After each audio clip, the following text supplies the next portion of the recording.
half-step too high, perhaps. Let's try that again, shall we? Hey there, Columbina! Wait, are you teaching the Kuhenki how to play the lyre? Yes. They were so happy to have it fixed. They practically haven't left my side. Playing the lyre has never been my forte, though. I'm more accustomed to hearing others play. Oh, right! If you had a band, you'd totally be in charge of vocals, huh? When it comes to instruments, though, the Traveler's pretty much a prodigy. From the lyre to the jim-jim drum, this one can do it all. Oh, is that so?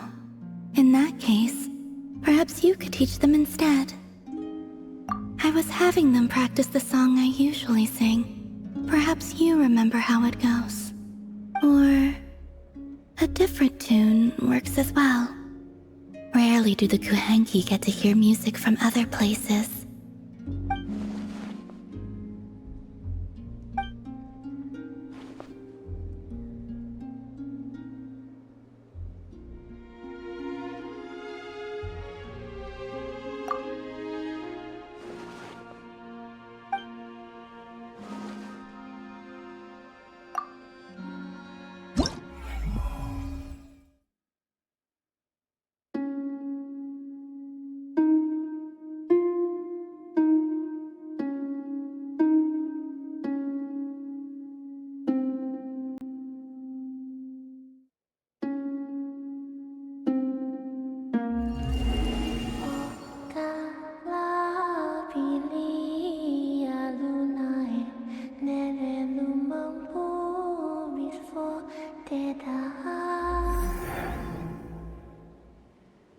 That was lovely. So you really did memorize my tune? Only because you're such a great singer! Whenever we hear your voice, sometimes we stop for a bit just to listen. The Kuhenki seemed quite enraptured with your performance as well. Perhaps they picked up a few things. I might require your educational assistance again in the future. Come, give me your hand. Huh? No! This was a free performance. No tuition fee required. Tuition fee? I only thought the gentle glow of moonlight would make a fitting accompaniment for such a beautiful melody. Thank you for waiting. I finished checking your adventurer handbook. Here are your commission rewards. We have no other urgent commissions on the books at present. Thank you for all your hard work lately. Perhaps you two could consider taking a vacation. Amazing! Paimon never thought we'd end up having downtime and not cry. Things were pretty hectic when we first got here. Everywhere you looked, it was either the Wild Hunt causing chaos or the Vatui stirring up trouble. It felt like this whole region was one giant slime in a barrel, ready to go boom at any moment. Sure have. Things were looking pretty dicey, but in the end, we managed to turn it around. Whoa! Paimon just got deja vu! Oh, that's right. It's because we've done this like a million times now. Ah, yes. Are you two aware that the Moon Prayer Night is soon to take place? Oh, yeah! Llama told us that was coming up soon. Wait, why do you mention it, though? Do people in Nasha Town celebrate it, too? Paimon thought it was just for Moon Goddess worshippers. You're partially right. Most people in Nasha Town just see the festival as an opportunity to do business. They do not concern themselves with the religious element. The festival was first celebrated by the Frost Moon Scions. On this day, they would wear moon prayer blossoms and celebrate the birth of the Moon Goddess through song and dance. They would also prepare food and handicrafts and give them as gifts to others. Over time, it became Nod Cry's most lively festival. Oh, sounds like fun! Great! Well, in the meantime, since Catherine doesn't have any commissions for us, let's focus on some personal business instead. When we first got here, you mentioned that this was where your spaceship landed? We didn't get to follow up on it at the time, because we got wrapped up in that whole rare situation, but now we can finally start investigating it properly. There's a saying Paimon's heard around these parts, which goes, if you lift up a rock, you'll find something you weren't looking for. By that logic, you'll never find what you're looking for while you're searching, but the moment you stop looking, it'll jump right out at you. Could be worth a try though, right? Anyway, Paimon suggests we focus on other stuff we want to do for now, and just keep an ear out for spaceship-related intel as we go.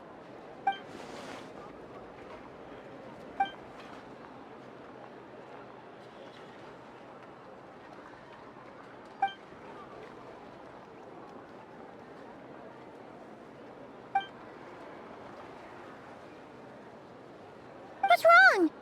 She looks super serious all of a sudden. Huh? Paimon gets why you'd be concerned about Columbina, but what does the doctor have to do with anything? Oh, that's true. And now that you mention it, we're definitely overdue for a showdown with the Fatui. It is weird that he hasn't shown himself this whole time. What could he be up to? True. Paimon would much rather deal with Marionette anyway. She says the meanest things, but when it comes down to it, she doesn't seem like a bad person. Maybe it's the pressure of being a Fatuse? Especially as a Harbinger. Does she feel like she's gotta act tough to keep up appearances or something? But then, every time we headed out with Rarier, she always wound up having to repair Polonia and her other robots. That's gotta sting. Losing face always hurts more for people who care a lot about their image. She's probably still furious about it.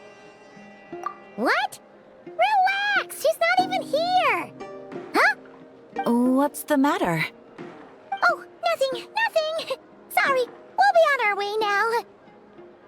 Where are we again? Oh yeah, Columbina? Right, yeah, let's go see Columbina.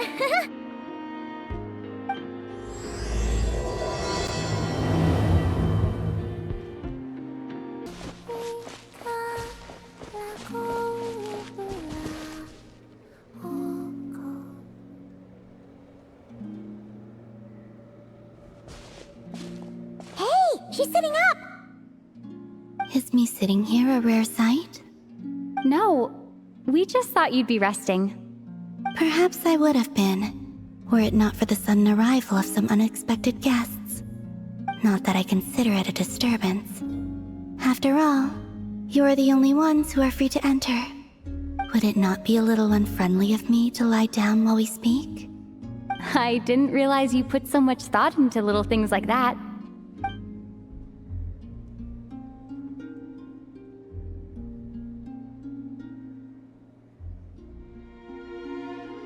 Only sometimes. There have been moments lately where I think about you and your companions. They are warm, mysterious, and cozy memories. Very few of my past memories are anything like that. They say that travelers return home bearing bags full of souvenirs. But my luggage was empty, and I believed it would stay that way. Return home? So, you're still planning on returning to the moon? Yes. This planet continues to reject me, reminding me that I do not belong here. If I remain in Teyvat, there will come a day that I disintegrate. And I don't mean reduced to dust or turned into food for the flowers. I mean, I will cease to exist entirely. All right then. Well, we're sure gonna miss you. But it sounds like we'll have to say goodbye. How do you intend to return? The moon prayer night is soon to arrive. On that day, the moon will be closest to Teyvat. The Kuvaki in this land will reach its peak at that time. I merely need to grasp the tide, and with relatively little effort. Oh, Paimon gets it! It'll work like a slingshot! You make it sound like she's gonna get blasted up to the moon. If I did that, I suspect I would crash into the false sky. I will be using a much gentler approach. But I do like the analogy. It's fun. You see? She gets Paimon's sense of humor. In the blink of an eye. The time has come to part ways. It does feel that way, doesn't it? Time seems to fly fastest when you are enjoying it.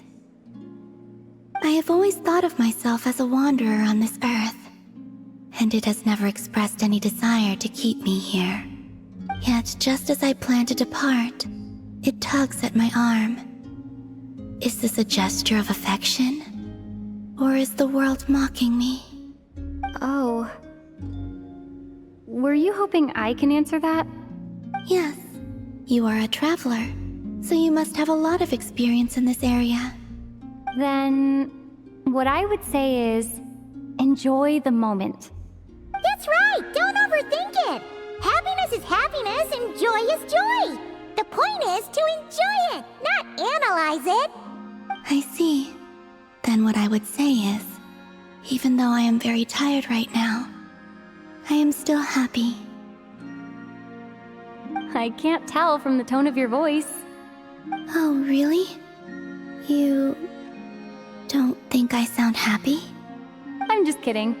I could tell you were in a good mood today from the moment we saw you. Ah, a joke. Albeit not a funny one. Anyway, I assume you're here about you-know-what. Give me your hand. Actually, it's not that. There's something else we wanted to discuss with you. Oh, then, do you still want to give me your hand? Or not? Sure.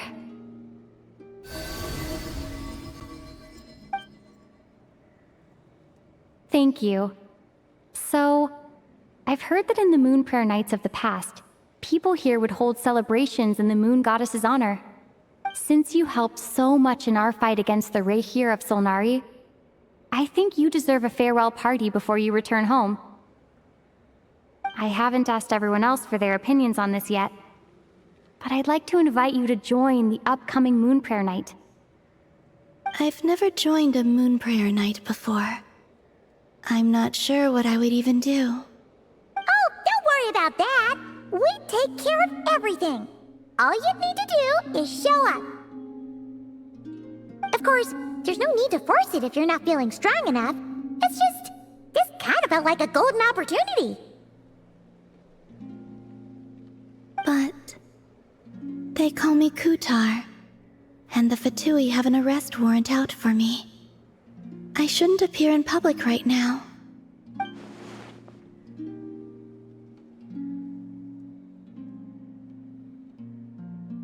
I'll make it work. You have my word. Yeah, we got your back! Well, she does. Paimon's actually not too sure what she's planning. All right, if you're sure. I will not refuse your invitation. I suppose it wouldn't hurt to pack a few more sights from this world into my suitcase before finally learning what my homeland looks like. Oh, if you see Lauma, please tell her that my answer to the question she asked me is neither yes nor no. Rather, it is, there is no need. That was kinda cryptic, but sure. Guess it's between the two of you. We'll pass along the message. Bye for now!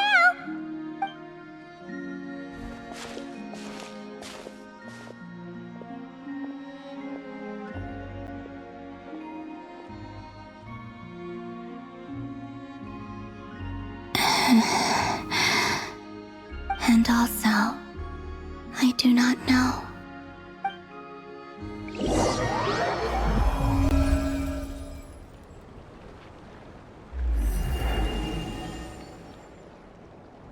Since she's agreed to join the festival, let's go see who else wants to take part.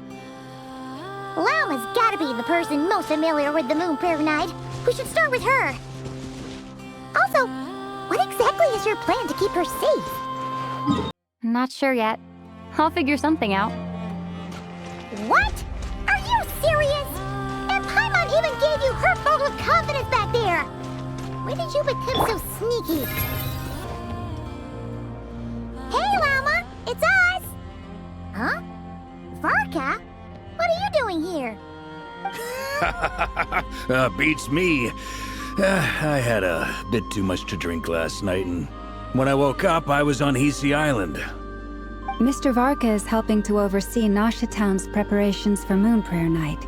He is here to go over some details regarding the decorations and custom cloth designs. Right, yeah, that too.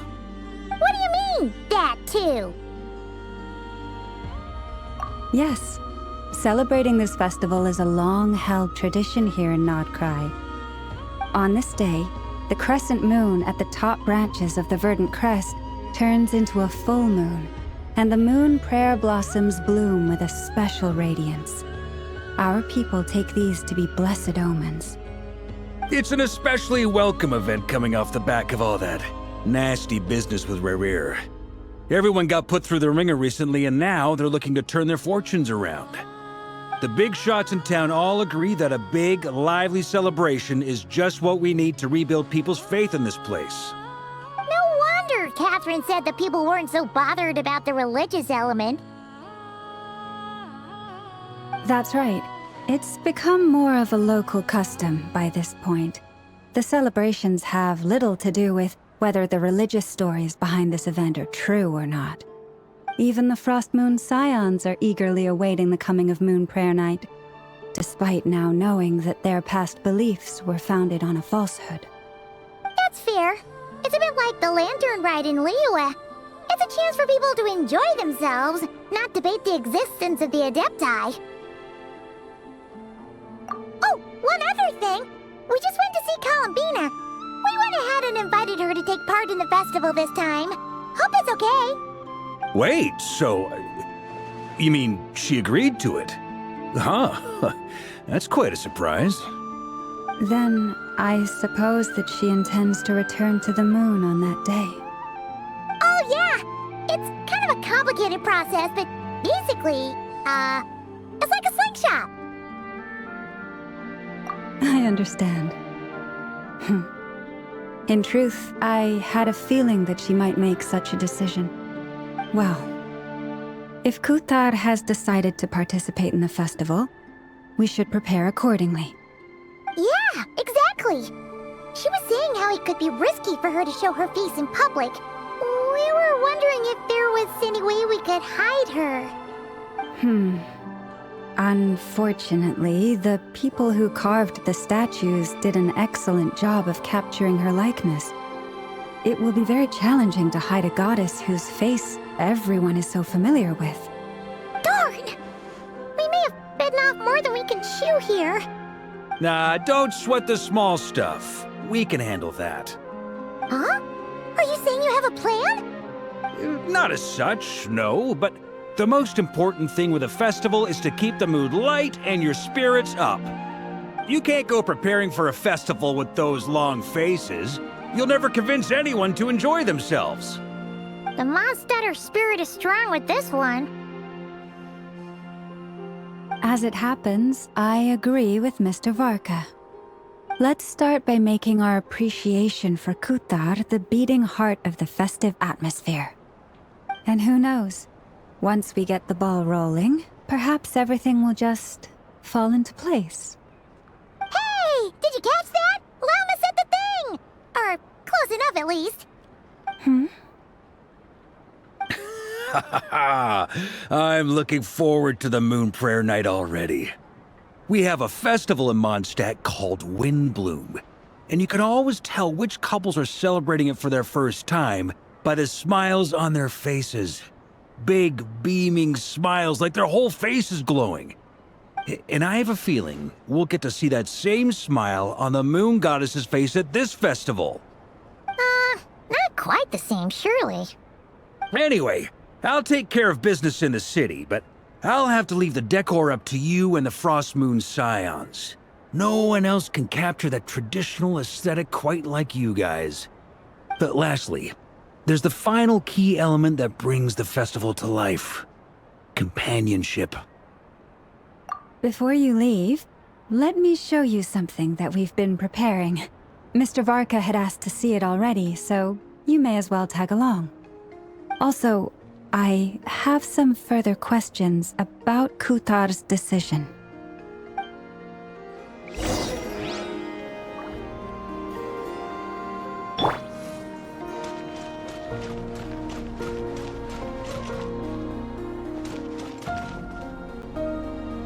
Huh?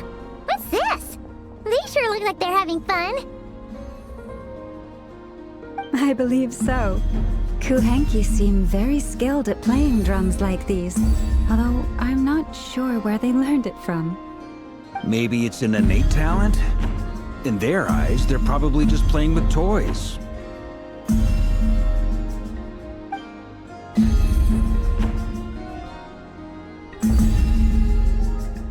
Wanatar! You want to play too?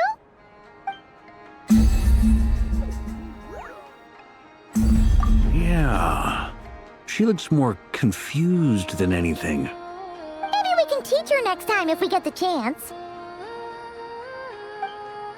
What are these floaty things? Moon veils. We hang them from buildings in the city during the festival. When you look at the sky through them, it creates a lovely misty effect.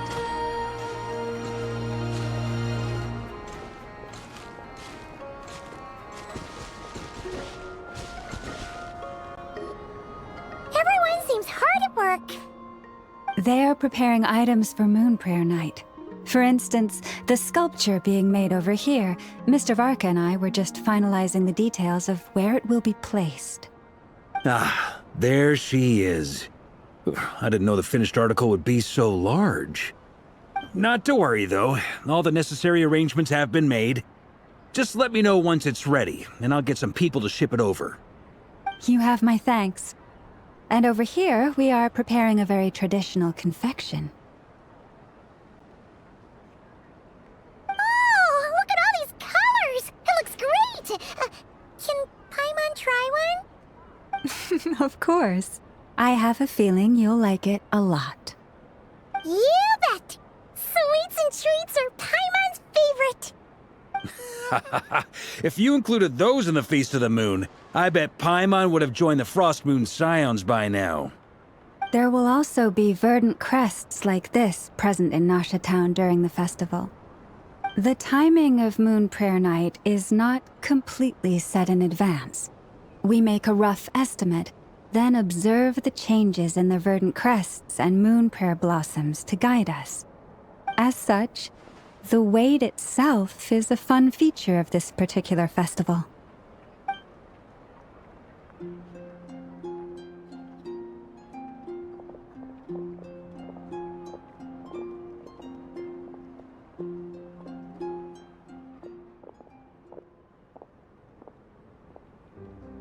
Let's talk here.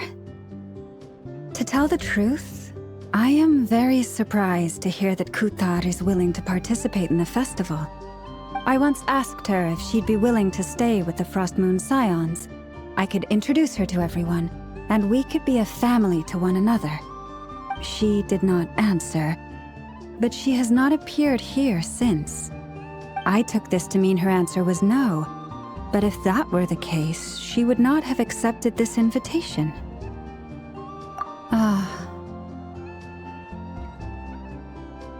I see. Maybe she is right. Maybe the Frost Moon Scions of today no longer need a moon goddess. But my wish was not for her to come here and be worshipped as a deity. I simply wanted to offer her a place to stay. I'm sure she believes that showing herself here might invite Fatui intervention, and as such she does not wish to cause us trouble.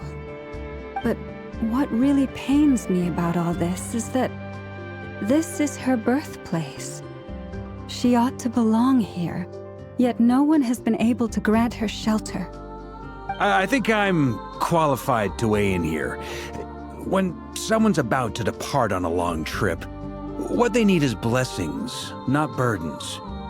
We should wish her the best, not make the journey harder than it already is. Anyway, she's agreed to attend, hasn't she? All we need to do is simply respect her decision. I see your point. Yes, she will soon depart after all. Our job is to leave her with some happy memories. Besides, who's to say her journey to the moon is a one-way trip? It's not like she can't come back and visit if she wants, right? Paimon agrees wholeheartedly. Festivals are all about having fun, so let's keep it simple. All right, I'm gonna head back to Nausea Town soon. Want to come with? I'm guessing you have some other folks to visit there. Sure thing, let's go! Bye for now, Wilma! Thank you all. Goodbye.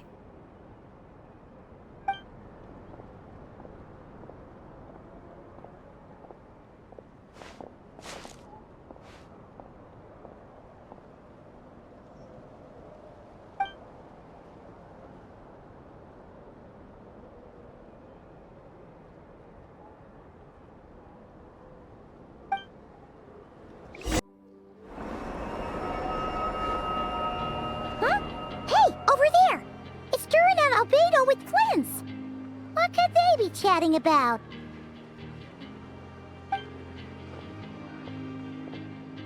Your guess is as good as mine.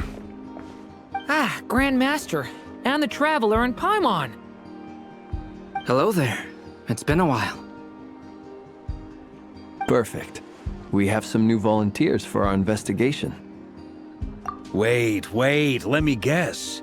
The righteous Lightkeepers are finally ready to hunt down the Abyssal Dragon? Haha. Yes, that too. Yeah, right. Oh, wait. Why does everyone keep saying that too? Well, to be precise, the facts match, but not the causality. Wait, so I guessed right? Half right. Don't act so impressed with yourself. Maybe I can explain. We ran into Mr. Flint's north of Nausea Town. At that time, we just noticed a few abyssal creatures out in the wild, but the strange thing was, I didn't detect any traces of abyssal energy on them at all.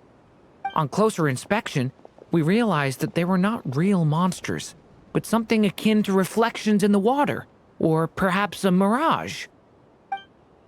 Huh? What do you mean? Like, you could see them but not touch them? Exactly. It was very peculiar. They roared and tried to attack us, but we could not make any physical contact with them. I think I've heard of things like that happening in Nodcry before, but I don't know much about it. Yes, it's a known phenomenon. Mirage-like illusions tend to appear in Nodcry in the run-up to Moonprayer Night. From a distance, they appear quite real. I myself thought that Misters Durin and Albedo were locked in battle with abyssal monsters when I first arrived. But after sharing intel and investigating a little further, we can confirm that these illusions are harmless. There is no... All the Mirage stories I've heard are either animals, rocks, or small houses. Abyssal monsters, though? That's a first. It's a first for me, too. So I'm planning to look into it further just to be on the safe side. I intend to inspect a few more locations. What about you two? Any plans? Alice contacted me a few days ago. She'd like me and Durin to assist her with an experiment. But we lost contact shortly after receiving the message. I'm sure that comes as no surprise to anyone familiar with her. We don't know when the wind will blow, yet when the wind blows, we will know. That, in a nutshell, describes how Alice operates. Yeah, that tracks. Okay. Well, I suggest we investigate this Mirage business in the meantime. It's piqued my curiosity, and I'm pretty sure I know someone who will already be 10 steps ahead of us. Well said. Right? Whatever's happening in Nodcry, she always seems to be the first one to know. Let's go see what she knows. We can invite her and her staff to the festival while we're at it.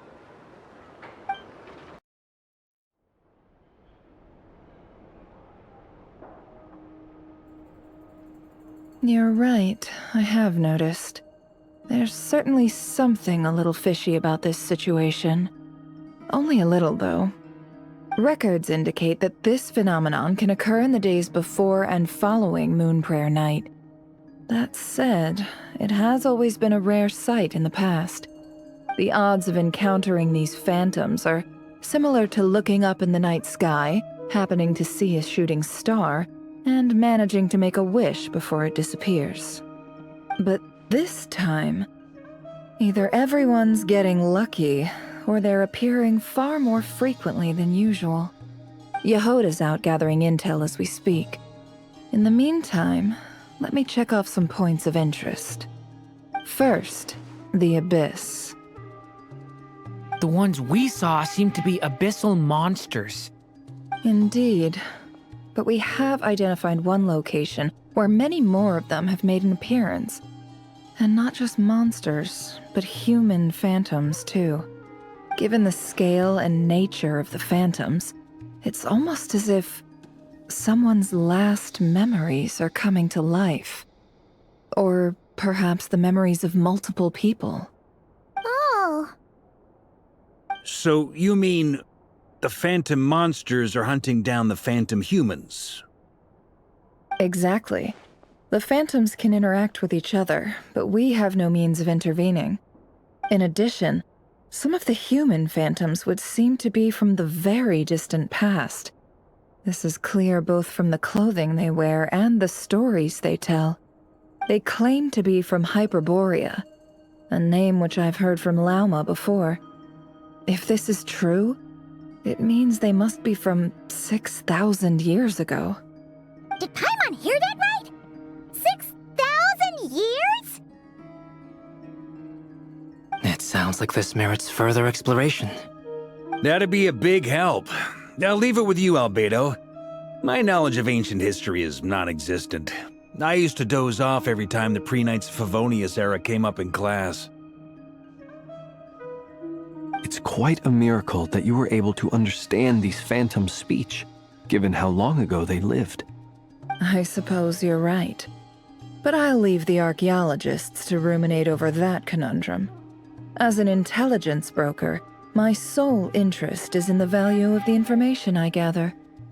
Which, in this case, hopefully means earning myself some good favor with our dear Lady Moonchanter. So calculating. Whew, this intel broker logic always catches Paimon by surprise. Sounds to me like we could split the work up. I think the abyssal phenomenon is best left to Albedo, Flints, and me. Agreed. It coincides with my duty as a lightkeeper. For my part, I'd like to understand the Abyss better. Even a little knowledge would go a long way. This is certainly a rare opportunity to study the Abyss. But even rarer, perhaps, is the chance to make contact with the Ancients. The Curatorium will take the lead on investigating the Hyperboreans. We put in the work to learn what we know so far.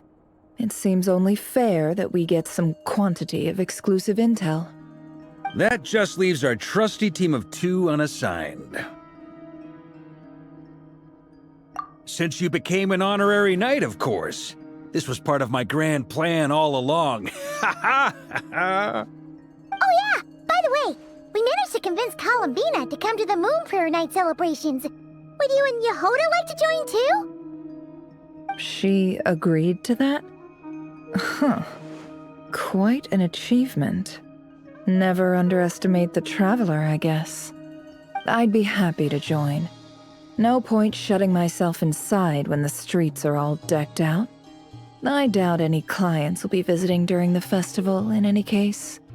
And Yehoda loves a party, so I'm sure she'll jump at the opportunity. No. No. No. No. No. No. No. No. No. No. Way to contradict me in front of... Wait. No, that's not what I have bad news, boss. So many people. All right, everyone inside, quick.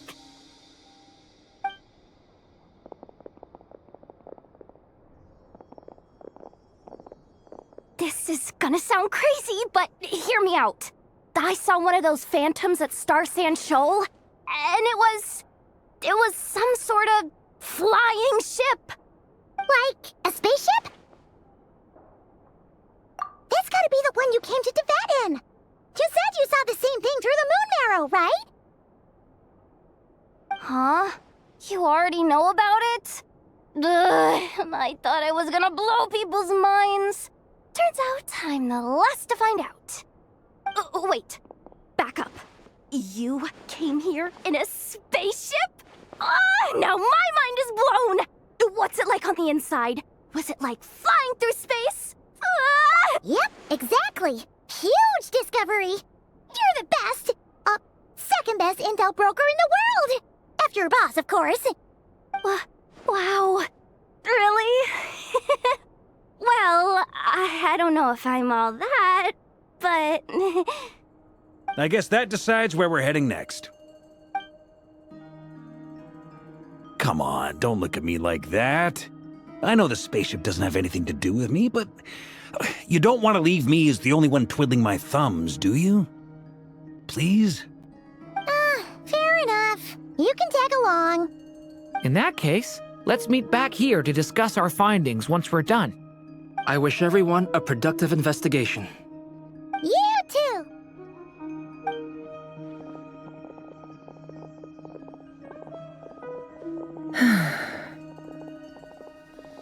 What's up, boss? Aren't we gonna head out? Tell me, Yehuda, when did the curatorium start giving out intel for free? Oh, sorry, boss.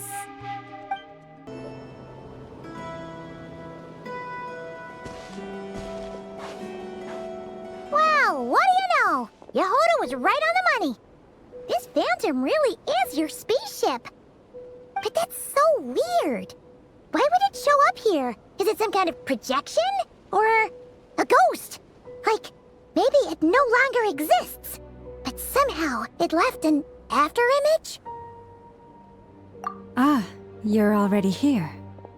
Miss Lauma, what a surprise. I thought you were busy with festival preparations.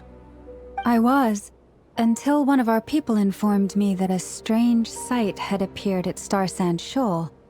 No one's ever seen something quite like this before. I thought I should see it for myself. Same here. Oh, so we heard that these things appear around the festival period. Any idea why that is? Unfortunately not. We have very limited information about them, since they can't be interacted with. And no human phantoms have ever made an appearance before now. The most we've been able to deduce is that these sightings appear to be connected to the increase in Kuvaki energy around this time. Yeah, seems like that's all we can do. This is all so confusing. Allow me to lend you a hand.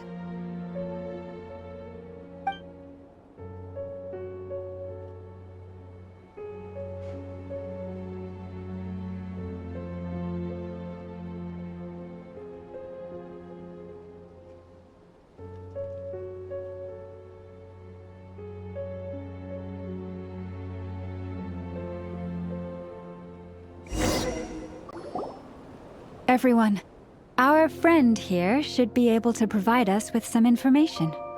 Is that a phantom rhymehorn deer? I've heard about how the Frost Moon Scions live in harmony with the animals and can even communicate with them. That's coming in handy now, for sure. Okay. Yes, I understand. Then how about this?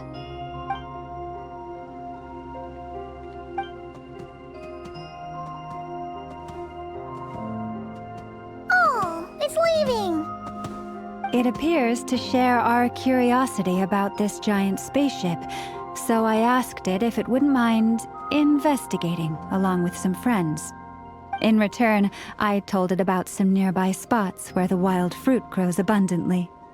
We may live in a different era from these phantoms, but I trust that the terrain, climate, and ecology here are more resistant to the effects of time than some things are.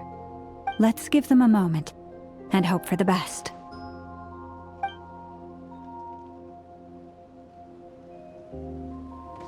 All back together? Must have been a lot of fruit. Indeed. Now let me ask them some questions.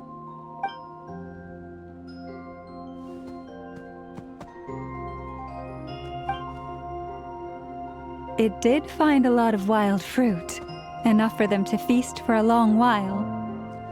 This puffin circled in the air several times, but didn't spot anything out of the ordinary. Certainly nothing to do with the spaceship. Huh. Well, it definitely makes sense to get a bird's eye view. Indeed. Other than that, I was also thinking that the world these phantoms see is also different from ours. Oh, I get what you mean. The wild fruit exists in both times and spaces, but there might also be things that only exist in that space-time, which we can't see. Good point. Great thinking, Lauma. Blunthorn rhinos can use kuvaki to shift great rocks, but this one says it couldn't get that ship to budge by even an inch. The sniffer mole tried too, but despite being a skilled digger, it could not get through. They say that the spaceship looks robust and undamaged. It seems completely impervious to any and all attacks. Whatever lies within is well defended from harm. So, just like us humans, there was nothing they could do about this spaceship either. Yes, still, they deserve our thanks. We are grateful for all your efforts, dear friends. Now go, and enjoy your feast. I've noticed some other human phantoms gathered nearby. Come on, let's go talk to them.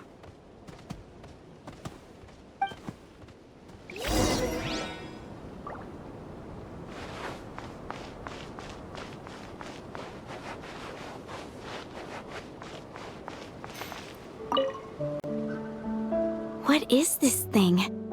I've never seen it move, and there's no way to get inside. Goodness knows. My grandpa says it's been sitting here at least since his grandpa was still alive. What about his grandpa? Did he say anything to your grandpa's grandpa about it? Huh? I don't know.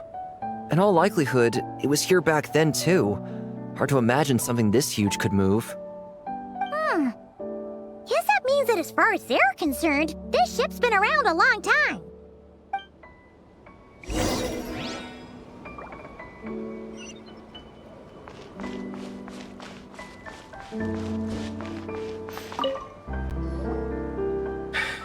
Come on, brothers. If we can get even a small chunk off of this thing, it's gotta be worth a fortune. Today is the day we strike it rich. Huh? You mean Paimon? Yes, brother, I shall join you. Let's make our fortune. We should go with them. What the? This thing is crazy tough. I can't even scratch it.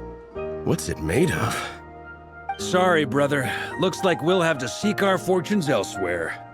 Enjoying yourself? I was just seeing if I could influence this phantom's perception by playing. But nope, no dice.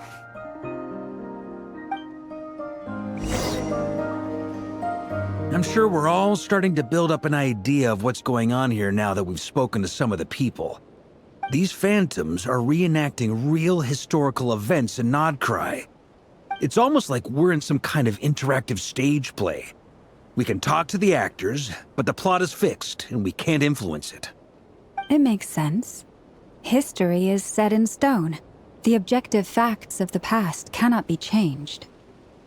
Paimon totally thought you were just goofing around earlier. But actually, you were doing some serious investigating.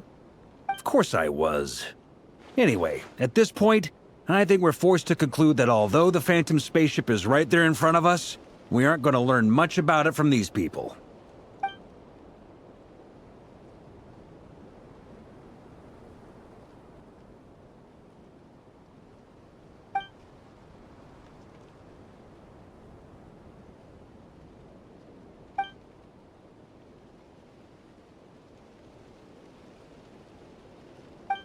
Don't be discouraged. If nothing else, this is proof of the ship's existence. And think about it. So many people tried to hack their way inside, but no one could get the door open. It's made of very tough material. To me, that says that we'll either find the ship itself or the story behind it. It's just a matter of time. Huh. Every now and then, when Varka gets serious, he actually does seem like Grandmaster material for once. I wonder how the others are doing. Let's head back for now. Sounds good. Also, drinks are on me if Team Knights of Favonius is the first to finish. Wait, we have a team name now? Am I in Team Knights of Favonius as well? You're very welcome to join. We've even got a cathedral ready for you. Isn't that technically blasphemy? You wouldn't dare make a joke like that if Barbados was in earshot. Nah, I'm sure Barbados doesn't mind a little harmless blasphemy once in a while.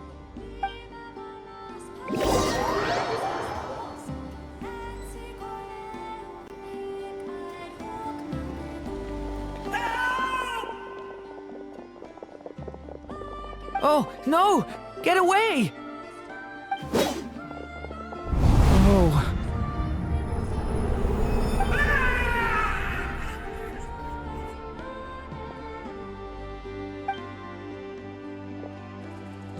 I know it's hard to stomach, Mr. Duran. But as I'm sure you've noticed, there is nothing we can do to intervene in that which unfolds before us.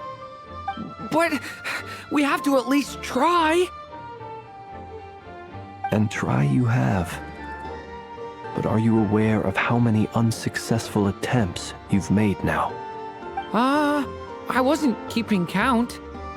I'm afraid this is the 39th failure so far. Or the 5th if we're only counting this particular victim. There are no indications that these phantoms may be altered in any way. You seem to have calmed down a little. I'll make us a fire. You should rest and have some water. Feeling any better now, Mr. Duran? May I ask a few questions? Be my guest. What exactly are we witnessing here? What happened to those people? My guess would be that we are seeing Nodcry during the Conrian Cataclysm. Would that be accurate? Conria.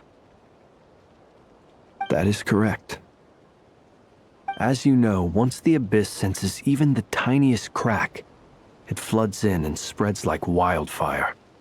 There was a time in the distant past when it permeated all of Nodcry, causing immeasurable harm.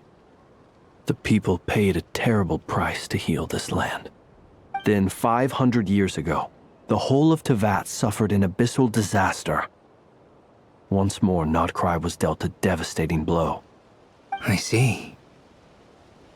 In the face of the abyssal onslaught, all were like grains of sand tossed around by a tidal wave. Be they human, fae, or god. The moment you witnessed is but one drop in a whole ocean of catastrophe. All right. I guess that answers my second question, too.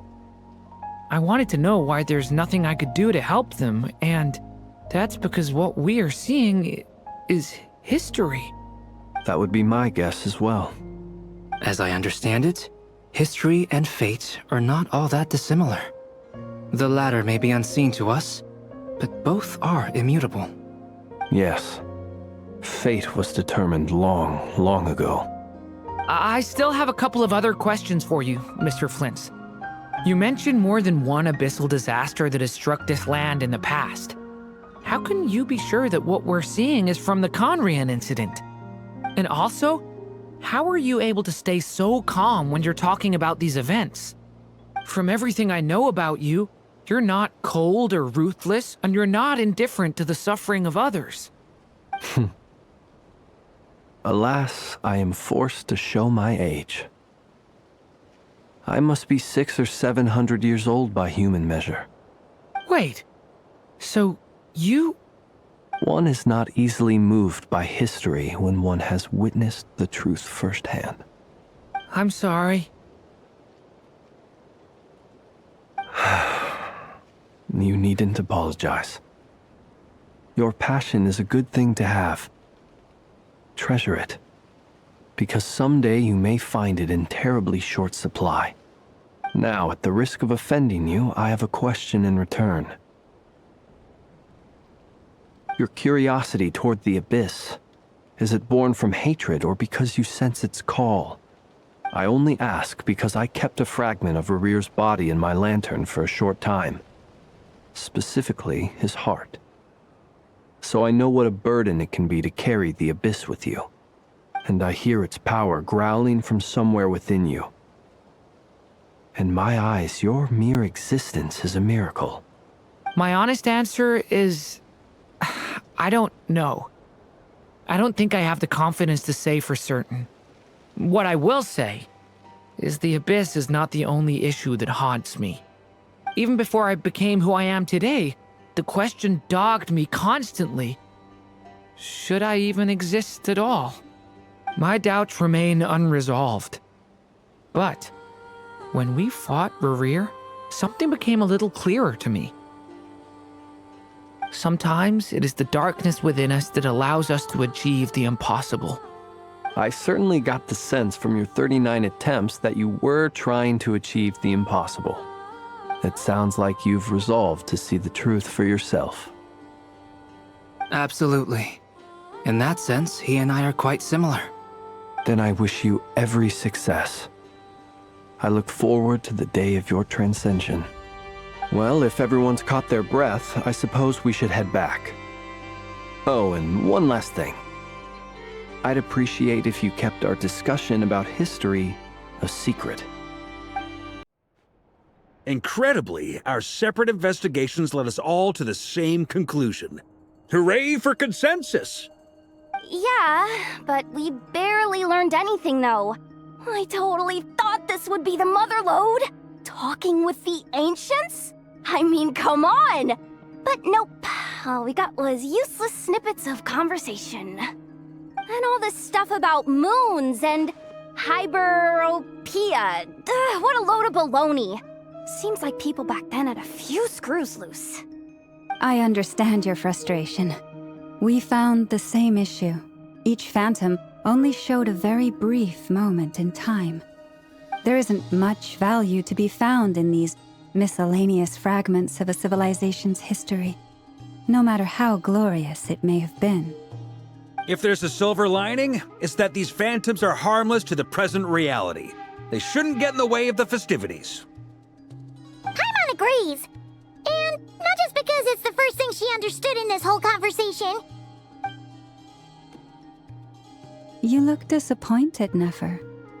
Is something the matter? What do you think? We all worked our tails off, but the only one to gain anything from it was you, Lady Moonjanter. Well, please do share the Hyperborean records with me. I will gladly inscribe them in our people's documents. Oh, duh! Yeah! That was it! Hyperborea! Hyperborea. I'm serious. Only an expert in the Frostmoon Scions and their history can turn these records into valuable research material. The alternative is to let them gather dust on the Curatorium's storage shelves until the pages turn yellow. Nefer, you're wise enough to know that cooperating and sharing the profits is the best course of action here. Well, that goes without saying. Sure, let's do that. Huh? But didn't you say we aren't supposed to give out intel for free? Sorry.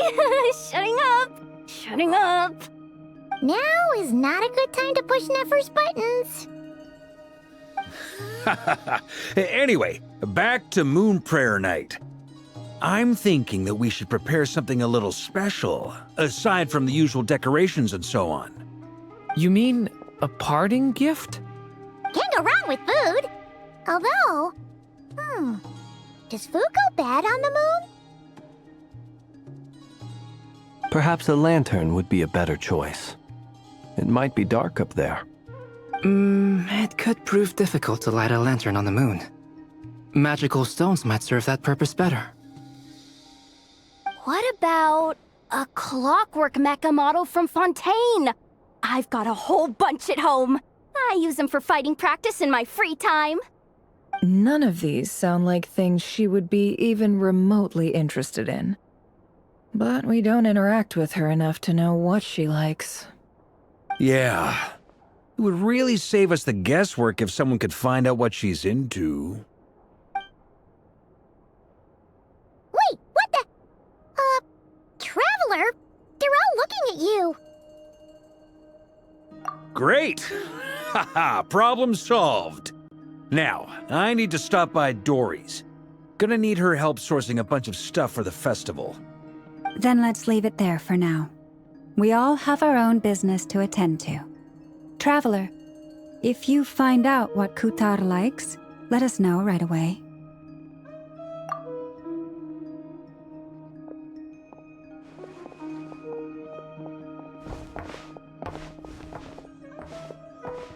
Is something the matter? I'm fine. It's just... I'm still feeling a little rattled after witnessing the horrors of the Abyss. But it's okay. This is something I have to work through. I'll be all right. Thanks for your concern. Well, don't put too much pressure on yourself. If you ever feel like something's wrong, physically or mentally, we're here to talk. Come on. Stop treating me like a kid. Columbina, we're back! Huh? She's not here. Weren't there a few Kuhenki here last time, too? Where did they all go? Walkies? For Kuhenki? You're not pets, you know. Oh, well. Looks like we just came at a bad time. Let's try again tomorrow. There's still a few days until Moon Prayer Night, so we're in no rush. Besides, she needs time to rest anyway.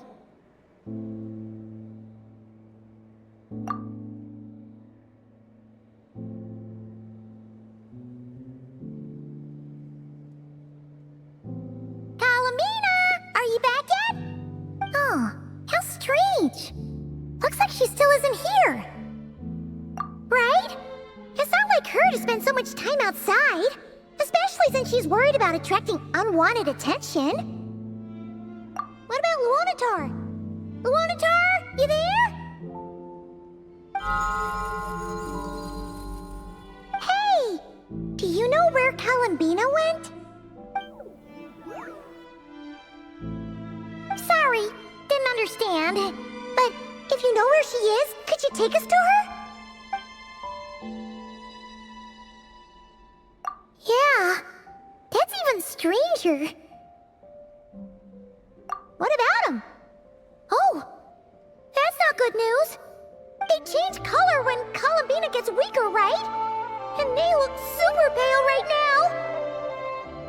Good idea. She might know what's happening.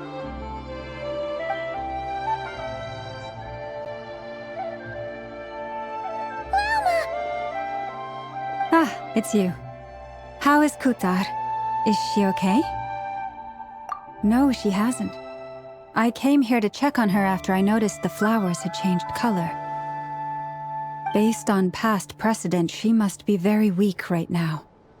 Even getting up to walk would be a struggle. It seems unlikely that she wandered off outside. Not to mention that she doesn't do that at the best of times either. So yeah, this is super weird. No. Very few people are in the know about Kutar's whereabouts. And if anyone suspicious had visited, they'd have left some sort of evidence. Come on, let's go to Nasha Town.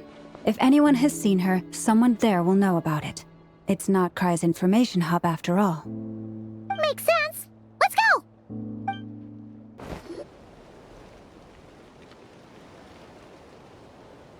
Wait a moment.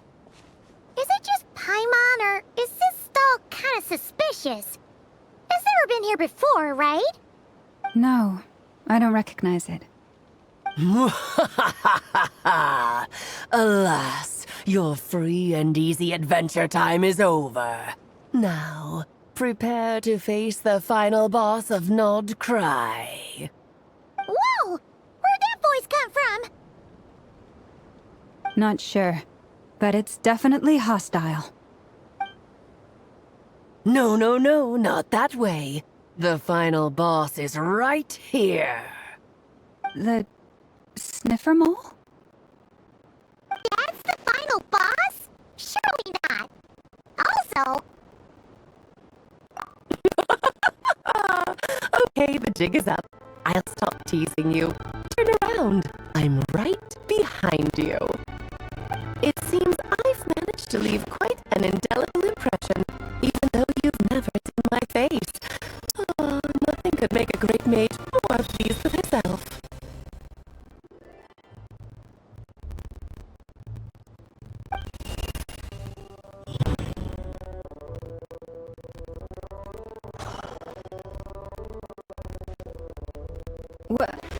What is going on? I've heard that all the big shots in Teyvat have long, wordy titles that stun people speechless when they make their entrance. Unfortunately, none of them are affiliated with the Hexen Circle, and we ourselves keep a very low profile. The notorious name-dropping doesn't quite work for us. Still, I, for one, think I'm really quite amazing. So that didn't stop me from coming up with a title anyway. Alice! It's really you this time? Not a lantern or a dung pope? Alice in flesh? Oh, that's right. So, what do you think? How does it feel to finally meet me? You look like... Oh, that's the first thing you thought. A little surprising, but that actually makes me very happy. Because that means that when Klee grows up, she'll be just as stunningly beautiful as her mother. So she's a friend of yours? Kind of. This is actually the first time we've seen her in person. I see. Madam Mage, that was, quite a powerful entrance. I certainly won't be forgetting it anytime soon. It's okay, Lauma, don't force it. Paimon will do the honors. This is Alice from the Hexen Circle. She's a friend of ours. And of Arcus, too. That's right. She's a good person, just kinda... unpredictable. Well, what is the human heart if not unpredictable? If we could not do as we please, how would we differ from machines? I am Lauma, Moon Chanter of the Frost Moon Scions.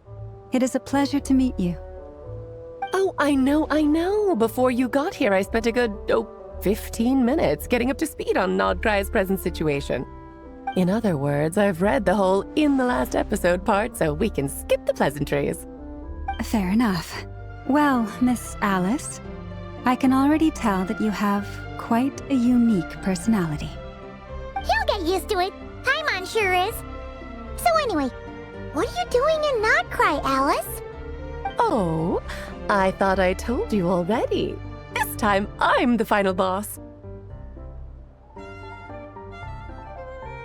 And what a formidable foe I shall be. Powerful, confident, decisive, and good luck finding my weak spot. You will never... Oh, drat! My one weakness, and you found it in an instant.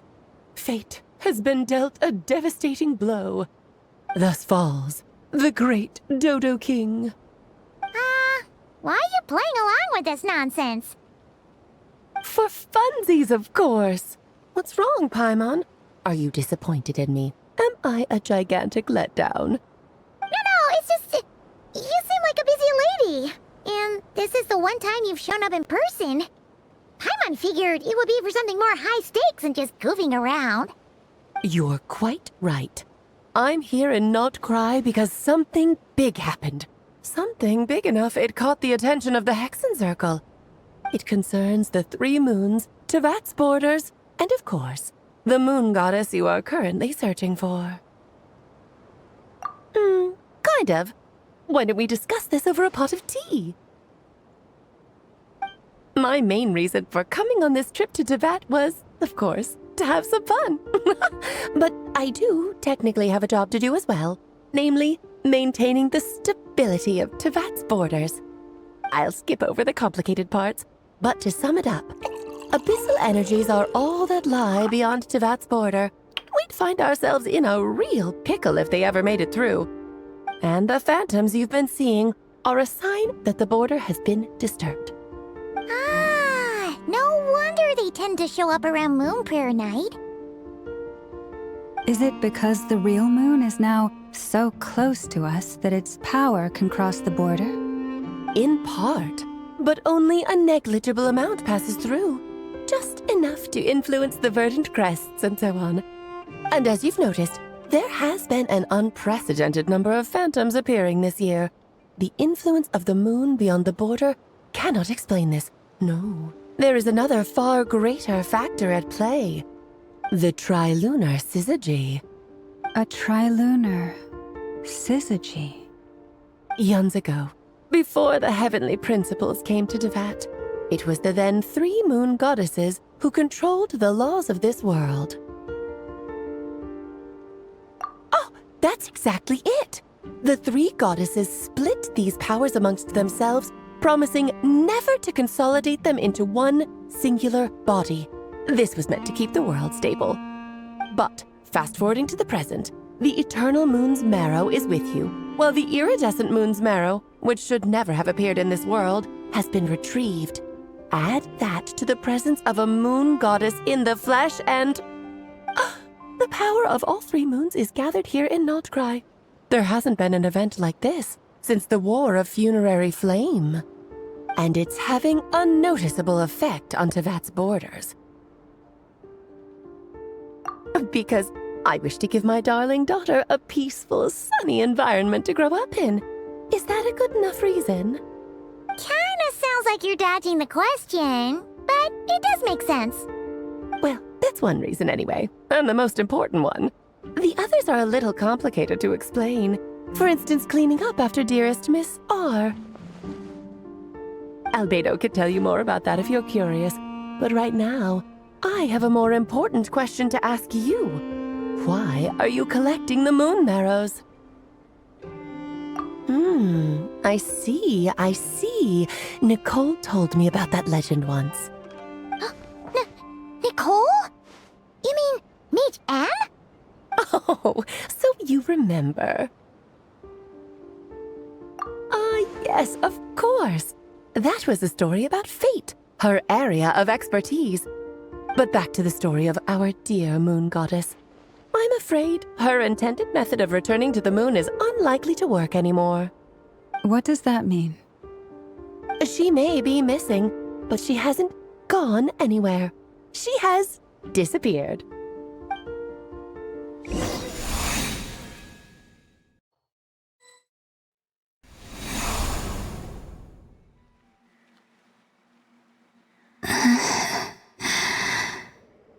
My body is so heavy.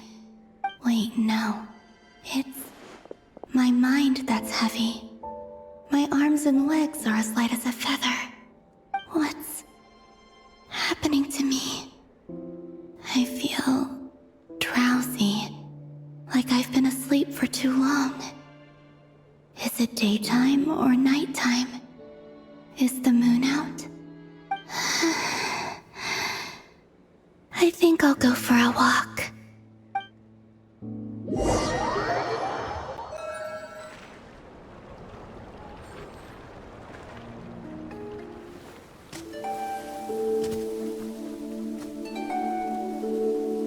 Are you out for a walk too? Huh?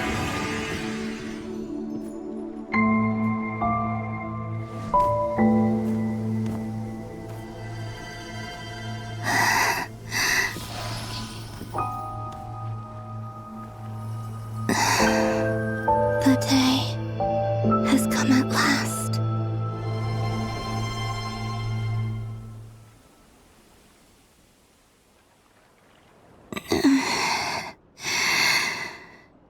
Have I grown so weak that I can't even sustain my physical form?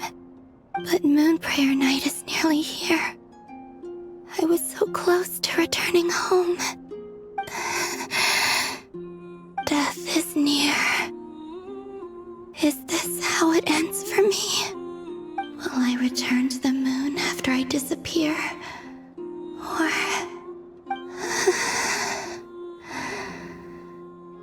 don't want it to end like this.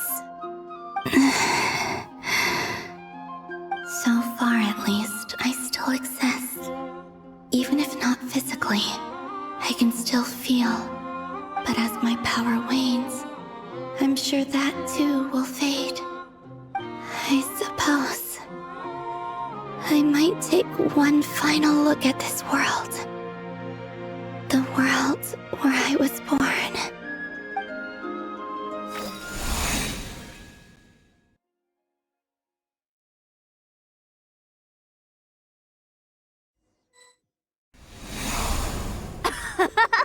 Come on! Come on! Wait for me! The Frost Moon Enclave. How much it has changed since I was born. These decorations, they're so heavy. It's times like this when you kind of wish men could be priestesses and acolytes. How fascinating. I've never had the chance to be privy to people's private lives in this way. In the past, people would get so solemn and serious the moment I showed my face, like they were frozen stiff. Karina, Lametti, it's time to eat. Coming. I want to watch them a little longer.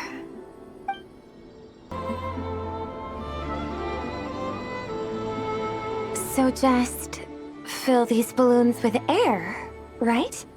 Yep. Try a couple now to test things out. The rest can wait till Moon Prayer Night. Think fast.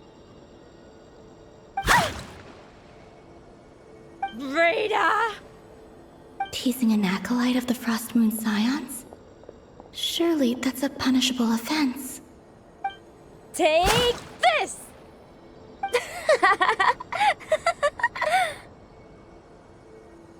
Huh? All right, enough horsing around. Lady Lauma gave us a task. We should get back to it. The task is just to check that the balloons don't leak, right? Doesn't matter if we fill them with air or water. Yeah. Okay, you got me there. And you got me there.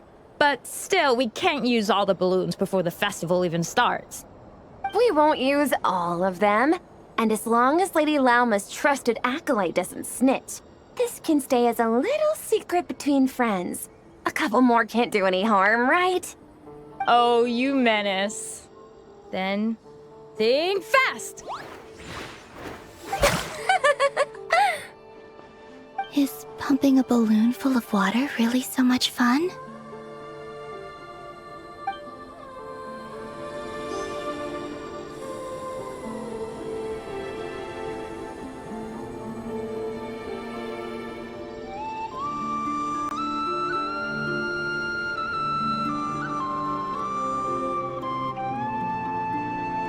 I'm sure you're both tired from playing all day. Come on, eat up. A plain, humble meal. That has always been the way of the Frost Moon Scions. Huh? How come Lametti got a midsummer berry dessert? Oh, I always get Lockaberry. I don't mind sharing. You can have a bite of mine if I get to have a bite of yours. They're sharing food? I've never shared food with anyone before. Even at the Harbinger tea parties, everyone just ate off their own plate. And when I couldn't finish my food offerings from the Frost Moon Scions, they'd leave the leftovers out under the moonlight for the animals to claim. Hey! That was 2 bites! Oh, then you can have another bite of mine. Oh, you too. Oh, don't fret now. Here, have some of Granny's too. So this is what it means to be family.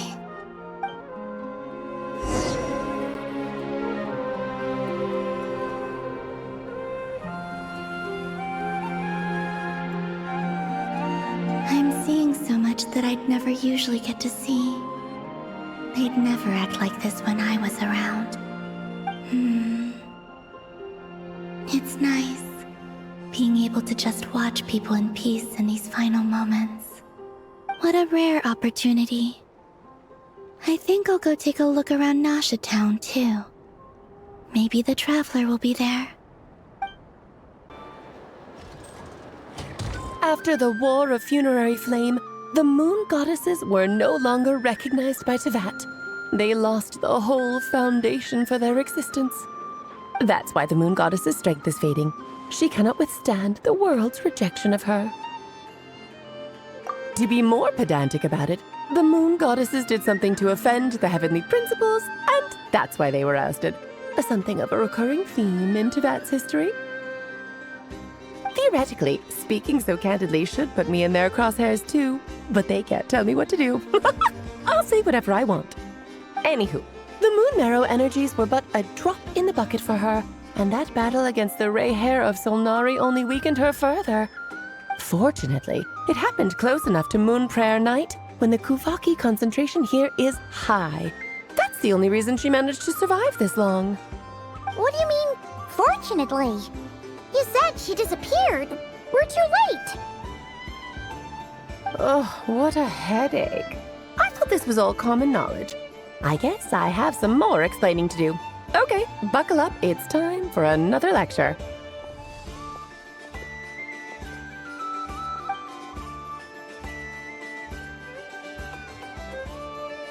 Now, I said earlier that the Moon Goddesses lost the foundation for their existence.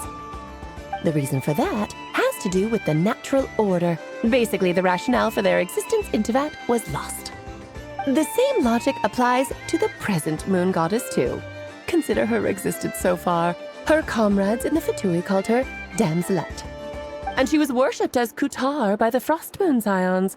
But these connections have now been severed, whether by her hand or yours. So, the rationale that once sustained her existence is now gone. Wait, we did that to her? Oh, well, strictly speaking, yes. But let's not start pointing fingers, shall we? I'll only end up as the big bad villain, and that's not the kind of final boss I want to be. Of course I do. I'm only the greatest mage in the whole entire world. Now, if you wish to find your Moon Goddess, there are two problems we need to solve. Firstly, we'll need to strengthen the connection between her and Teyvat, at least enough to sustain her until Moon Prayer Night. Strengthen her connection? But does that mean I'll have to rally all the Frost Moon faithful behind this? I'm afraid a bygone faith and a former home won't be of any help to her now. Do you know her name? Her name? Oh, yes. Names are very important things. A name is a fundamental concept that anchors one's entire existence. Then your first job is to find it. As a Moon Goddess, I'm sure she must have a name she identifies with. Neither Columbina nor Kutar is her true name, and she's never really accepted either of them. So, finding out her real name is enough to sustain her existence? Yes, I know it sounds like a small step, but every journey begins that way. So for now, that's all we need to focus on. The second problem is with her plan to use the Moon Marrows to return to the moon. Unfortunately, piercing through the false sky will take an enormous amount of power. Given her current condition, she won't be able to provide anywhere near enough power, even if she recovers her physical form. But no need to fret. Nicole's the expert in this field, and I'm sure she'll figure something out. Wait, Mage N is going to help us out too? That means we've got 2 Hexacircle mages on the case. This is turning into a pretty big deal. Actually, this is more of a side quest for me. Like you said, I'm a busy lady, so I can't stay for too long. I'll have to return to Teyvat's border soon.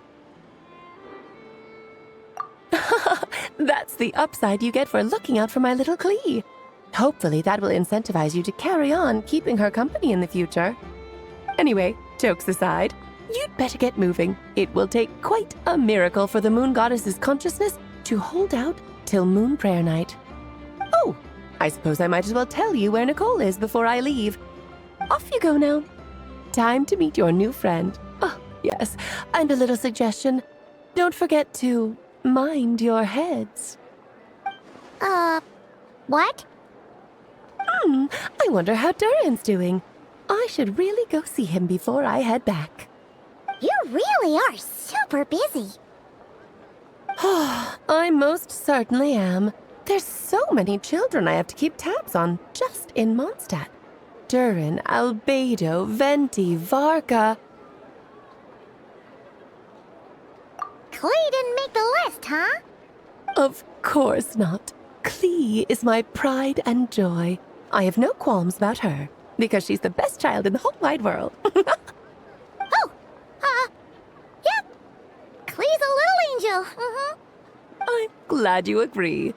Well, all the best. See you when I see you.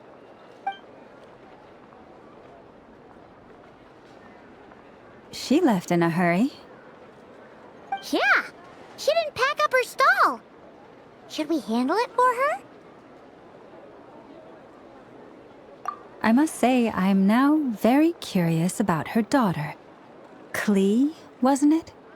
What's she like? That's a long story. Come on, we'll fill you in as we go.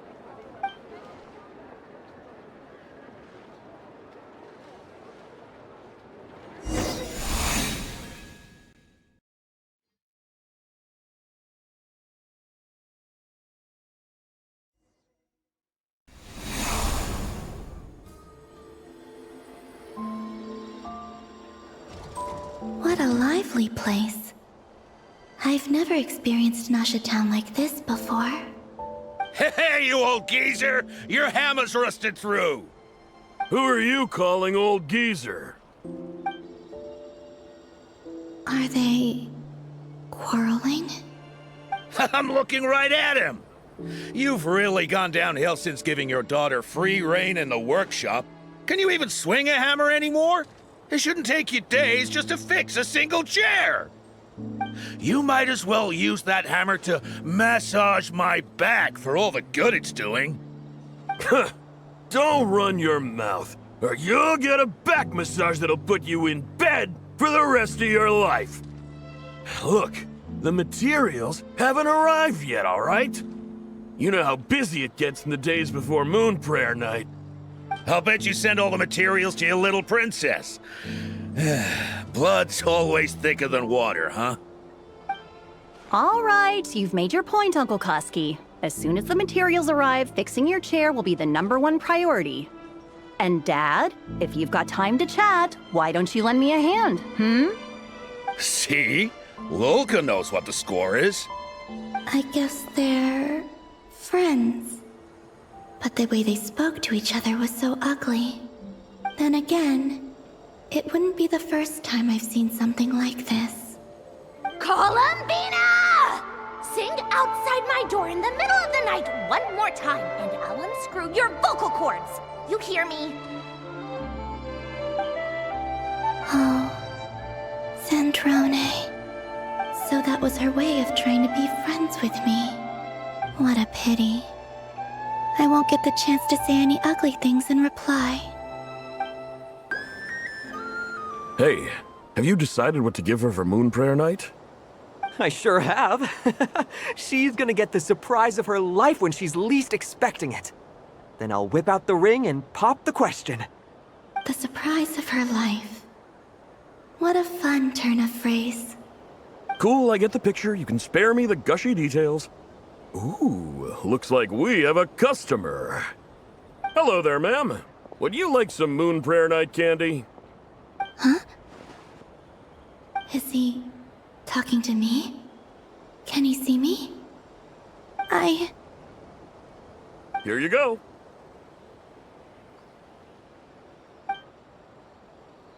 Oh.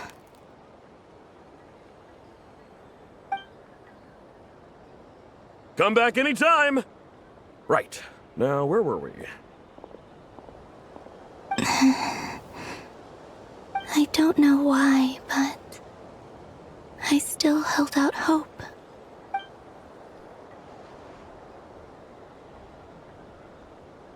The most important thing right now is to find that mage.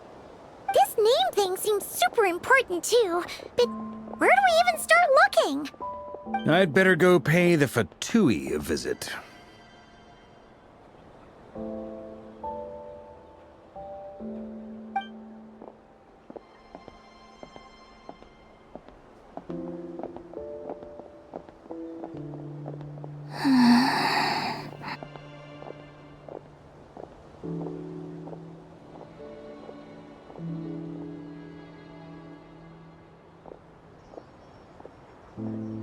Columbina?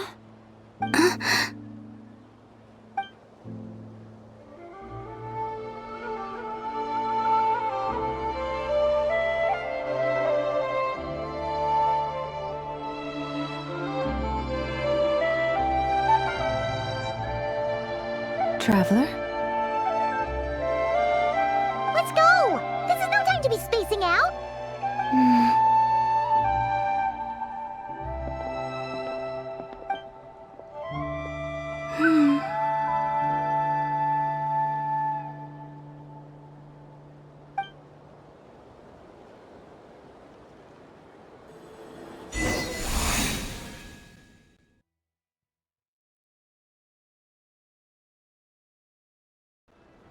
Where are they going?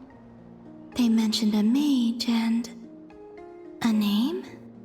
So, Mr. Varka, are you acquainted with this Nicole? Or should I call her Mage N? Not really. We've never met, though she has come up in conversation. From what I've gathered, Alice kinda took Nicole under her wing. Taught her how to speak in a more ladylike fashion, that kind of thing. Huh. Hard to imagine Alice as an etiquette coach. Yeah, Alice is a larger-than-life personality, I'll give you that. But then again, that's why she's able to draw such an eclectic mix of people into her inner circle. If I remember correctly, being an interesting person is actually one of her main entry requirements. So, if you ever wanted to join the Hexenzirkel, I'm sure you'd both be eligible to apply. Hey! Don't go around making promises on Alice's behalf! I wouldn't dare. I'm just trying to paint a picture of the Hexenzirkel for you. Okay, sure. Anyway, since none of us have ever met Nicole, how are we supposed to find her? We can't just go up to every woman in sight and ask, "Hey, are you Nicole?" Maybe something she's wearing will give it away? Like, a windbloom pinned to her chest or something. Wait a minute. Alice never said Nicole was from Mondstadt. Oh, true.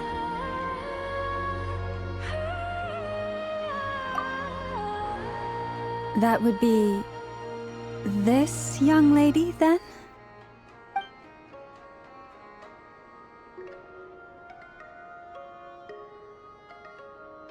Hey there! Sorry to disturb you, but... are you Miss Nicole? Varka, Knight of Boreas of the Knights of Favonius. Alice might have mentioned me before. Ah! Have we got the wrong person? Sorry. Well, this is awkward. When I shook my head, I meant, no, Alice hasn't mentioned you before. Huh? Where is this voice coming from?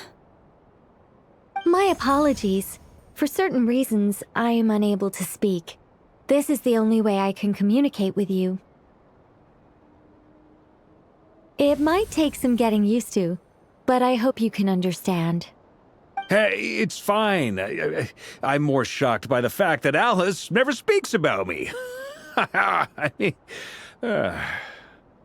As for you two, we have crossed paths twice before, but it is nonetheless a pleasure to finally meet you. It's really you! Thanks for all your guidance in the past! You're quite welcome. This time, things are different. We have reached the unwritten pages of the story. You might say that we stand at the crossroads of fate.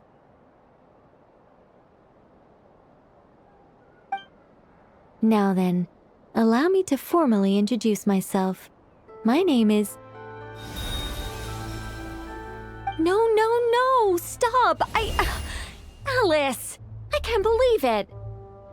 I had a whole speech prepared. I'd agonized over every single word. She always picks the worst moments to ruin other people's plans. I'm so sorry about that. Alice took the liberty of devising some bespoke self-introduction magic for each member of the Hexen Circle. But I could have sworn I deleted all of the triggering conditions for it. How did it bypass everything? Oh gosh, this is so embarrassing. This is a very different side of Nicole than what we're used to. Is she not used to face-to-face interactions? Don't worry about it. We've seen that introduction magic once already, so it wasn't too much of a shock. Please go on, Miss Nicole. We'd love to hear what you have to say, or, well, communicate. Huh? Are they talking to this lady? But... Will you all promise to forget that horrendously embarrassing introduction? Sorry? Embarrassing? When?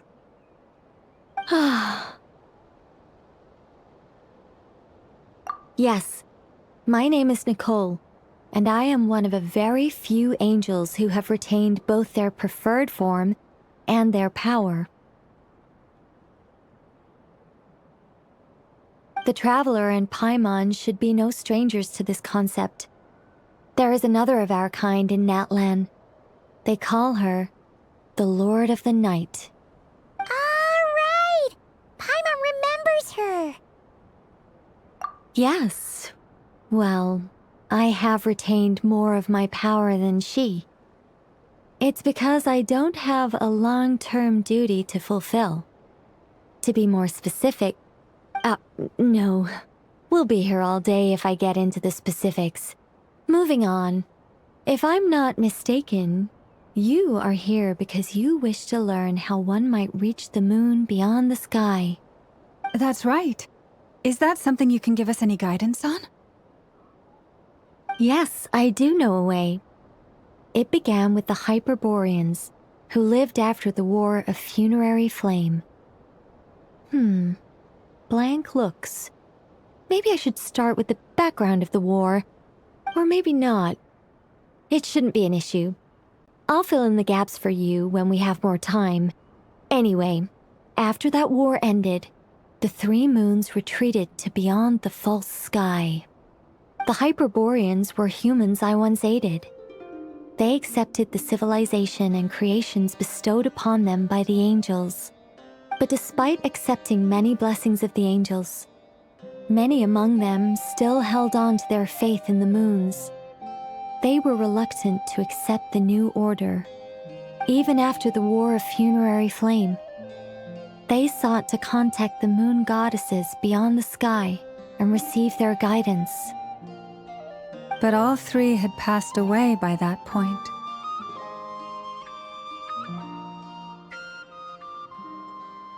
This mage has a unique method of communicating. Is she talking about the moons? Yes, but they did not know. And so, still they prayed for the moon goddess's mercy. After building titanic structures that consumed vast amounts of Kuvaki, at last they glimpsed the moons and heard their voices. But of course, they were gravely disappointed. For it was then that they realized the three moon goddesses were dead.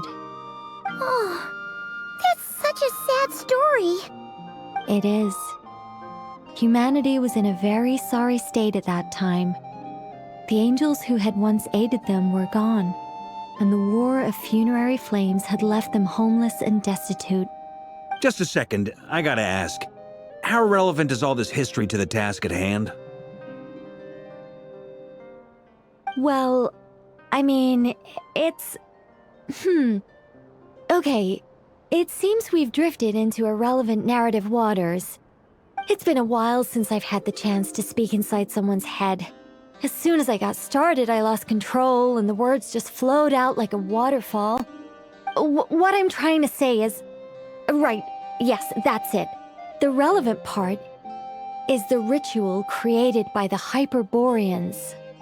The fact that they bypassed the false sky and saw the true moons implies that they successfully built a connection between Teyvat and the outside world. Which means, with enough Kuvaki and a sufficiently stable connection, it should be feasible to send one person over the border. Okay, so they built some kind of portal? Oh, yes. A portal. Yes. Is something wrong? You sound disappointed. I just didn't expect you to summarize it so well. It turns out I could have said all that in one word, if only I'd managed to think of it. No, please, it's fine. This is invaluable knowledge. I'll be sure to record and preserve everything in writing. Oh, really? Well, in that case, I suppose I could backtrack and add some more detail. I did gloss over a few things so far. Whoa, time out. Let's summarize what we've got first. The Hyperboreans were the last ones to use this method, right? So we somehow need to find whatever structure they built and make sure there's enough Kuvaki to power it up. Luckily, we have the moon marrow of both the eternal and iridescent moons, so we're all good for Kuvaki. Which means the key issue we need to focus on is finding the place. Am I right so far? Yes. Although I expect the structure is long gone by now. That said, what if we could take advantage of the phantoms to travel back to a time when it still existed? Well, travel back isn't quite accurate. It's more like we'd be creating a handshake between 2 points in space-time. We wouldn't even have to pick a time when it still existed. It could just be a time when it still appeared in phantom form via projection, or we could project our own phantoms, fold them together, and... You look lost. Was that too hard to follow? Yeah, things got a little, technical there. Paimon's brain is reaching capacity. All right. Let me think about how to put this more simply. Okay, got it. Over the next few days, I'll search for phantoms that we can use. Once I find one that meets the criteria, I'll let you know and we'll regroup. By completing certain rituals, specific individuals will be able to enter the phantom and make it to the Hyperborean structure. If everything checks out and it looks feasible, we'll just need to wait for Moon Prayer Night, and we can send the Moon Goddess back home. I'm really skimping on the detail here. Is this making any sense at all? I think so. For now, we'll just wait to hear from you. Yes. Basically, yes. Great. Counting on you. In the meantime, we'll focus on finding the Moon Goddess's name. My name? Are they looking for a way to stop me from disappearing? Excuse me, Miss... Go on, Miss Nicole. This conversation was a little all over the place. I didn't catch your name. I am Lauma, of the Frost Moon Scions. Ah, I did wonder. I noticed that you listened very intently when I spoke about Hyperborea and the moon's history. If you'd be interested, I'd love to visit you this evening and go through it again in greater detail.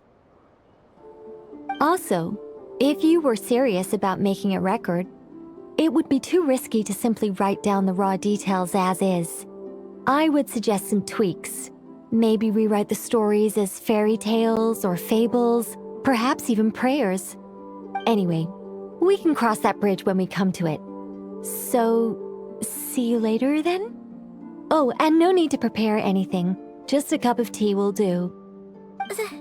See ya! She seems friendly. It's just... It's so nice to find someone who's actually willing to listen. I've been dying for a chance to finally go through all this systematically from start to finish.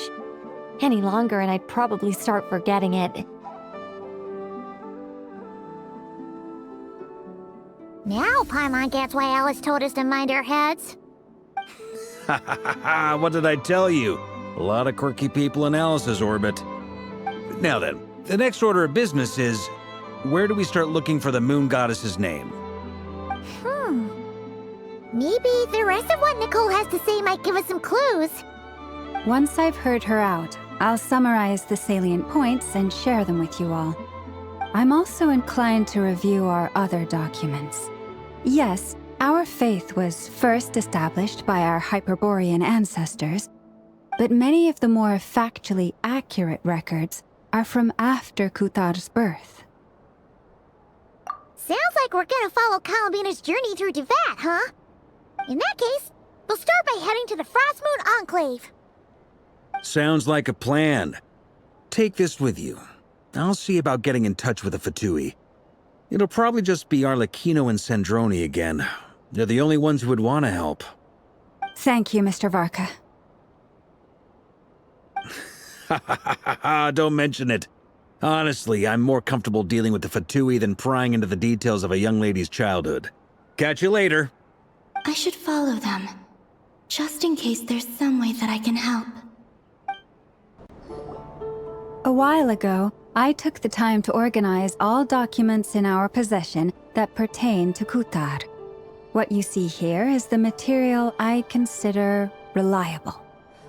You're saying there's unreliable material too? Yes. Most of the information we have was transmitted through an oral tradition. Inevitably, some of her stories were mythologized and deified over the years through countless retellings. That's why I organized them into reliable and unreliable. There's no sense seeking answers in history unless we can ensure the veracity of the historical record. Makes sense. All right, let's take a look through.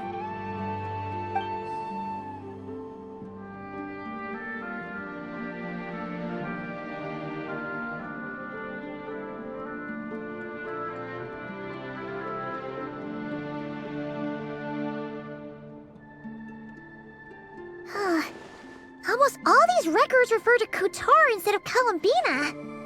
Although neither of those is her real name. Paimon's not sure what point she's trying to make. What we can gather from these records is that the Frost Moon Scions worshipped her as a god, placing impossible expectations upon her. I cannot fault them for their earnest faith, but for all their devotion, worshipping her day in, day out changed nothing. I imagine that none of it resonated with Columbina. It wouldn't surprise me if, even back then, she had already begun to reject the name Kutar and everything it represented. Lama speaks the truth. When I heard them call upon Kutar with hope and expectation in their voices, they may as well have been calling upon somebody else.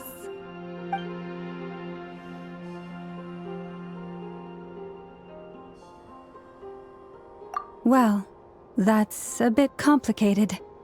I looked at the level of detail, perceived authenticity, prose style, and how realistic their portrayal of Kutar seemed to be. Amongst the Frost Moon Scions of today, only I know of her existence, and I alone have spoken to her face to face. As such, I know that there are certain things she simply would never do. That being said, I have sensed some changes in her lately. Changes? Me? Seems like this is getting us nowhere. For what it's worth, why don't we check the unreliable sources too? Sure. Give me a moment.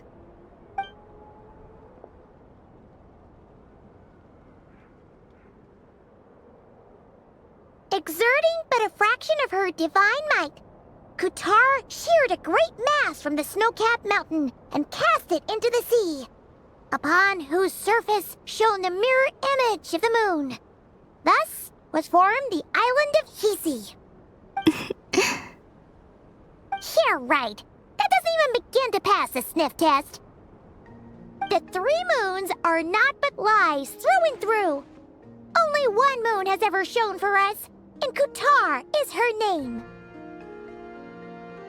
The vast majority of ancient texts are filled with fanciful tales like these. I trust you understand my criteria a little better now.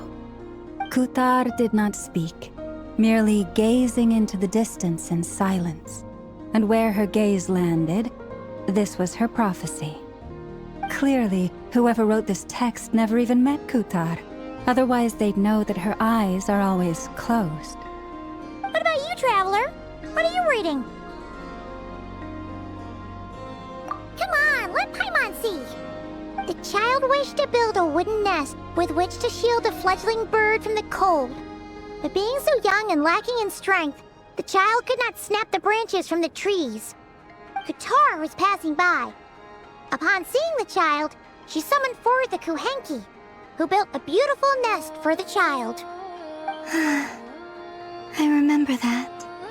Not knowing the meaning of Kutar's divine intervention, the child dared not to respond, and thus ran home to call their parents.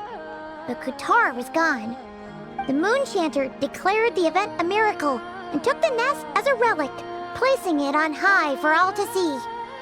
The child was named as one favored by the goddess and was greatly respected amongst the people. Yet, no further miracles were bestowed, and this matter was forgotten in but a few years. Huh. Any thoughts after reading that? Yeah. Columbina probably just wanted to join the kid in making nests. Ah. I'd originally considered this a fabrication, because Kutar did not perform any similar actions in subsequent records. But now that I think about it, it does seem like something Columbina would do. It's just that... She didn't know how other people would interpret her actions. She was probably worried about making things difficult for people. And so, she gradually stopped joining in. Yes. Oh, that's so sad.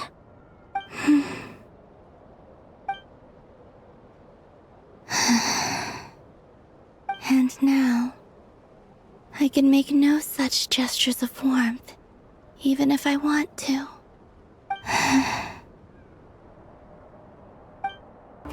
Let's see. There's Varka. Oh, and it's Durin and Albedo too. Yeah, this is pretty much the same place we bumped into each other last time. I convinced them to stick around a little longer. We were all waiting on people, so I figured having a little company would help pass the time. Ah, so you've been waiting for us? Does this mean that you've already arranged things with the Fatui? Sure does. Now you're back, we can go meet up with them together. How'd your investigation of the Frost Moon Enclave go? Well, we didn't find out Columbina's true name. But apart from that, it went pretty well. Aha, just as well that I didn't tag along then. I'm sure our moon goddess wouldn't want every man and his dog knowing all about her private life. Still, desperate times, desperate measures, I guess. Someone had to do it. So, Varka was waiting on us, but what about you two? Are you waiting for Alice? Oh, no. We already met with her. We discussed that experiment I mentioned to you last time. Oh, and she also handed me this communication device. That's right. I understand she informed you about the relationship between the phantom phenomena and Tevat's borders, yes? She wants me to help her with some more experiments on that front. She said that she'll contact me through this device with more information. Ah, I see. Following instructions and making observations. Pretty common research method. Takes me right back to Albedo's lab. Wait, then who exactly are you meeting? Someone you know. Albedo's met him too. but I don't think Miss Lauma or the Grand Master have been introduced. Introductions are overrated, especially in cases like this. It's you! So, it's not like the Academia has prohibitions against going abroad.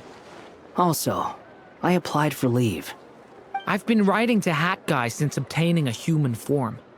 I've already brought him up to speed on everything that's been going on in Nodcry. Hat Guy?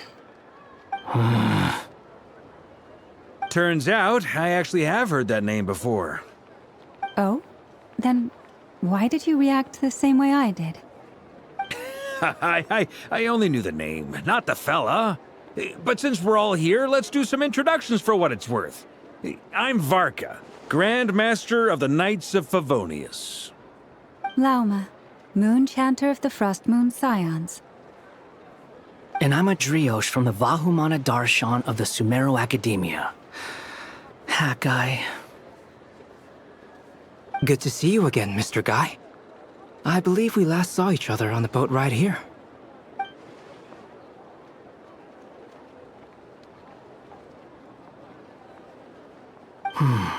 Mind you, the only reason I came here is because there's someone I want to look into.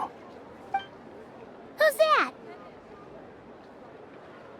The Doctor, also known as Dottore, second of the Fatui Harbingers.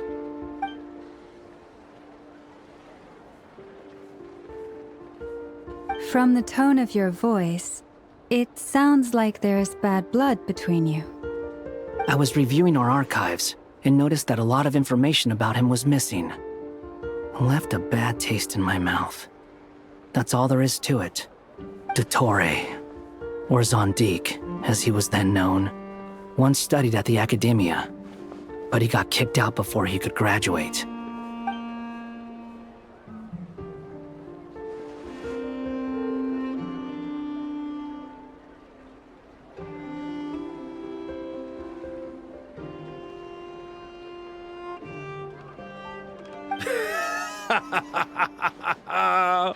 So the Harbinger's #2 man is a college dropout? How embarrassing for them. Last we heard, he was planning something.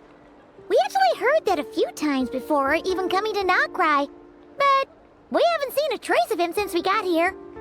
He only appears when something interests him. For all we know, he might have left already. But the fact he did something here at all is worth noting. It'll fill a couple extra lines in his file. Why does it sound less like a file you're writing and more like a criminal record? Anyway, we were just about to meet 2 of the other Harbingers. Want to come along? You might learn a thing or two about him there. Sure. Even though they're Harbingers, well, they're old acquaintances of ours, so, you know, when you talk to them, try to be... I got it. The Frost Moon Scions' relations with the Fatui remain tense. Forgive me if I do not attend. In that case, we'll continue assisting Miss Alice with her experiments. Good stuff. Everyone's having a fruitful time. All right, we better get going. I'll lead the way.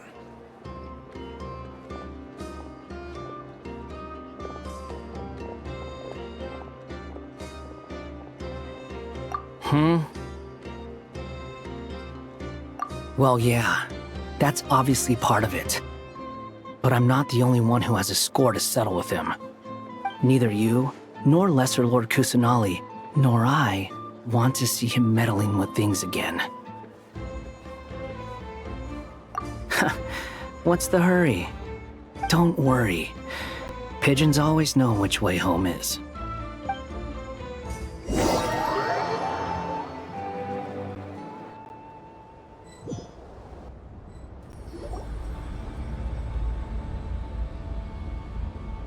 You made it. Who is this? A scholar from Sumeru. They call him Hat Guy. He's an old friend of the Travelers. Wait, this is the Academia representative you wrote about? He doesn't exactly look the part. I believe this will prove my identity. You'll notice it bears the seal of the Sanctuary of Surasthana. Well, what do you know? So it does. All right then. My mistake. It's fine.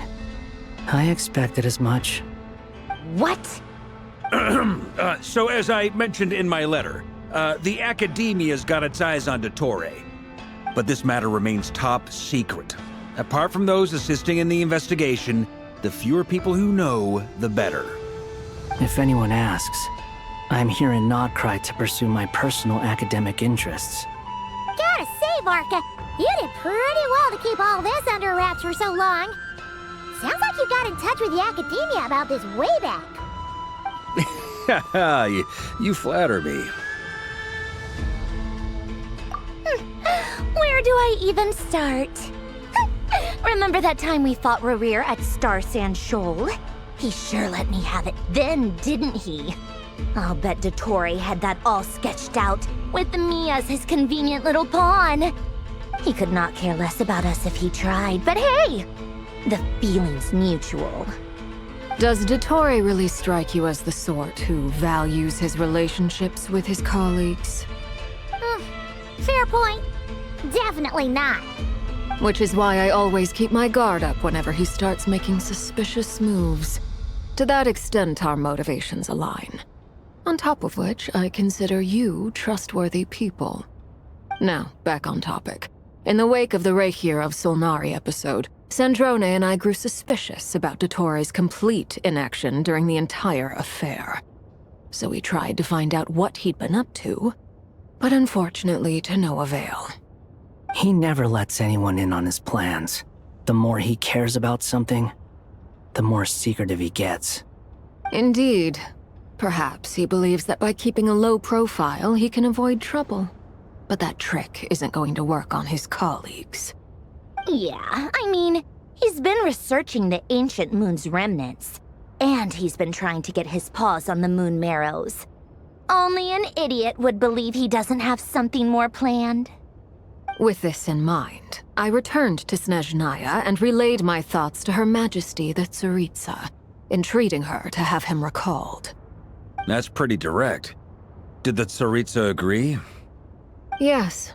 I made it abundantly clear that the Fatui's business in Nodcry is almost concluded, and we do not need 3 harbingers in this territory. Her Majesty concurred. Accordingly, Dottore has returned at her orders. I imagine he is continuing with experiments, which no one besides he would ever have any interest in.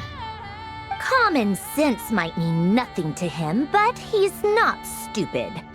He knows that no good can come from opposing the Tsaritsa.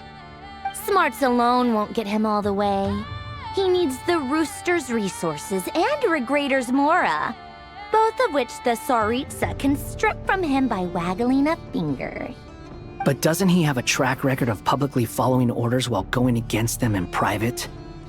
He probably has it down to a fine art by now. Wouldn't put it past him. We worked together on a research project once. Only briefly, but it was enough to show me that we're fundamentally different people. He has no interest in doing things methodically, stage by stage. His thoughts jump all over the place, and the moment his curiosity is satisfied, or he gets the results he wants, he disappears. The only similarity we share is that, once we set our minds on doing something, we will see it done, whatever it takes.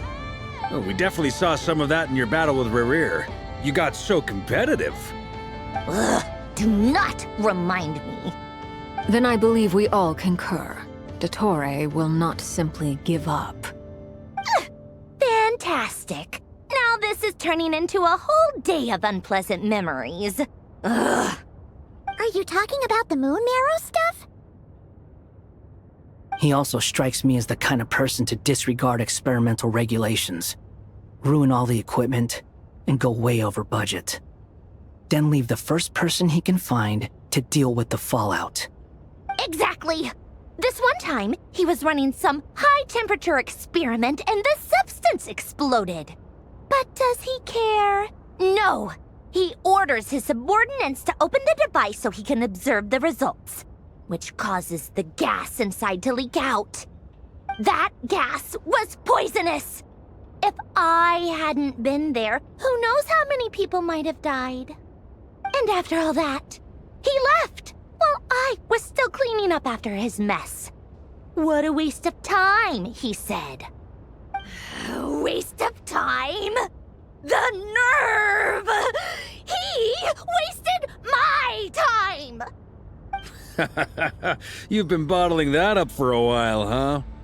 Hat guy, I must say, you seem awfully familiar with internal Fatui affairs. Especially when it comes to Dottore. Thank you, Lady Harbingers, for providing such valuable information. I have no other questions for now, so I'll be on my way. Wait, what? You're just gonna leave? You're welcome to join if you want. Ugh. Just when Paimon thought he'd finally mellowed out. He makes quite the impression. I'll say.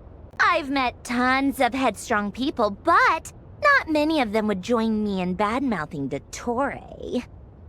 Anyway, back to the main agenda. Barca, you said that Columbina has gone missing?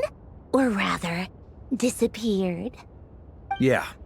We're working on building a connection between her and this world. The simplest method is to find out her real name. I've actually asked her that question before, but she said she didn't know. Considering our relationship, I doubt she was lying to me.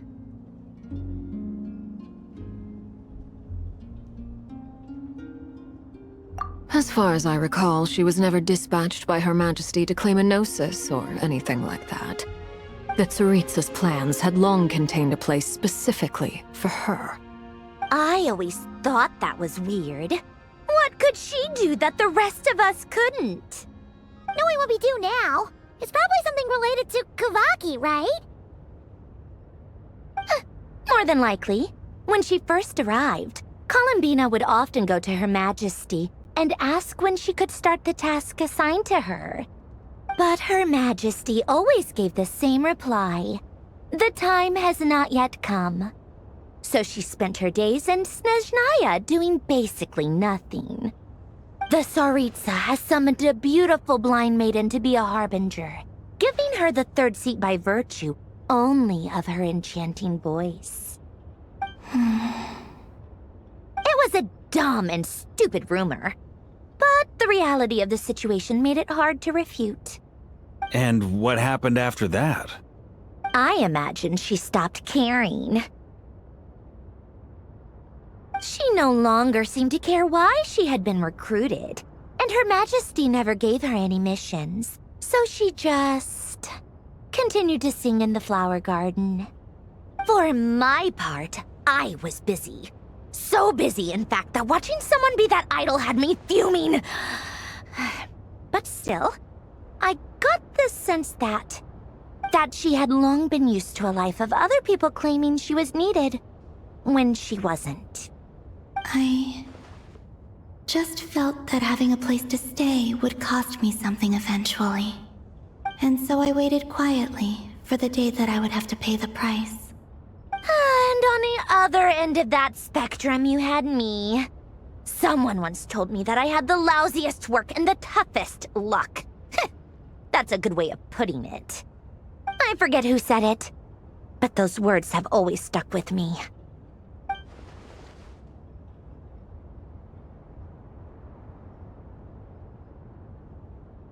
But you've done your job exceptionally well all this time.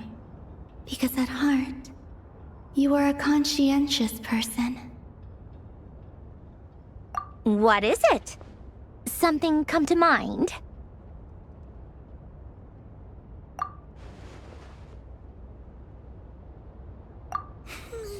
That makes sense. Nothing screams you are needed like your name shouted from across the town. Well, good luck with it. But if you ask me, Columbina is still the most shoutable name. I'm just so used to it now, after all the arguments we've had. I can't be bothered trying to remember another name for her. Nor I. Sandrone. Harlequino.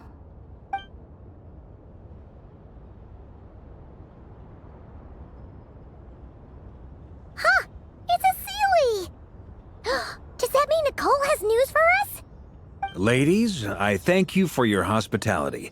If the chance ever comes up, I definitely owe you both a drink sometime. I'm sure it will. You can make your own way out. Heck, you've been here enough times, you probably know your way around better than I do. Okay! Time to do what adventurers do best! Follow that Sealy!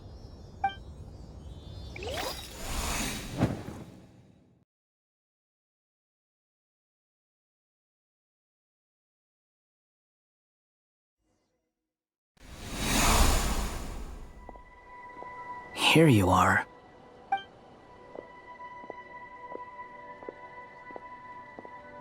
Oh, hat guy. How come you're back so soon? Did things go all right with the Fatui? Fine. Dottore been summoned home by the Tsaritsa. Couldn't get much more than that. How about you? Any progress with the investigation? Unfortunately not. We've tried everything. Different phantoms, different locations, different points in history. But the results were the same each time. Abyssal monsters roaming the land. People crying out in despair, with no hope of being rescued. Every time I see it, I can't help but think, is this what it was like in Mondstadt when Dragonspine Durin attacked? And if I fail in the task I've been given, will I create yet another tragedy? That's just meaningless speculation. When we encountered similar phenomena previously, I tried to interfere with those illusions, using sounds and lights to guide them. However, we could not change their fates. At most, we were able to extend their existences. The events of the past are like fate that has been written into Irminsul. There isn't a living thing in Teyvat that can escape its past. But Miss Alice instructed us to try to find ways to change the outcome that these phantoms face. It's an impossible task. Can't you just refuse? Since she asked us to do this, I feel like it can't truly be impossible. Or if it is, well, mages can make the impossible possible. I could not have been born as Durin otherwise. But you also said that your past 39 attempts were fruitless. That's true. But you're still going. Yes. After this many futile attempts, surely you realize that you're not doing this because you still believe what some mage told you. It's because you want her hypothesis to come true. It's something you wish for deep inside. So, think for yourself about what you want to do. As long as you don't believe it's futile, it isn't. Yeah. Previous experience indicates that we cannot touch the phantoms, which limits the effectiveness of our interventions. If we want to clear this hurdle, we need to break this rule somehow. Same thought here. Following the same rules means repeating the same failures. Reducing ourselves to mere playthings of fate. So you mean we need to figure out a way to make contact with them despite knowing that we can't? Yes, and I suspect that's something only you are capable of. Everything in Teyvat is logged in Irminsul, but the withering that once occurred in Sumeru was a sign that the Great World Tree was being corrupted. This corruption allowed things that should not have existed in Teyvat to appear. This is tantamount to rewriting reality to an extent. You're saying abyssal power might be able to affect those phantoms? No one's ever tried it before. If you're gonna try it, it'll take courage. And you have to be confident that you can control it. Is anyone there? Has anyone seen my daughter? She's missing. I have to find her. I hear someone inside. Spargana? Are you in there? Ah! If I can use my abyssal powers to warn him that there is danger here, maybe it'll change his decision. Maybe he'll stay away. Yes. The important thing is not the nature of the power, but rather how you use it. To intimidate and obstruct. Sounds about right for the Abyss. Let me try. I should be able to influence that thing. Have you seen a little girl? What? This isn't the time for that! Just run!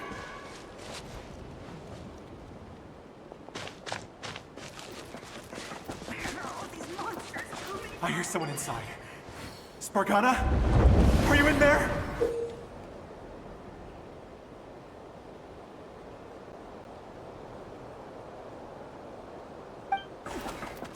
Where are all these monsters coming from? What is this? Looks dangerous. I should get out of here.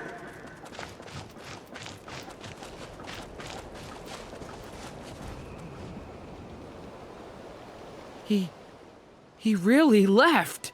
Ha! We did it! Don't celebrate too soon. Follow him. See what he does next.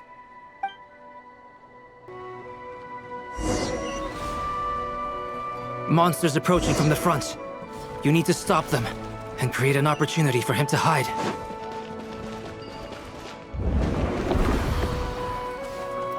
No! There's monsters ahead!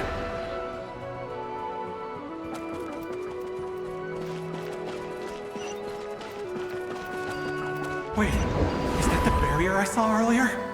Why is it appearing now? It's as if someone's controlling it.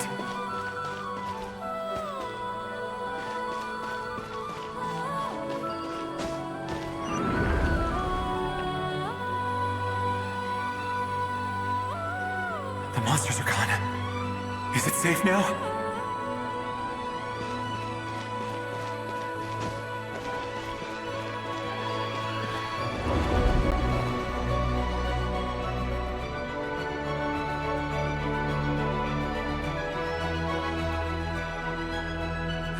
Gone too. How odd. Anyway, I guess I'll keep going. Quickly, let's keep up.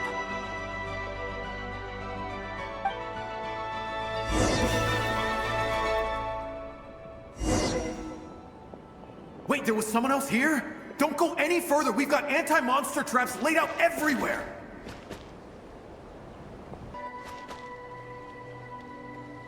We might be able to use the explosives over there, but we need to take care not to hurt him. I'll use the barrier to keep him at a safe distance. This barrier seems to be helping me somehow.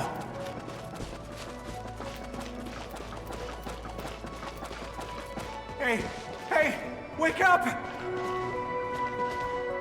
Oh, no good. Gotta keep moving ahead.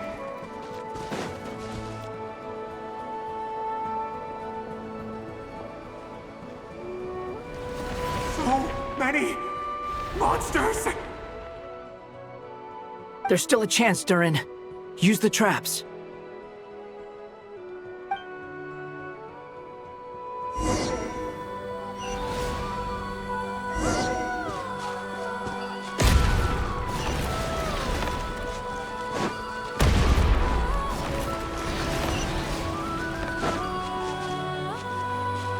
This happened before. We might just be able to save this person.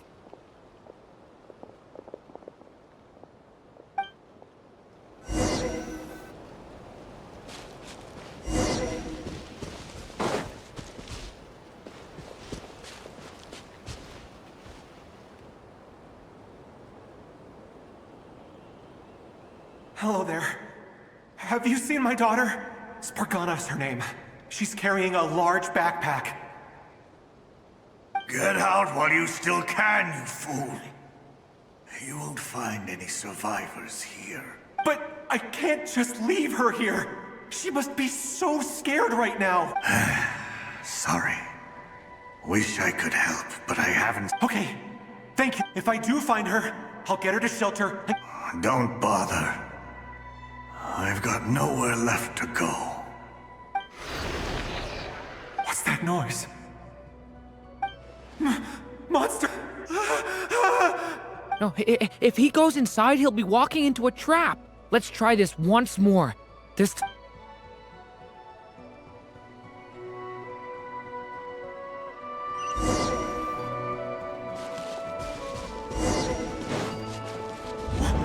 Why? How will I know where Spargana's gone like this? You know what? I'll trust this strange barrier. It's gotten me this far after all.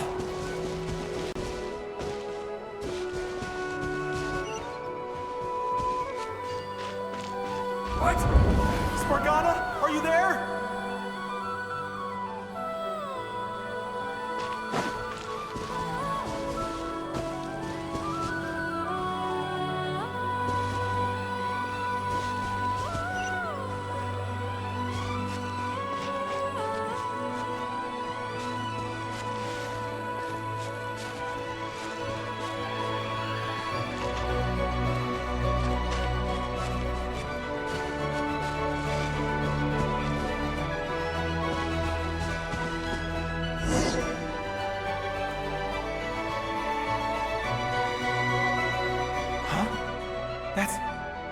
That looks like one of my daughter's books!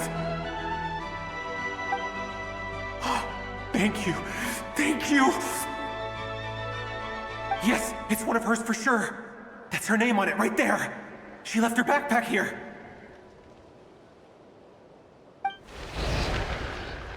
Durin, just like last time. Use the explosives.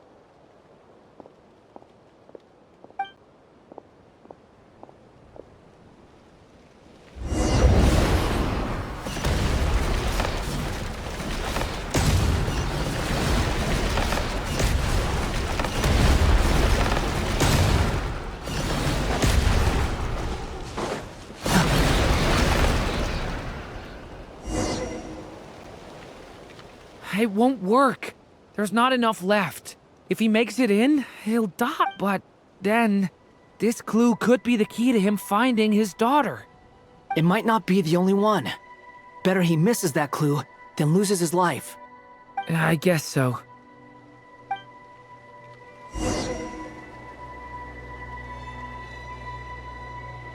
Stop him, Durin! We can't let him get any further in. That's my daughter's book! She's passed this way! Why? Why won't she? I've searched and searched and searched just for this! But how? I no longer have anywhere else to go.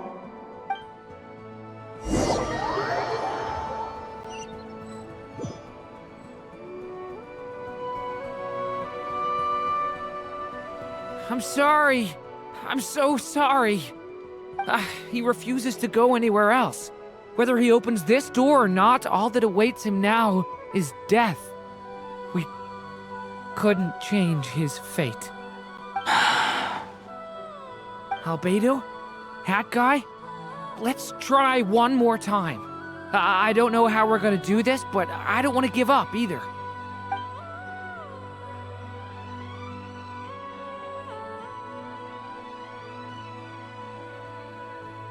Why am I here?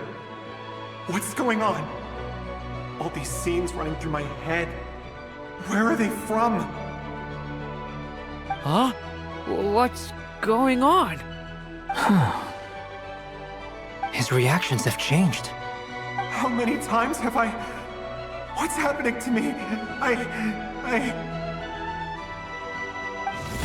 Huh? Wait. Who are you? You can see us now?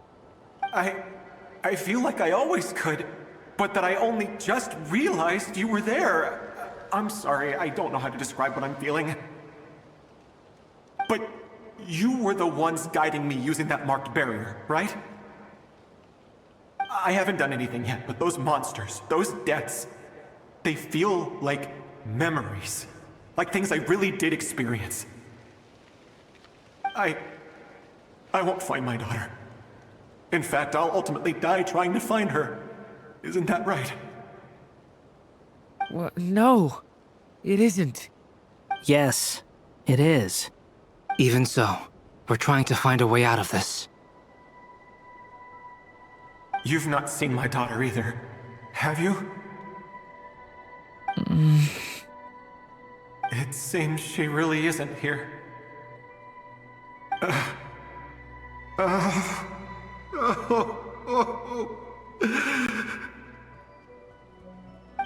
I'm sorry we couldn't help you.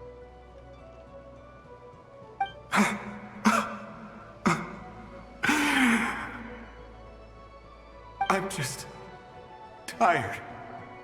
Maybe this is destiny. Maybe it doesn't matter how hard I search. How long do I have left? Experience says 15 to 20 minutes. 15 to 20. Thank you for all your help. Let's rest a while. You look exhausted too. Now's not the time for you to start pitying us. It's not pity. I'm just realizing that I've only got 10 or so minutes left. You know?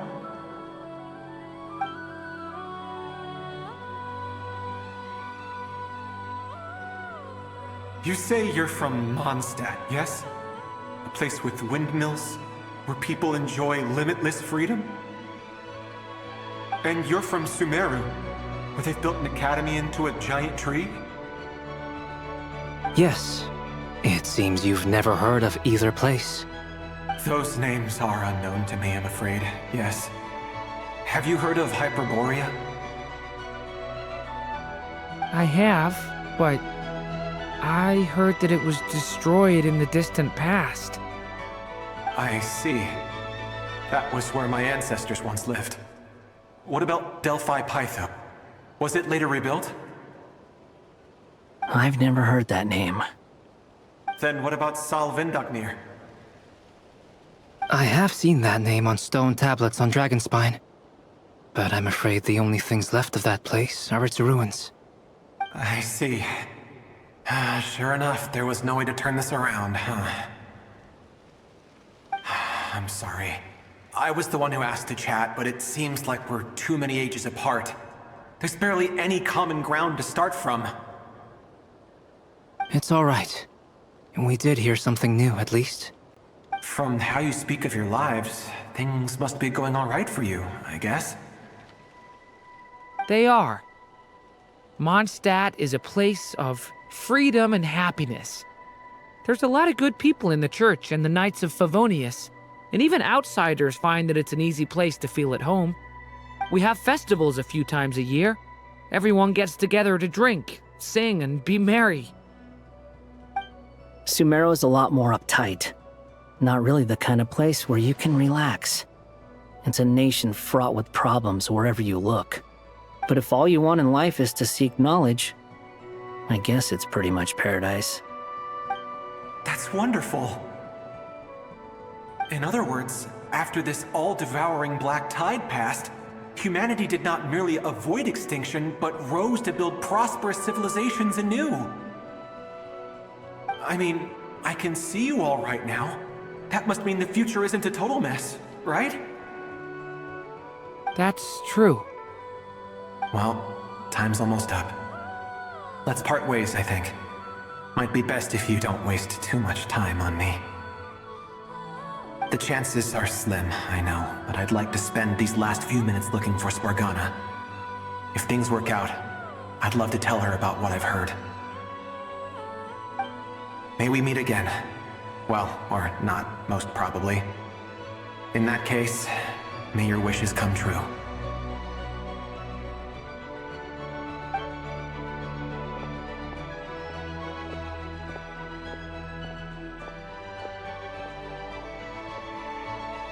He's gone.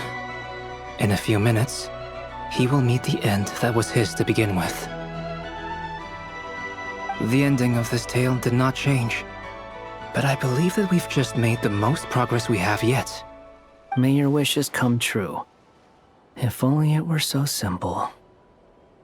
Hat guy, Could I ask you a question? You've never talked about your past. It seems complicated, and it weighs heavily on you, too. Would you be willing to tell me about it? I mean, sometimes it's better to get things out in the open. Take that guy we tried to help, for instance. At least he said goodbye with a smile, right? I know about Albedo's past. Our experiences are very similar, and he created me. As for you, you're my first friend, and you've witnessed every step I've taken. But by comparison, I know nothing about you. Either way, I mean, we're still best friends. But if I knew more about you, I might understand your thoughts a bit better. I've told you about myself. I'm a student at the academia. And what did you do before that? Prepared for the entrance exam? All right. If you really don't want to talk about it, I won't press you any further. I was a puppet built from the branches of a white tree, using technology left behind by the Conrian schools of mechanical engineering. A white tree? You mean an Irminsul tree? Yes, a branch of Irminsul that was once connected to the main tree. So you had a human creator too? Yeah, but my creator abandoned me after deciding that I was a failure. After that,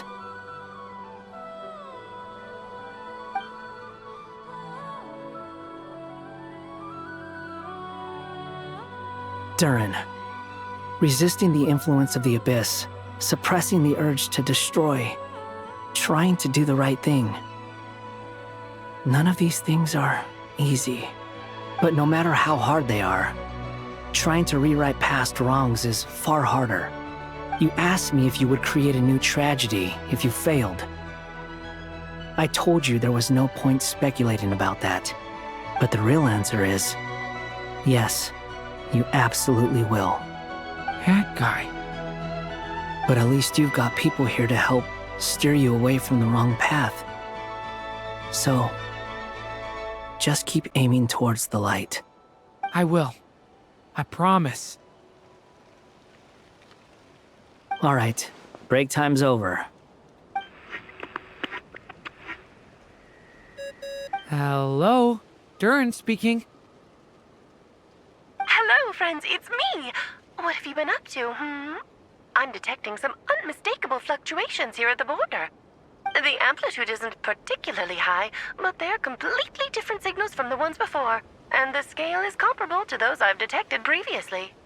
Alice, we were unable to save that person.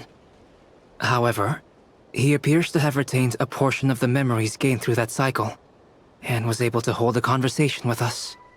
I see. Well, that is rather odd indeed. It definitely merits further attention. Could I trouble you to keep trying the same approach? I need to gather some more data. Counting on you. I should probably have Nicole come and check this out as well.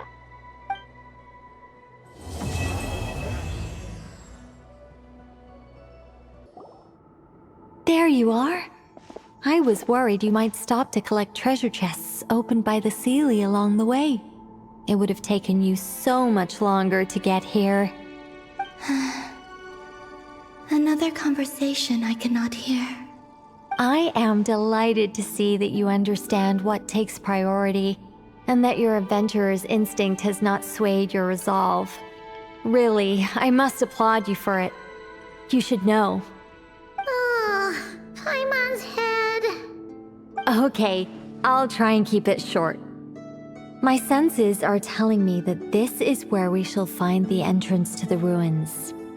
Oh, cool! Well, what are we waiting for? Let's open it up and see!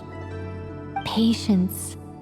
This was a sanctuary of great importance to the Hyperboreans. A special process is required to open the gate. Oh! Like the place that housed the Eternal Moon's Marrow? Okay, so what's the plan? Need us to do anything? And just the short version, if you can. Ah, Alright then. I was planning to start with some background on the invention of these techniques. Are you sure you don't want to hear it? It's quite informative. Remember what you were saying about priorities? Fine. Simply put, we need 3 human representatives to successfully undergo a process of Kuvaki resonance. Think of it as a test from the 3 moon goddesses to see if the entrants are qualified, with the most recognizable qualification being Kuvaki. Pretty sure Lauma would ace that test. Oh, wait. But we need 3 people. I also have no doubt that the Moon Chanter would be qualified. But we would need 2 other people with the same constitution. Therefore, the most feasible method is not so much to follow the rules, but to figure out how the test functions and find a workaround. I've done some research, and it turns out the mechanism is rather crude. We'll simply need humans to stand before it who have sufficient Kuvaki energy within them. I'm with you so far. How do we get the Kuvaki in them? The easiest way would be transfusion.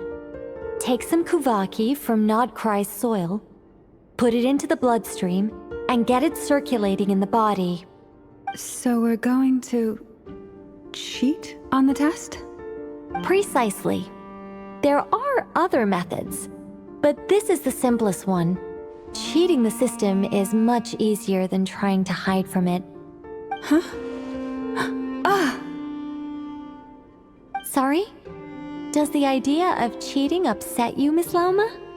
No, that's not it. I suddenly had an idea. Ooh, what is it? It's about Moon Prayer Night. I figured out a way for Kuthar to join in the festivities. Huh? But as Paimon said, we need to have our priorities straight. Let's get back to the test. I'll follow up with Nefer on the festival arrangements. Oh, okay. Anyway, is this really the best method we have? A Kuvaki transfusion sounds dangerous, no matter how you slice it. If you think that's dangerous, wait till you hear the other methods. I'd be more than happy to go through them if you'd like. There are several. No need, we're good. Let's go with this one. Very well. Kuvaki transfusion it is. Now, I should mention that the risks can be greater or lower depending on individual compatibility. It would be rash to simply infuse the Kuvaki and hope for the best. If the body rejects it, the reaction can be quite severe. The symptoms are similar to another condition that some people living here suffer from, known as congenital Kuvaki sensitivity. So, before we execute our plan, I will perform a simple test of my own to see who is compatible and who is not. Once that is done, we will have to complete the resonance process as rapidly as possible. The participants must remain stationary while the Kuvaki circulates and bonds with them, and they mustn't eat or drink anything. What? No eating or drinking? That's some hardcore fasting. They'll all be monks by the time they're through. 3 days. Oh, that's so long! And we still need to find 2 more people who are not just compatible, but also willing to volunteer. Fasting? What are they talking about? Really? Don't you want to think this through? Haha, count me in too. 3 days without food? I can handle that. Mr. Cole has made it clear that this is the easiest way. The way I see it, there's nothing else to discuss. It's time to step up. Yeah, you're right. In that case, Paimon volunteers to be Captain of Logistics. She'll keep the fires lit and grab some spare clothes to keep you comfortable. Then we'll start with you first, Traveler. Please step forward.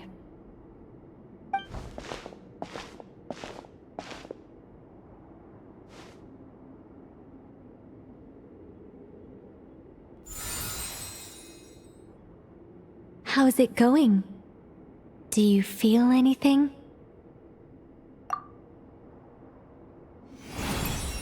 How about now?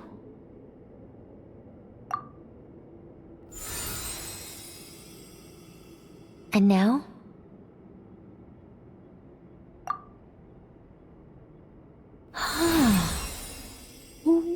What about now? You guys, it's not a competition, you know. All right, I'm officially impressed. Even as a descender, you can withstand far more than I imagined. It's like I summoned a giant stone titan to arm wrestle you, and your arm hasn't even moved an inch. In my last attempt, I infused 5 times the amount of Kuvaki required. Yes, safe to say, compatibility won't be an issue for you. You're eligible to join. You're next, Mr. Varka. Sure, here goes nothing. All right, I'll start where we left off. 5 times the required Kuvaki dose. Whoa, whoa, whoa, hey, wait a minute. How's it going? No, not great. I kind of want to puke. Feels like I've been drinking too much. A few bottles of wine, then a big stein of Dark Horse. With some hard liquor from Liyue mixed in. You think this is funny? I just lost to a young lady in an arm wrestling contest. I'm never gonna live that down. My apologies. I'll lower the concentration and try again. Oh. How's it going now? I'm not as dizzy as last time, but I can still feel it pulsing around. In that case, you wouldn't be an ideal choice, Mr. Varka. Let's try someone else. Okay. Let's go ask some of our other friends then.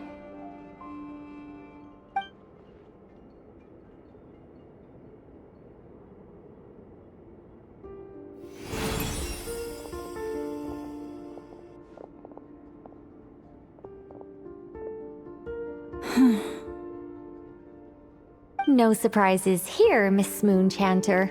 You're perfectly compatible. You may join.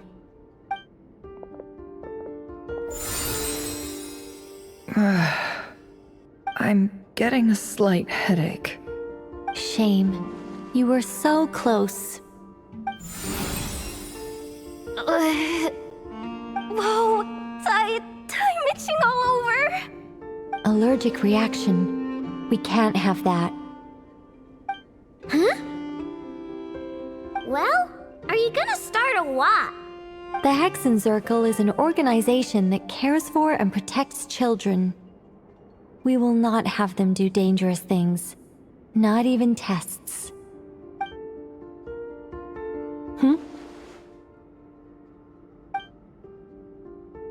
Is something the matter?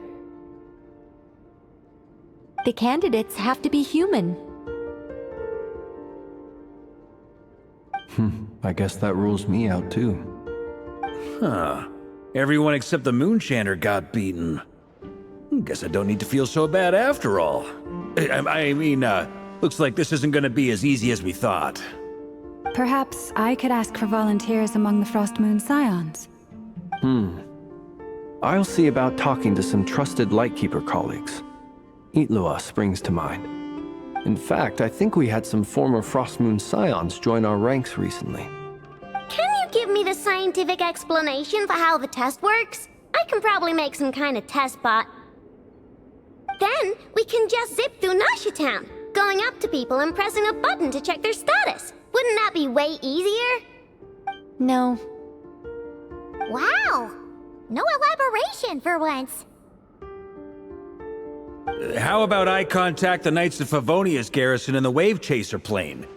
Shame that Lohan's already left. And that guy's even tougher than I am. Strange. The Moon Goddess is clearly revered by many people. So why is she on the brink of disappearing? She mentioned that the world has rejected her from the very beginning. And when we fought the Reikir of Salnari, it seemed like she exhausted her power for our sake. Also, Paimon's not sure revered is the right word for how people feel about her. Gratitude, certainly. For my part, anyway. It's basic reciprocity. She helped us, so she deserves our help in return. Yeah. Even though she looked like she didn't care, she still saved a ton of people, including me. A review of the relevant data leads me to conclude that Miss Columbina is a good person. Yep, you bet! They really think so? I'm super surprised that Columbina isn't her actual name, though. I think it really suits her. It's light and graceful and... yeah, just a really pretty name. I know, right? Unfortunately, that's not our decision to make. Columbina. That was the code name the Fatui gave me. But it also came up in the song I heard when I was born. But... is that really all there is to it? What do I truly think of my own name? Is there anyone left who will still call me by that name?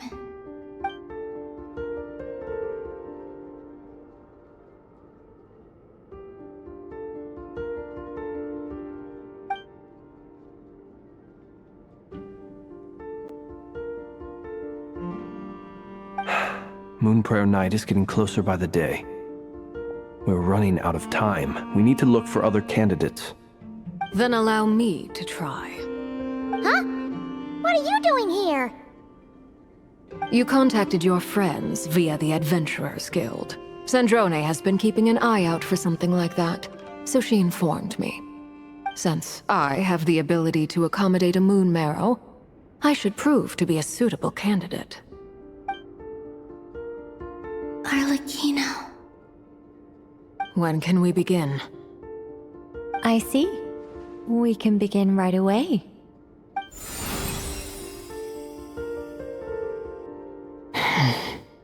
How was it?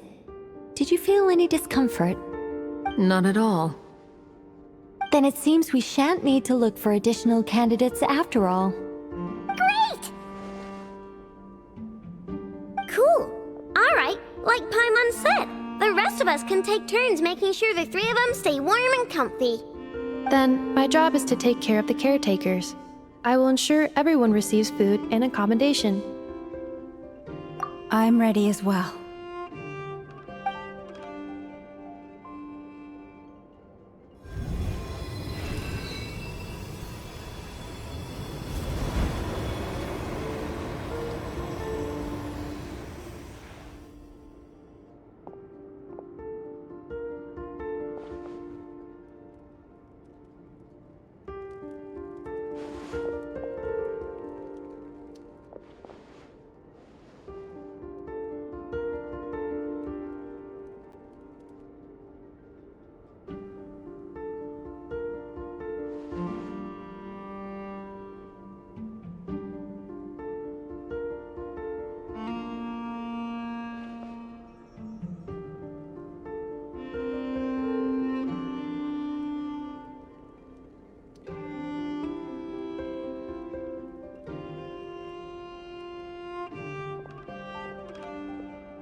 The work is done. The sacred scroll shut. The stars grow dim, the people silent. The white sun sets, the silver moon rises. O path to the temple, appear now before us.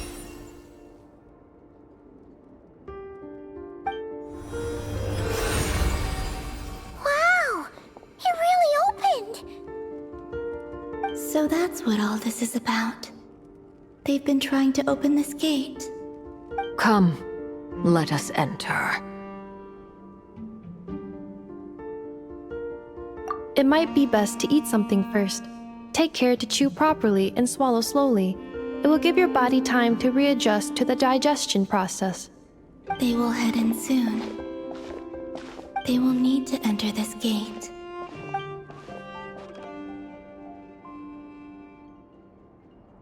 Huh?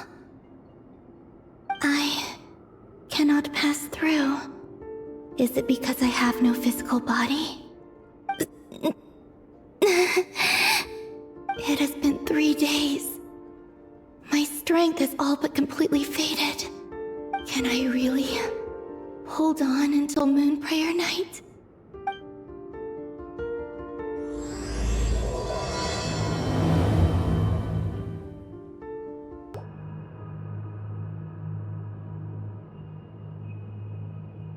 Are these people... Judging by their clothes, they appear to be phantom Hyperboreans from the distant past. That could mean they have some clues about the moon goddess's name, right?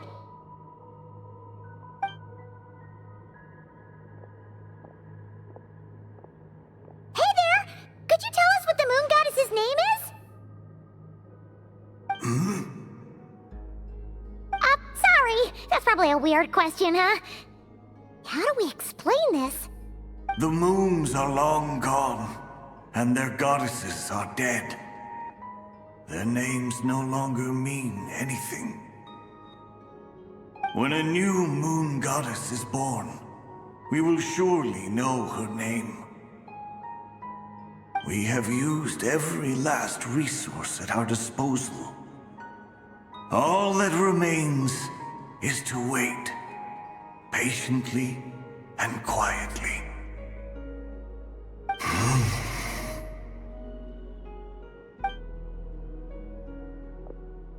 Were the people of the past all this devout? It looks like this phantom doesn't intend to converse with us any further. Surely the new moon goddess he speaks of must be Columbina. Alas, Kuthar's birth came long after the age in which he lived. But, maybe if we find a phantom from a more recent age, they might know Columbina's real name. True. Keep an eye out. We should be able to tell which era they're from by the clothes they wear. Yeah, you've been pretty talkative this whole time. What changed? Oh, nothing. I'm fine. You all make good points. When the Hyperboreans speak of moon goddesses, they mean the three from truly ancient times. I can't imagine they would know anything about our current moon goddess. There once was a time when the moon goddesses blessed them greatly and protected them from harm. So, when the war between the gods and dragons plunged the world into chaos, it seems they looked once more to the moons for help, praying for a new goddess to be born. Yeah, that checks out. Let's continue on. Who knows what else we may discover? Impressive. More precisely, this is a device that will help us reach our destination. Let's go. We still have a long distance to cover.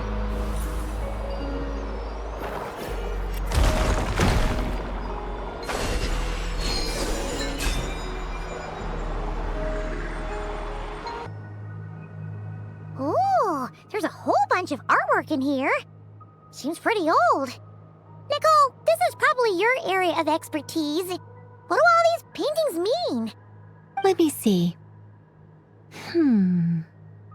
To understand these murals requires some knowledge of the history surrounding the War of Funerary Flame.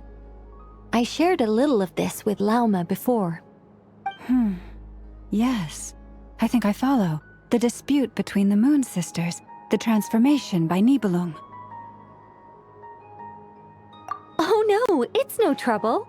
I'd be delighted to share the tale again. Alright then. Tevat's 3 moons and their goddesses were brought into being by the will of Nibelung, the then ruler of Tevat. But when the heavenly principles came, they changed the world completely, down to its very foundations. The moon goddesses were nowhere near strong enough to challenge this entity. But the heavenly principles did not view them as heretical entities that had to be removed. Essentially, the 3 moons existed to keep this planet alive and operational, which did not directly conflict with the heavenly principles' aims.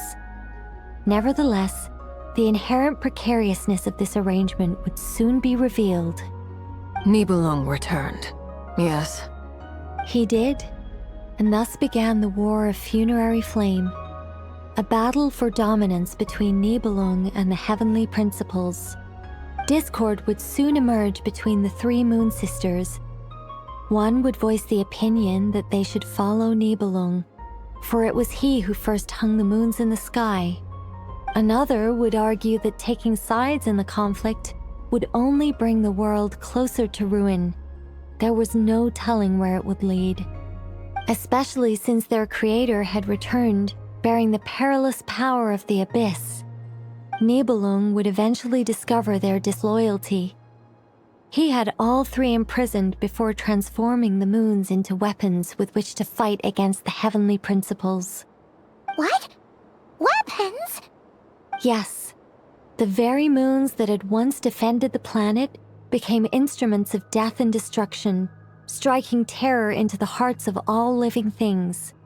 And although the Heavenly Principles and the three Moon Sisters had once been at peace, it now seemed that the moons posed an unacceptable threat to Teyvat. It is possible that the Heavenly Principles did not know of the goddess's imprisonment. If so, the weaponization of the moons would surely have been viewed as an intentional breach of the peace agreement. Regardless of who knew what, when, the Heavenly Principles shattered two moons and flung the other beyond the skies. Whether the goddesses managed to escape Nibelung's captivity after his fall, nobody knows. But this much is certain. From that day on, the moons no longer belonged to Teyvat. The rejections slowly drained their power until eventually they passed away. So that's the full story. You say the moon ceased belonging to Teyvat from then on. Why then would Columbina be born here? That is perhaps due to the lingering connection between the Frost Moon, which was not shattered, and this world. You could see it as the three sisters' dying wish. They never desired war. All they ever wished for was to protect this land. I see. If the final fate of the three goddesses is as you say, then Columbina faces the same grave danger. Our investigation has yet to bear fruit. We must hurry. Yeah, you're right. Let's keep going. We're finally here. Guessing we'll need to activate this thing? Indeed. I was a little worried about that at first, but as we got closer, I sensed that the Kuvaki within it flows unimpeded. It should be functioning normally. The only issue is how to activate it. It's looking a little worse for wear. What about the cores from some of the other devices we've seen? Can we repair it using those? In all likelihood, yes. I imagine that would have been the Hyperborean's backup plan. Let's look for some cores.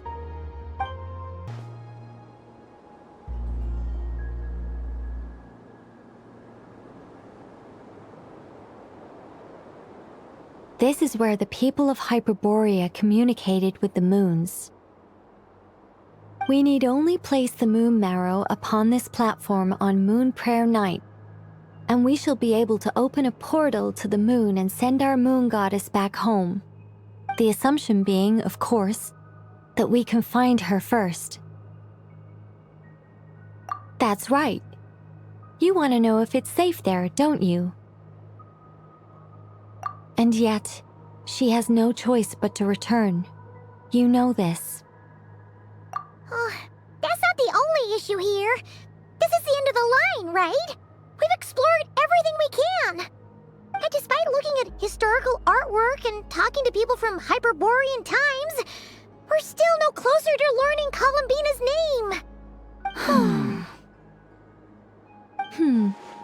If it's not too much trouble, could you tell me exactly what Alice said to you about finding her name?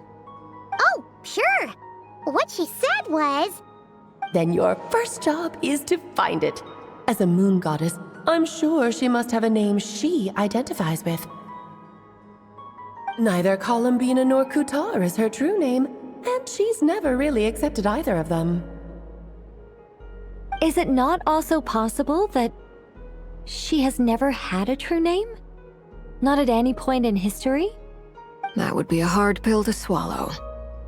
But at this point, we may have to accept that that is the truth. No one knows how she came into being, and she certainly doesn't have parents in any sense that we're aware of. Perhaps she was never granted a name at all. But does that mean there's no way to get Columbina back? She's just gonna disappear and there's nothing we can do about it? Huh? Wait, why all this pessimism? Was it the way I phrased this question? You all seem to, well, just because she's never had a real name in the past doesn't mean she can't have one now. What? Think about what Alice said again. She never once said that you'd have to find a new name, did she? Are you saying what I think you're saying? Yes. Names are anchors that connect us to the world. If she doesn't have one already, then all we have to do is create one, no?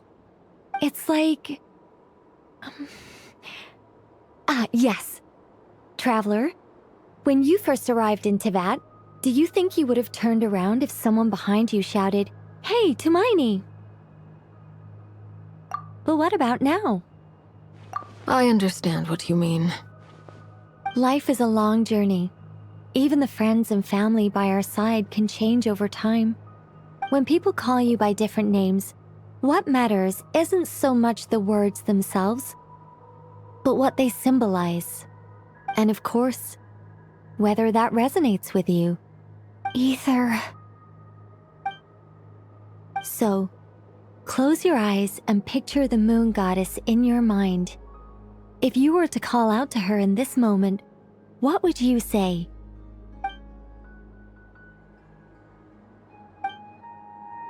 Columbina.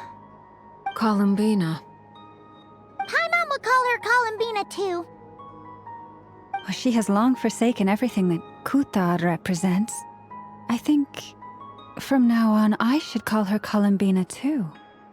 Well, it sounds to me like you found your answer. Are you sure? Is it really that simple? We haven't found her this whole time, and not for lack of trying. For a journey like this, the process is every bit as important as the outcome. Had you not searched far and wide, rejecting every other answer you were offered? How could you have come to an answer you felt was finally correct? Oh, it all makes sense now. This has Alice's fingerprints all over it. Are you suggesting that Mage knew from the start that Columbina never had a real name to begin with? I can't say for sure. But I can definitely imagine her chuckling in satisfaction somewhere right now, saying, "Ah, what fun." Llama! Your antlers! You should hurry.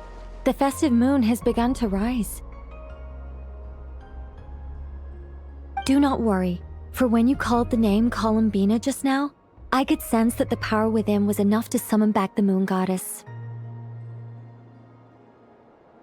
The power within what? The name? Yes. So, the thing is... What's wrong now? This is so annoying. I really want to explain how that whole thing works. Starting from the founding principles of Teyvat and... Oh, I could talk about this for hours. But... Deep breaths, Nicole. Deep breaths. You're an angel. A sober, sensible, solemn angel who has her priorities straight. Okay then. Sorry for asking. Clearly a bad call on Paimon's part. Anyway, you all need to hurry. Last thing, remember how it felt when you called out that name. Then it is agreed. By the name Columbina, we shall find her. Then we'll throw her the best Moon Prayer Night party ever! And at last, we will send her home.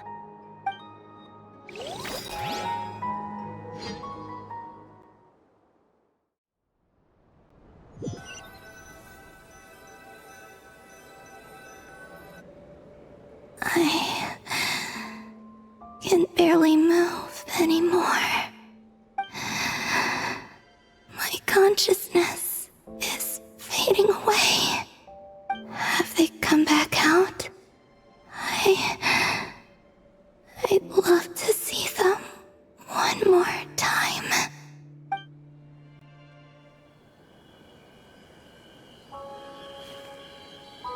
They didn't make it.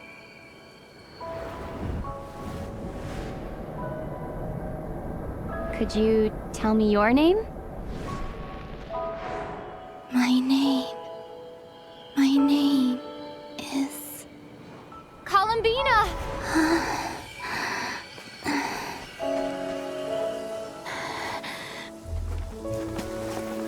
Columbina! Are you here? Columbina!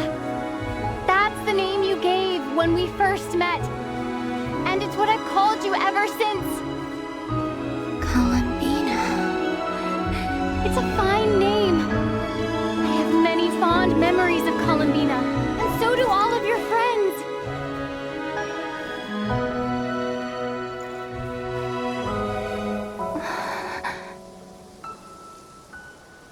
If you like this name,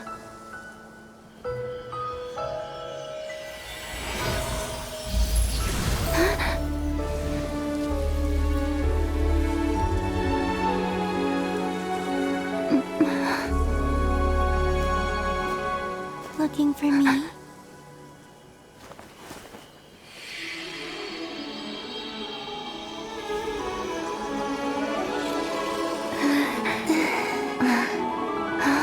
I like it. You can carry on using it. My name is Columbina Hyposelenia.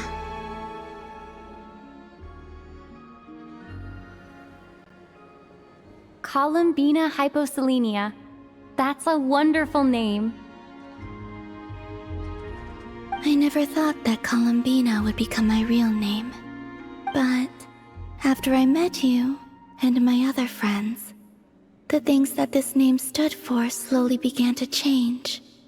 It went from being a Fatui code name to something my friends call me.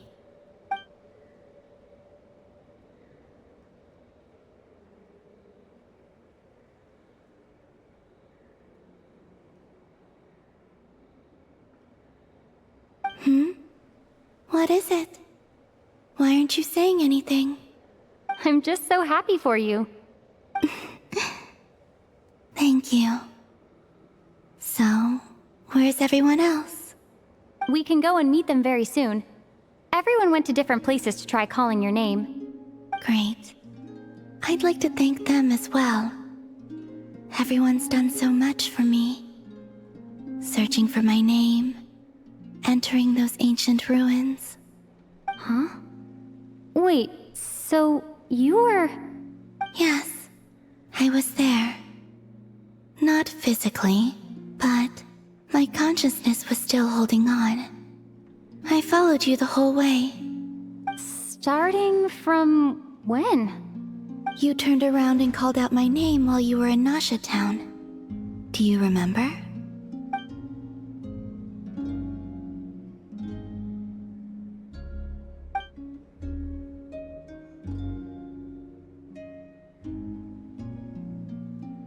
Let's go.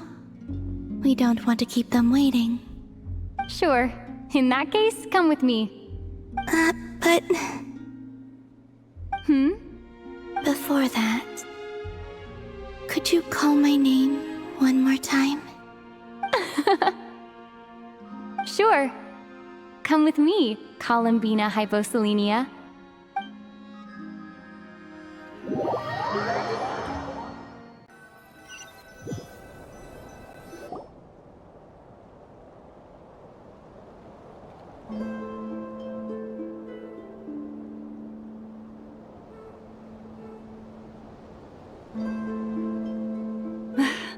Columbina! Oh, this truly is wonderful. Llama, I can't breathe. Ha ha! Just in time for Moon Prayer Night. It's good to have you back, Miss Columbina. Yeah, we were worried sick. Thank you, my friends. With your help, I now have a name that belongs to me. Columbina hyposelenia. Where's the second half from? You added it yourself? That's right. It means... Born beneath the moon. Yes. And by extension, it can also mean born beneath this world. A fine name. Now, as much as it pains me to interrupt this beautiful reunion, I feel obliged to remind you that the Moon Prayer Night celebrations in Nasha Town have already begun. Don't you want to enjoy the festivities? There's so much to see and do. And some of the ambient lighting and entertainments were sponsored by the kind souls in the Hexen Circle. Nicole? Why have you turned into Dodoko? So you're Miss Nicole. Thank you for helping us, and for helping me find my name. It's nice to finally hear your voice. You're quite welcome. Guiding lost people to hidden treasure is what we Seelie do. And if you ask me, spiritual treasures are far more precious than material ones. Chests are all well and good, but this was what it's all about. Oh, so satisfying. Anyway, I had to go help Alice. It seems like she ran into some trouble. That's why I couldn't be here in person. But don't worry, we're with you in spirit. We'll be celebrating right along with you. Keep an eye out for the Hexen Circle's festive stalls in Nasha Town. I think you'll like what we came up with. Alice said she even managed to rope B in this time. The Frost Moon Scions have also prepared various attractions. I believe Aino, Nefer, and their crew are setting things up as we speak. On that note, Nefer, about that request I made. It's all in hand. Yehoda is on site to ensure that everything goes off without a hitch. Wonderful. In that case, Traveler? Huh? Come on, Columbina. It's time to celebrate the best Moon Prayer Night ever.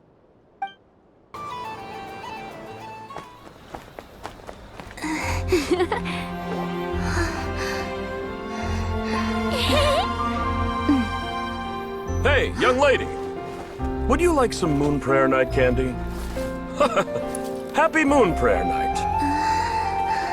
Oh, yeah. I almost forgot to say. Welcome home, Moon Goddess.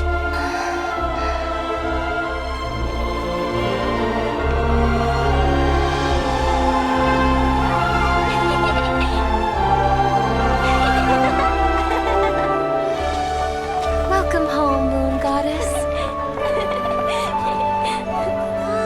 Welcome home, Moon Goddess. Welcome home, Moon Goddess. Turning Nasha Town into her home is a festive gift. A rather brilliant idea. Perhaps this is what Notcry, Columbina's home, should have been like all along.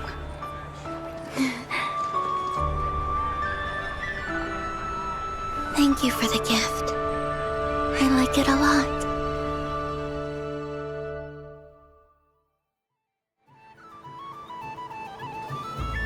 This feels like the surprise of my life.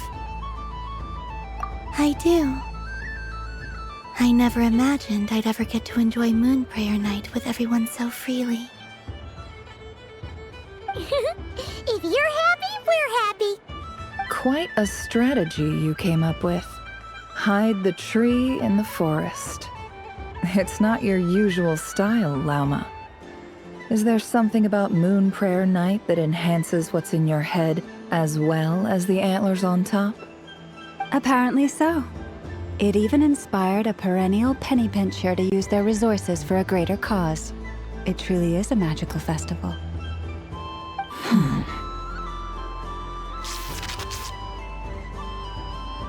I see it now. This bickering is actually a sign of a strong relationship. Huh? What's everyone doing here? Oh, Miss Columbina, you're back. Yes, I'm fine now. Thanks for your concern.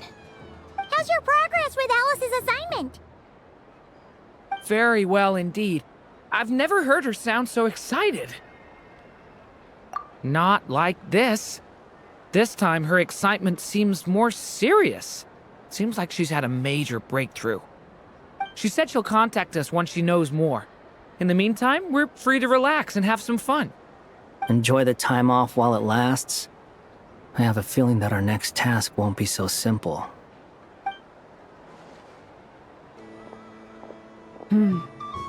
I should go. I still have a few things to attend to at the Frost Moon Scion stall. And I think I'll take a look around. With any luck, this once-in-a-year festival will come with once-in-a-year opportunities. Hold up a second. Where's Varka? I believe he made a beeline for the flagship the moment he entered Nasha Town. That's Mondstadters for you. They know what they want when festivals roll around. Goodbye for now, Columbina. I hope you have a wonderful night. I will.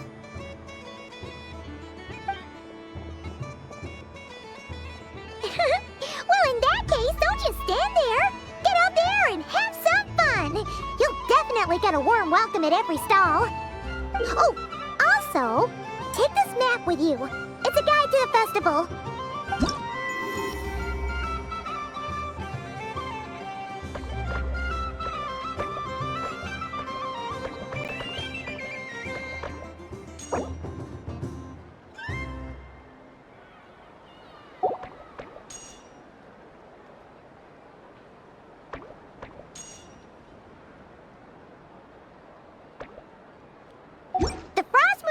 Stall is over here. Lauma's invited a whole bunch of cute animals to celebrate too. Over there is the Hexencircle section. Alice seemed more excited than anyone about this festival, so she insisted on making it a grand affair. Oh, and then there's the Nasha Town local specialties, including... Actually, forget that. Better if you go check them out for yourself. Thank you. It looks like a lot of fun. You're not coming with me? We'll be around. But don't you want to browse by yourself for a bit first?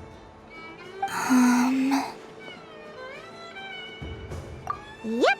If you find something you like and want to try it out together, just give us a shout. We'll be right. Otherwise, just relax and enjoy yourself. There's so much on offer, so try to experience as much as you can. And don't forget to stuff yourself with all the delicious festival food. All right then. Off I go. Where should I go first?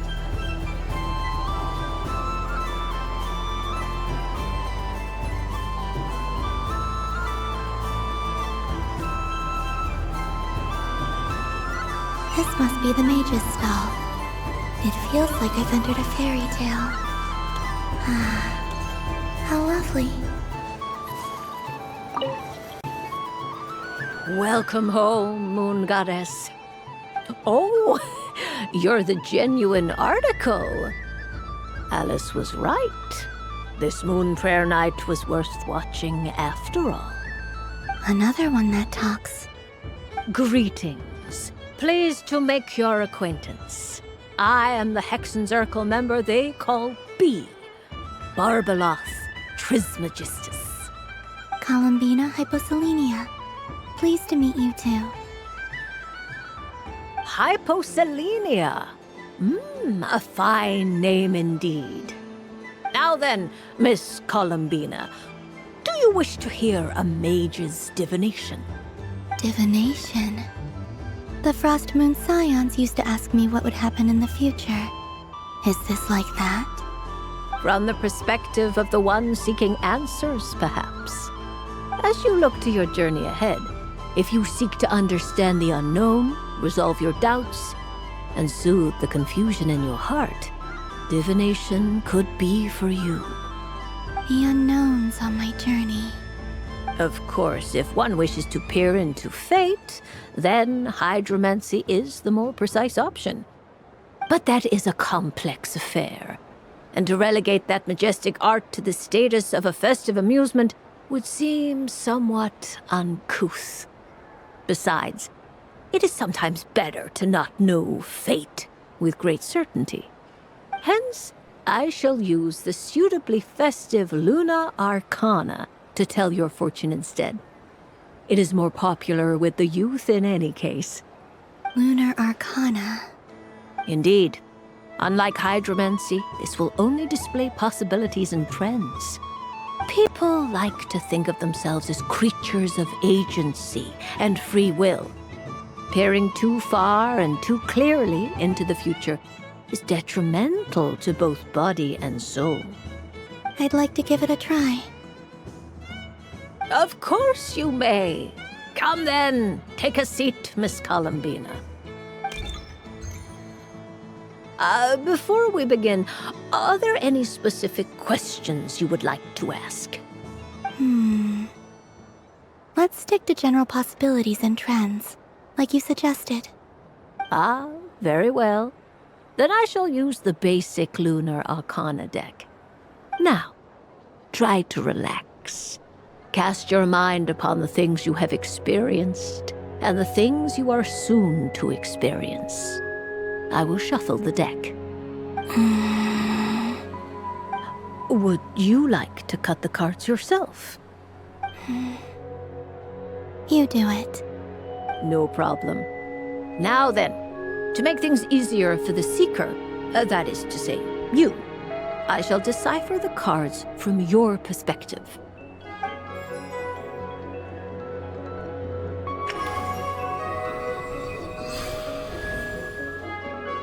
Please, draw the first Lunar Arcana.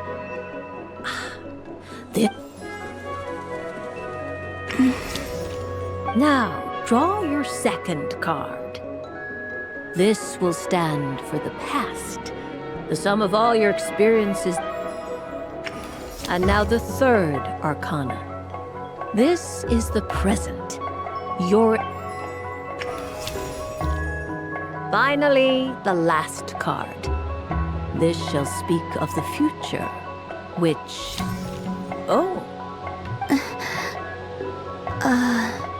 Kuvaki Pulse? Fascinating. I've never encountered this before in my role as a diviner.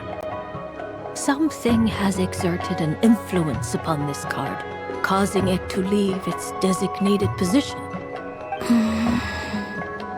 What do you make of this, Miss Columbina? Perhaps this is the guiding hand of fate in action. Of course, if you wish, you can choose to deny the validity of this card and draw the future for yourself. No, it's fine. Let's go with this one. A bold decision. I must say I'm looking forward to the results. Well then, let us flip the Lunar Arcana in sequence and see what emerges. Sure.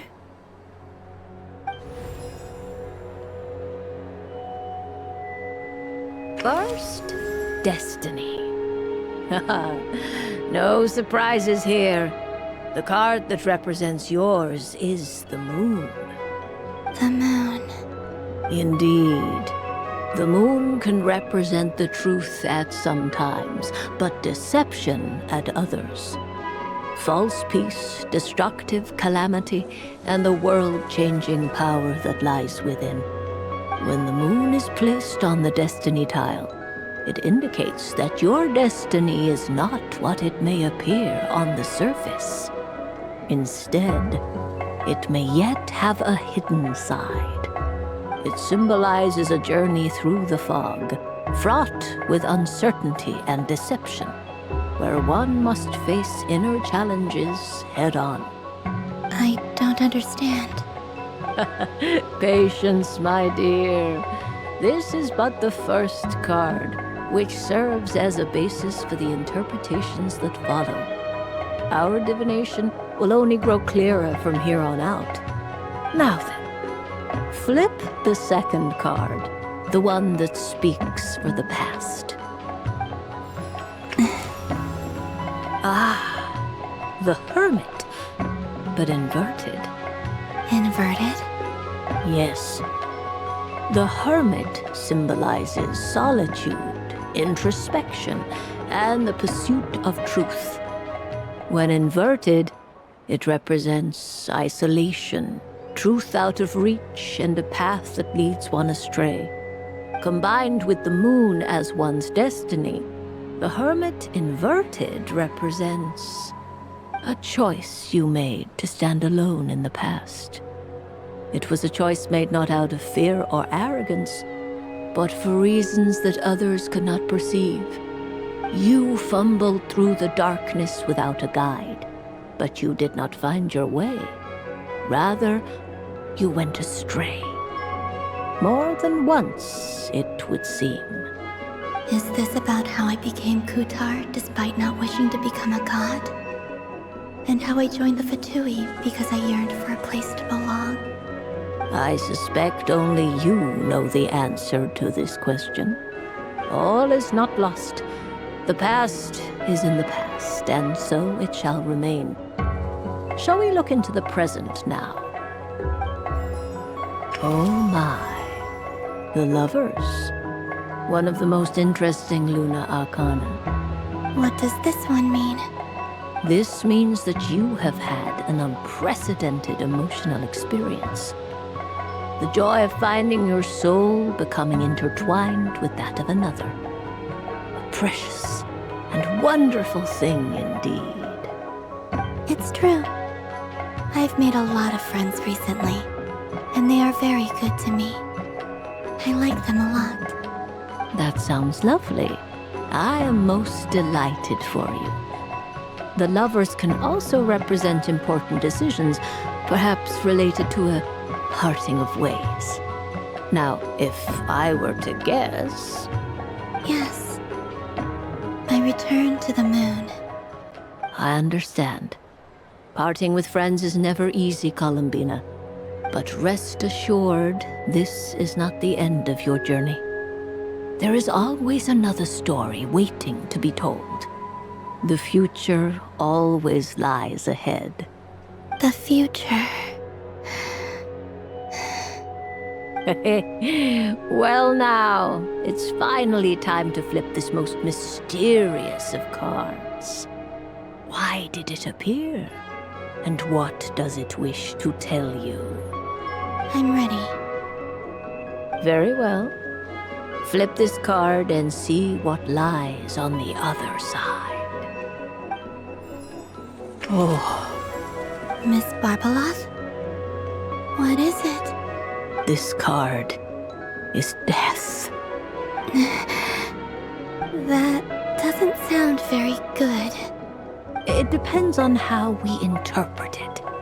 It is true that it can represent an agonizing death, a complete and utter end, but at the same time, it can also represent rebirth. Do not forget that your destiny card is the moon. That lends your future many different potential meanings. If death spells the end, is it unavoidable? As I have said, divination can only display general trends. It is a rough guide, but it does not show predetermined outcomes. Allow me to summarize it for you. In the past, you may have lost your way, but now you have gained new connections and new strength. You now face an important decision, one that may bring about a great change in what is yet to be. This change might, in turn, be the end of all things, or their beginning. But remember, everything is subject to change because of the moon present in your destiny. You must see the truth clearly and face your innermost thoughts. The truth. My innermost thoughts. Thank you, Miss Barbaloth. Don't mention it. Some people dislike divinations, for fear of glimpsing an ending to their story that they wish was not so. But I can see that you're different. The result of this divination will not sway your decision. This is a rare quality, and one that diviners always hope to see in the seeker. We are here merely to guide, not to exert undue influence. I understand. Go then and illuminate your future, Miss Columbina. The moonlight that shines from you now is most captivating.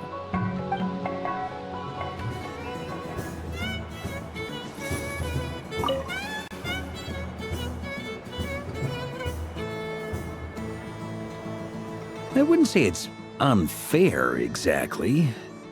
I mean, your voice goes right into people's heads. How would you explain that to the kids? You can't just explain it away as magic. Is something the matter? Ah, Miss Columbina! No, nothing you need to worry yourself about. Ah, impeccable timing. Stick around for a second, Miss Columbina. I need your input on something. This self-proclaimed Knight of Justice has yet to give me a satisfactory answer. I, for one, would like to hear your verdict on the matter. Hey, now, I left the flagship just to help you out, Miss Nicole. What's going on?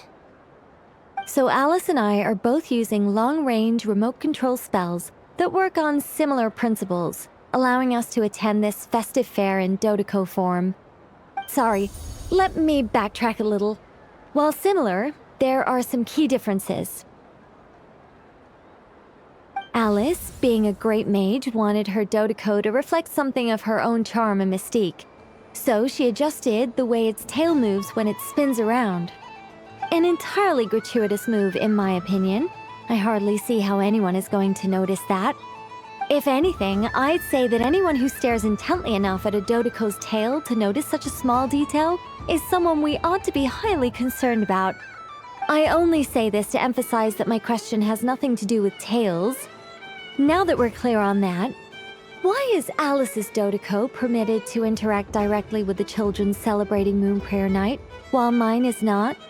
Your voice speaks directly into people's minds. See? Exactly what I said.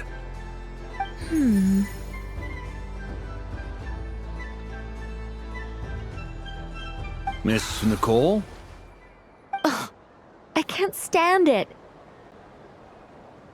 I know that probably makes me sound like a whiny child acting out in front of their parents. And it's a little embarrassing now that I think about it. But hey, I've said it now, I can't take it back. That would be even more embarrassing. Also, don't go reading too much into that analogy. It was off the top of my head. I'm actually an awful lot older than either of you. Miss Nicole, are you saying that you'd like someone to play the game you've prepared? I'm not so invested in that. It's just something cobbled together using items I borrowed from Alice. She probably didn't even make them herself. The point is, I want to know everyone's thoughts after they receive their prizes. But as you've said, I can't just ask. I've been biting my lip for so long, and I've had no one to vent my frustrations on. I thought this was going to be a nice, straightforward festival where I'd get the chance to guide people to treasure. Well, can I play? I can't guarantee that I'll win a prize, but... You will? I'd like to try. Then what are we waiting for? Let the game begin! It's like they forgot I was ever here. Ha ha ha ha.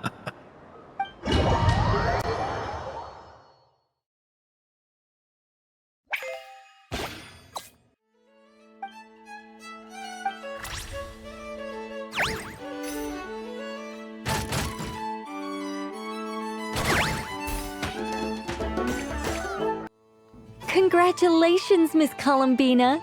With your great wisdom, you have overcome every obstacle in your path and conquered the great challenge posed to you by fate. Fate? Well, something to that effect. If you'd prefer something more poetic, it could be the icy winds or the dawn. Anything you like, really. You could even go with the challenge posed to you by Dodoko, if that's what you're into. Anyway, you can take or leave my suggestions. Moving on. All my hopes are now resting on this. Can I open it now? Stop teasing me. Please, I'm begging you. No more talk. Just open it. Wow. What a lovely sculpture. Classic and cute at the same time. Thank you, Miss Nicole. I'll always treasure it. There we go. Music to my ears. You have my sincerest gratitude, Miss Columbina. Thank you for sharing your precious time with me and fulfilling my wish. Don't mention it. You've all done much to help me. And still, I'm the one receiving all these gifts.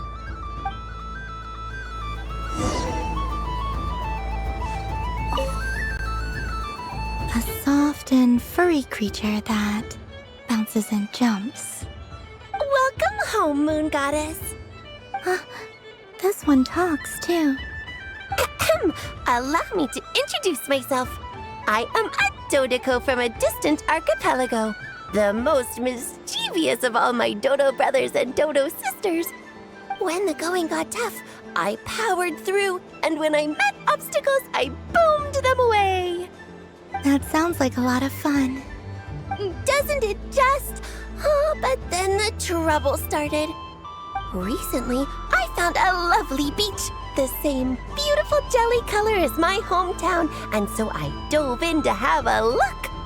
Only to find it overgrown with seagrass and nasty little spiky fish everywhere, looking to turn me into a Dodoko kebab.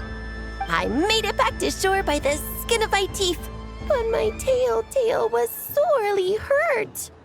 Couldn't you just boom them away? Oh, I wanted to, believe me. But I've heard that you, Moon Goddess, can understand animal speech.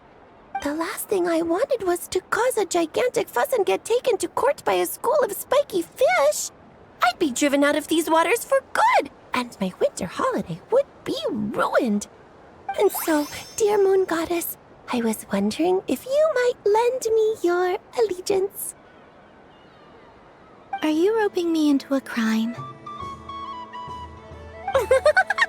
Oh, let's call it a once-in-a-lifetime carefree adventure.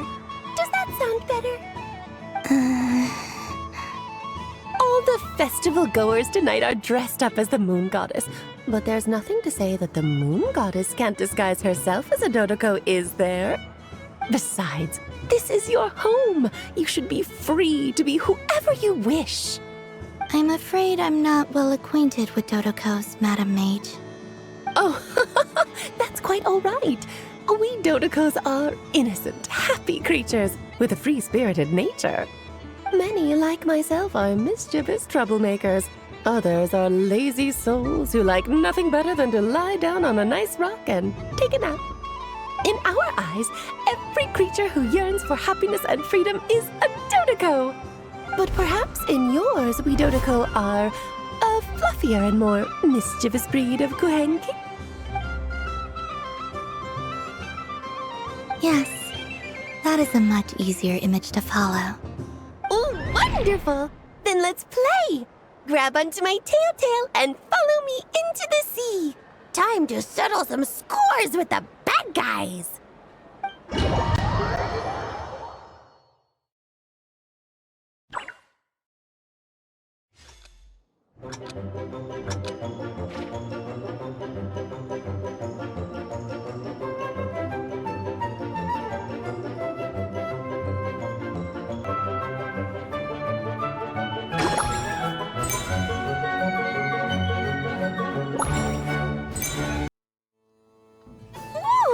Remarkable talent! So, what do you make of it?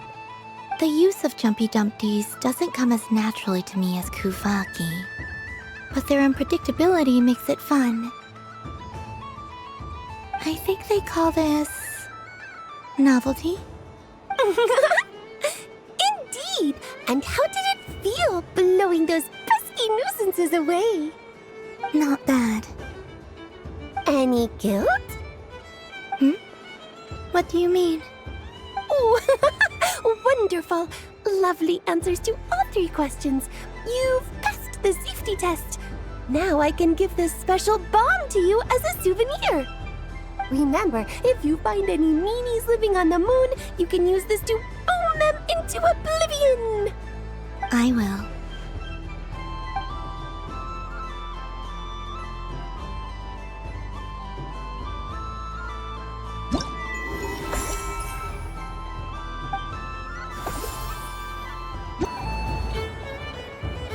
Dodoco's Whirligig! Come check out Dodoco's Whirligig! Ah, welcome home, Moon Goddess. Might I ask what this is?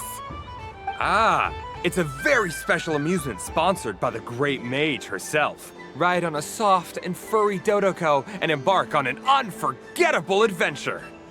I say that, but I'm just following a script here. Who is this mage, anyway? And what the heck is a Dodoco? I'd like to ride. No problem. But, are you by yourself? Is that not okay? Oh, no, it's fine. It's just that each Dodoco can accommodate 2 passengers. Would you like to bring a friend along? My friends... That should do it. Now, we just need to get everyone else to draw something on it too. But we gotta keep it a secret from Columbina. Traveler?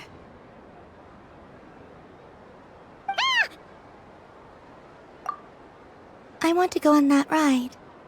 Will you join me? Let's go then. Don't worry. Paimon will do the rounds. You go have fun.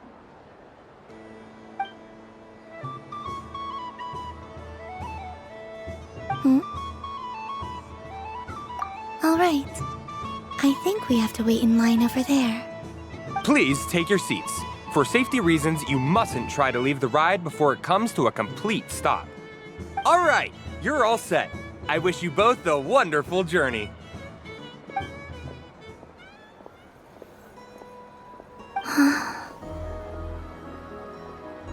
Not bad. It reminds me of riding a moon lane. Sometimes, the Kuhenki circle around me like this, playing their beautiful melodies. Yeah, I'm going to miss them.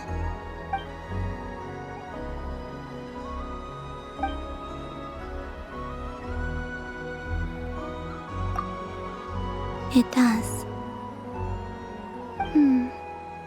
I've felt scared in the past, too. But this is a little different. You know something?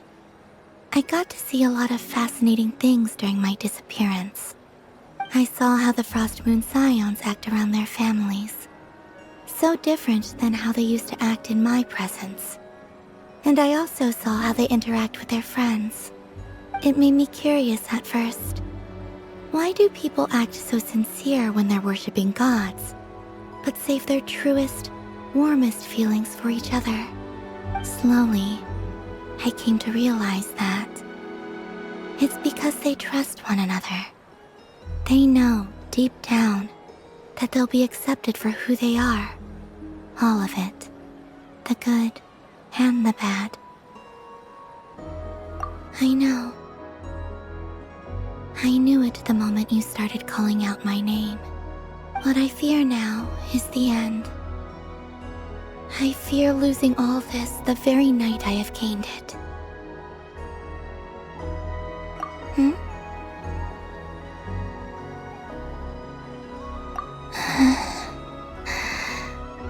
Thank you for this conversation. Thank you for listening to me. Don't worry. This fear I have, and the unknown that awaits me, they cannot hurt me.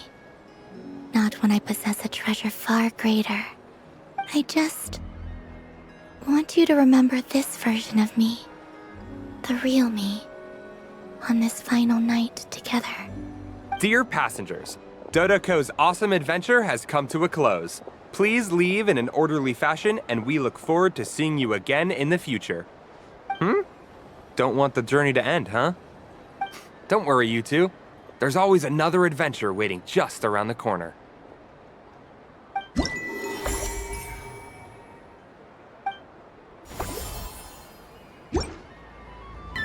Sunny days! I prefer sunny days. Ah, well, you are as warm as the sun itself, Moon Goddess. Very well. I believe your spirit animal has to be this most adorable chic badger.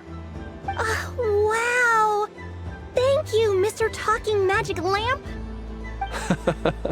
Have a very happy festival, Moon Goddess.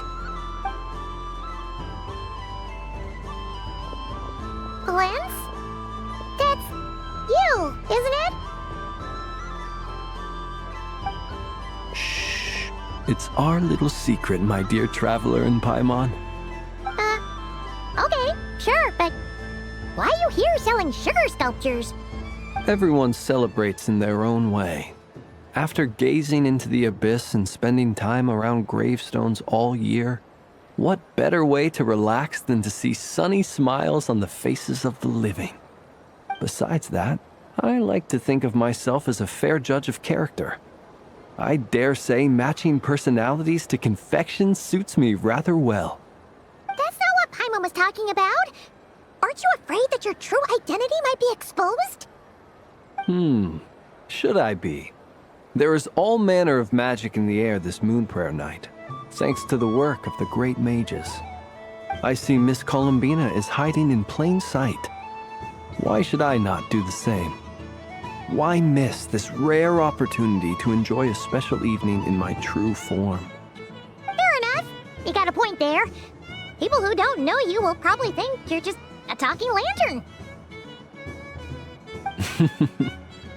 Well, now that we see eye to eye, what brings you here? Not a search for your spirit animal, I presume? Ah, well, actually... Here, see for yourself. Oh, this is... How wonderful. A beautiful idea. Yeah, we just met Barca, and he said that having everyone draw their own section was kind of boring. So, he did your bit for you. Ah, Varka. Ever the maverick. I see his artistic skills are truly one of a kind. In that case, I shall paint something on Mr. Albedo's behalf in a short while. What? Why not now? Ahem. Welcome home, Moon Goddess. Phew, that was close. Hello, Flins. She recognized you right away! What keen eyes you have, Miss Columbina. Especially considering they are shut. I did not see you. Rather, I sensed you. I can sense the fluctuations in Kuvaki all around me. One would expect no less of the Moon Goddess. Might I interest you in some candy? Yes, please. Excellent. I shall make some for you right away. Something the matter, Miss Columbina? What about my spirit animal? All the other children carrying sugar sculptures are talking about it. Wait, is she taking the test seriously? Ah, my apologies. How could I neglect that?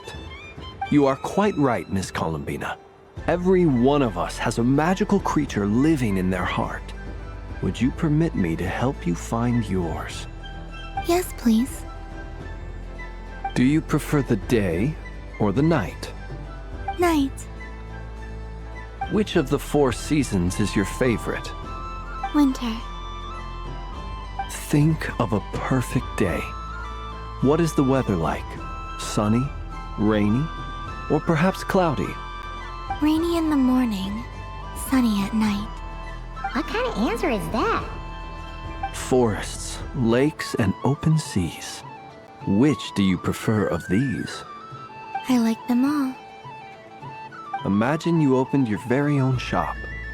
What would you sell there? Moonlight, I think. Wow! Paimon would totally shop there. It wouldn't cost anything. You'd just need to visit. Aha! I believe I know what your spirit animal is. Here. For you.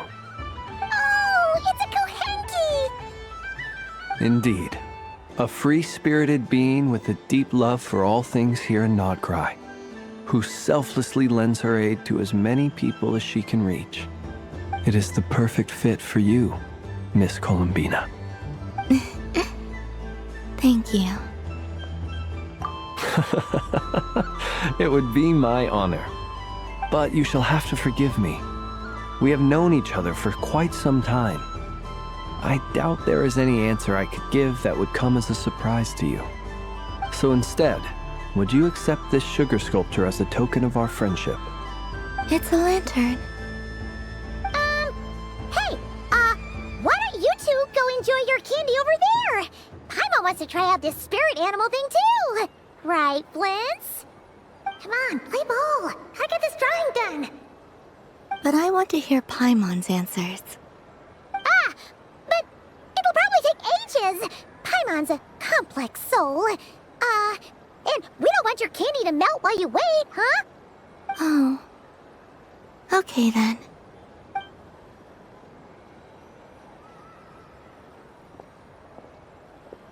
Phew. Nice excuse, Lady Paimon. That was some quick thinking. Yeah, no thanks to you. A little help next time.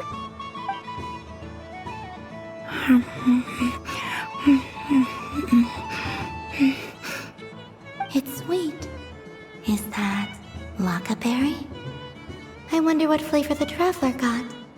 This way! This way! It's the candy-selling lantern! I'm coming! Of course. Traveler, maybe we can share? Yes. I found out recently that people share their food sometimes, so I'd like to try it.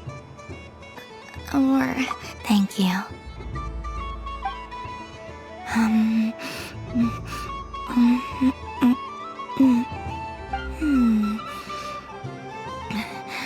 Yours is a little more sour than mine. Here, you try it. Are you sure? Amazing. My sugar sculpture has shrunk, yet my heart is filled with feelings of sweetness. I will remember this feeling. Sure.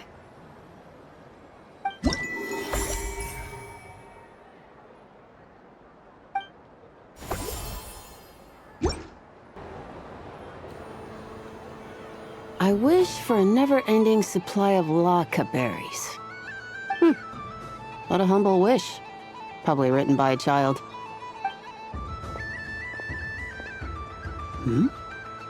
Is that Lauma the Moon Chanter?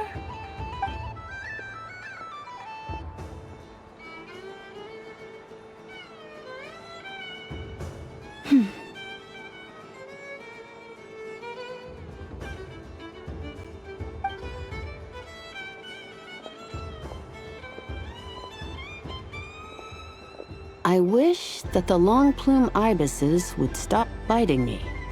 Oh dear, poor Lauma. All right, I'll write that one down for you. I got it. While everyone else is celebrating Moon Prayer Night, you're as busy as ever. I don't mind. It's rewarding work. A good kind of busy. My antlers are at their heaviest tonight, and the Kuvaki waves are especially strong. But as I help these dear friends hang their wishes up, I feel a great peace within myself that is hard to describe.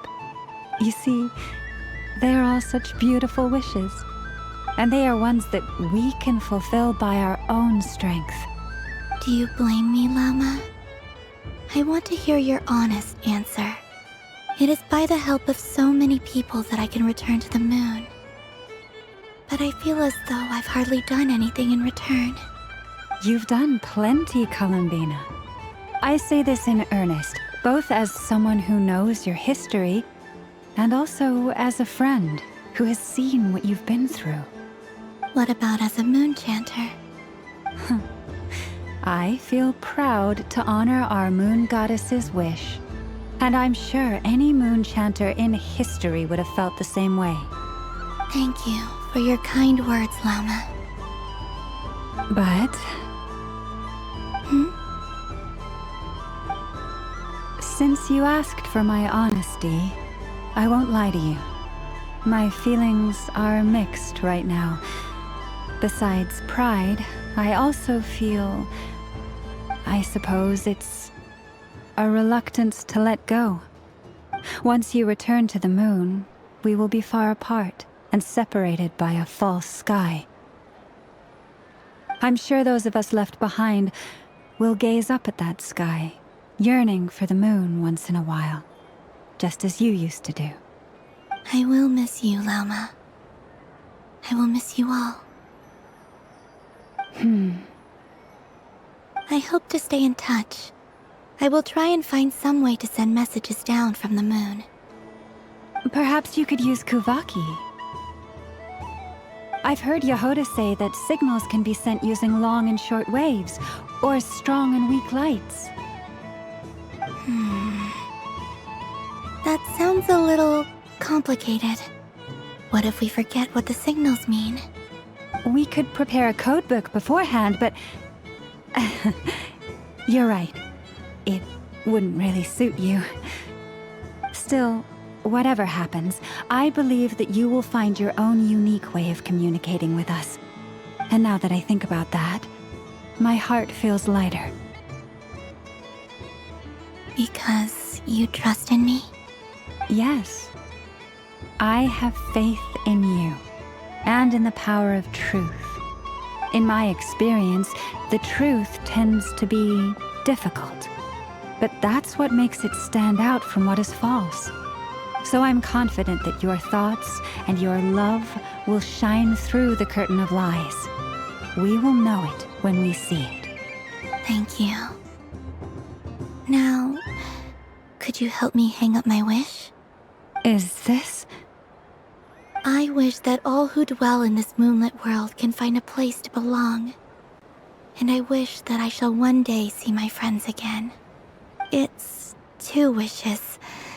I hope that's not too greedy of me. Not at all.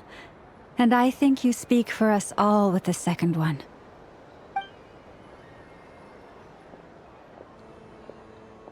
I shall continue to pray until the day that all of these wishes come true.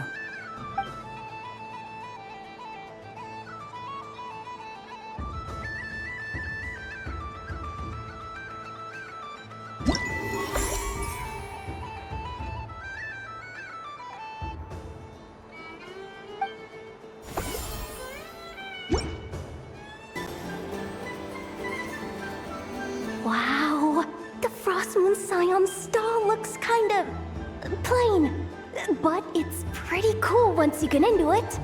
I don't go to Hisi Island much, but it's got that, like, old world cultural feel. And if culture means we get more festivals, I'm all for it! Hello, Yehoda. Columbine... hello, Moon Goddess? That was too close. I almost gave the game away in front of the staff.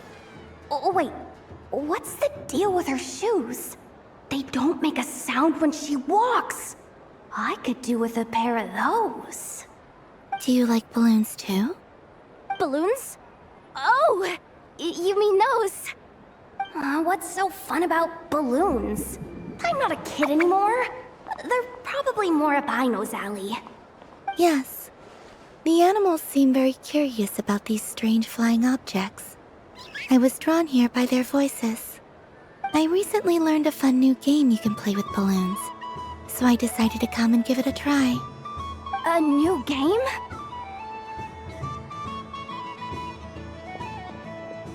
Hello. Welcome home, Moon Goddess. Here to buy some balloons? Yes.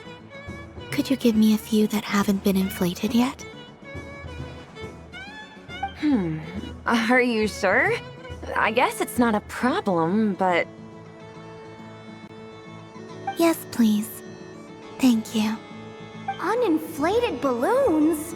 But those are just little rubber pouches. What does she want with those? Would you like to play the balloon game, Yehoda? Huh? Sure. I guess. How do you play it? Wait here a moment.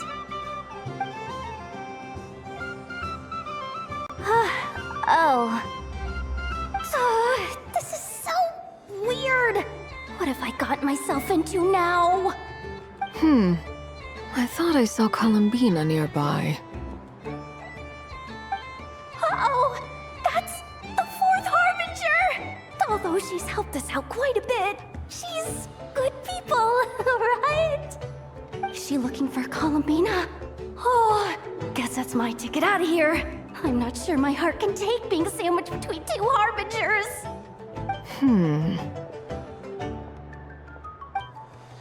Which stall is she checking out? Oh, it's that other Frost Moon Scion's one.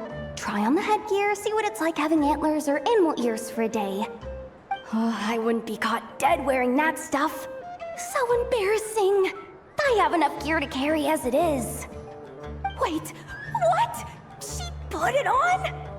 How peculiar. This would take some getting used to. I wonder if this is what it's like for Lynette. It really suits you, ma'am. What is this? She was so intimidating a moment ago, but now, dang, she's really rocking those ears. How does she make them look so cool? I suppose I may as well keep them on for now. All part of the festive experience. She's coming this way. How do you do, Miss Yehoda? Oh, jeez. Don't talk to me while wearing that thing. Where am I supposed to look? Oh, hey there. I'm looking for Columbina. Have you seen her? She just...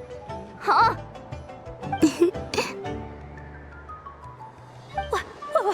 Wait, is that what she meant by balloon game? Yeah.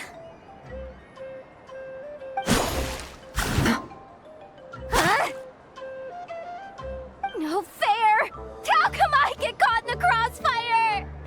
An ambush from the rear?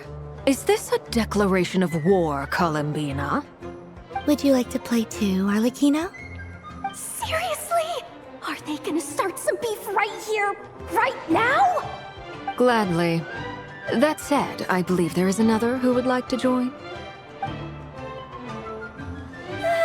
Boss Nev! Thank goodness! You've gotta get me out of here! Things are kicking off big time! Hello there. I'd like 10... no, make that 20 balloons, please. Uninflated. What? Miss Moon Goddess, I hope you're prepared to pay the price for assaulting my employee. Welcome to the game, Nefer. Just to be clear, let's keep this a fair fight, okay? No strange powers, please and thank you. Naturally. Don't just stand there, Yehoda. Aren't you going to team up with me? Huh? Do I have to? Of course. Don't forget, the Curatorium has a reputation to uphold. I knew something like this was gonna happen.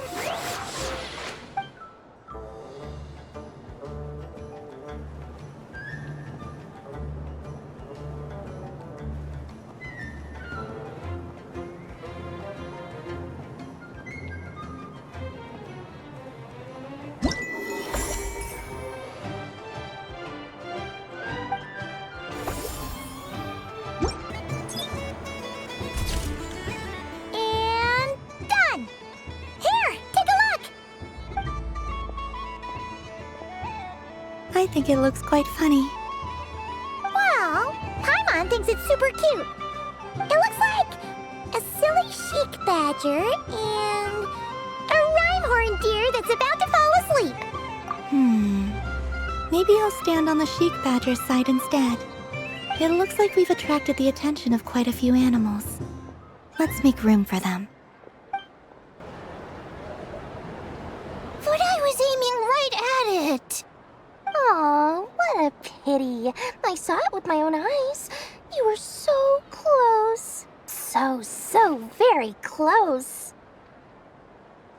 That's not true. It dodged out of the way right as I was about to snag it. I'm sorry? You heard me. This paper frog can move. I swear.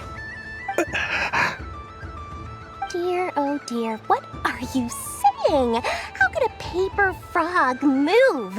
Unless you believe there really is magic in this world. But even if I, the mere humble merchant that I am, knew such magic, surely I would not use it on a paper frog. I'd sooner give Mora legs, so it could walk right into my purse. My dear, dear customer, why not have one more try?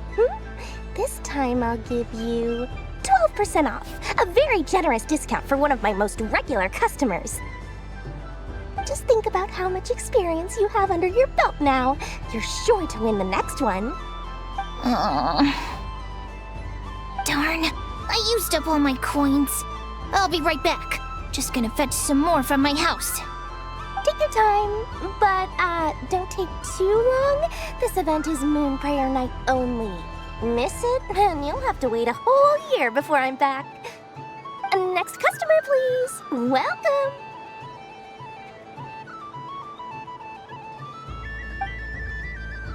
Hello.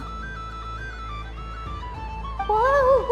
What's this big one doing over here? How do I tell my employees not to go running around this time? Shooting them a glance won't work. I haven't known them long enough. Dory? Why, hello there, Miss Columbina. Would you like to play my ring toss game? The rules are very simple, and it's easy to get the hang of. How much for a round? Oh, first time's free. Not a single Mora. After that, well, we can cross that bridge if and when we come to it. But with your sharp sharp skills, I'm sure you'll win all the prizes in one fell swoop. That was an obvious enough hint for them, right? Right?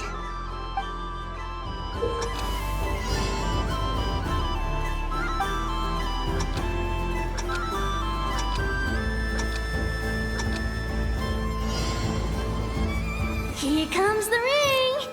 I like peanuts.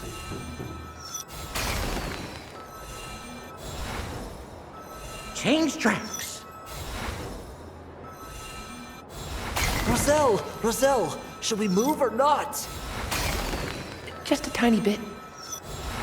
All right, then I'll... Oh, sugar plums, not the clock hands. How do I move the legs again?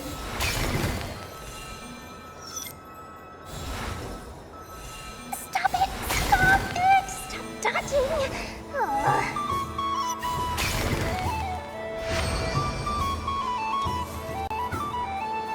Let's see now. Let's see. Wow, very good. That's the highest score we've had all night. And here's your prize. Now, how about another round? As for the cost... Happy Moon Prayer Night, Miss Columbina. Happy Moon Prayer Night, Durin and Hat Guy. Are you here to play the game? Yes.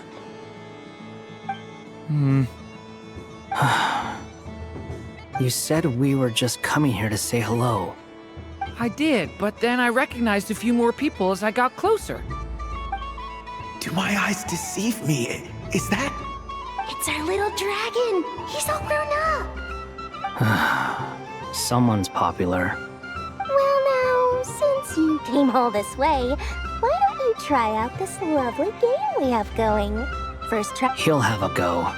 I'll pass. It's only one free try per customer. You can't give your try to him. I'm aware.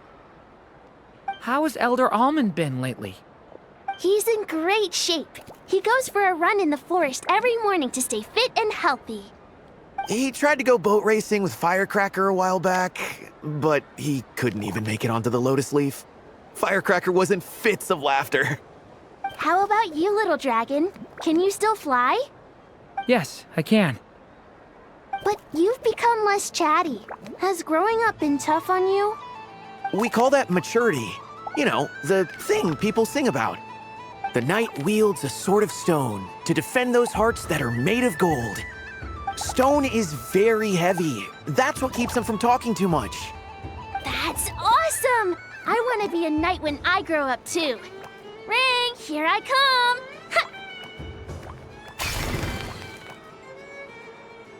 Oh, the hat-wearing man. I never thought I'd see you again. You seem more determined than when I saw you last on the train. If you say so. Oh, I do say so. The people you once helped see it clearly. It's because you are once again on the right track. May the engine in our hearts propel us to the station of our dreams. I can move! I can move now, Roselle! What are you doing, running into the rings like that? You got them all so quickly! I have never seen anything like this in all my travels. Is this guy actually an old friend of theirs? But how? They're origami animals and clockwork people from a fairy tale. Getting to know them would be quite an arduous task, unless they share a hometown? I have to get to the bottom of this.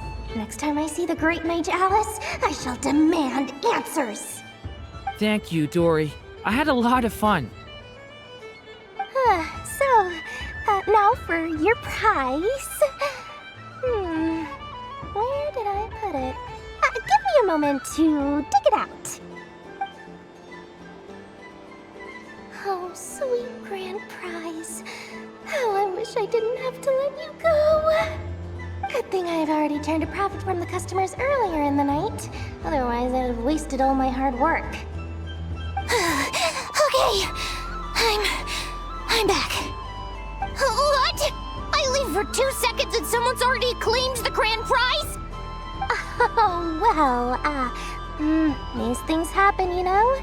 Perhaps you'd be interested in one of the other prizes instead. We've got all kinds of wonderful goodies here. Is this the thing you wanted? Here, you can have it. Huh? But... Don't worry about it. It will be happier with you. Oh, thanks so much, miss. Moon Goddess. Oh, goodness gracious, Columbina. Give me strength. How am I supposed to make any more money from this child at this rate? Daddy, look! That's the game I was telling you about! Forget it. She is the Moon Goddess after all. I'll think of some other way to swing this. Maybe I can try to hook this new kid. Huh? Oh, someone already won the grand prize. You can take mine if you want. What? Why? Why are all these bleeding hearts coming here to ruin my business? Happy Moon Prayer Night, everyone. Happy Moon Prayer Night.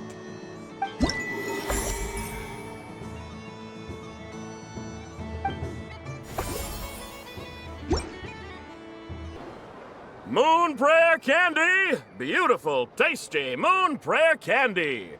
Buy a whole box, share it with your friends and family! Candy? To share? I wonder what flavors everyone would like. Welcome home, Moon Goddess. Fancy a box of Moon Prayer Candy? Sure. I knew you would! Now, what flavor would you like? I'm not sure. What flavors do you have? Is this for yourself or as a gift? A gift for my friends. Ah, I see. In that case, I'd recommend apple, lockaberry, or midsummerberry. Those are the most popular. Do you have nocturnal blossom flavor? Huh. I've seen couples give those as gifts before, but I did not know they were edible. No? Okay then. Moonfall silver? You did say this was for friends, right?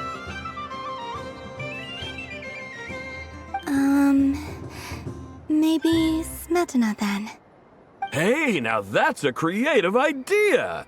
I've never tried it before, but if you're happy to wait, I can see about whipping up a batch on the spot.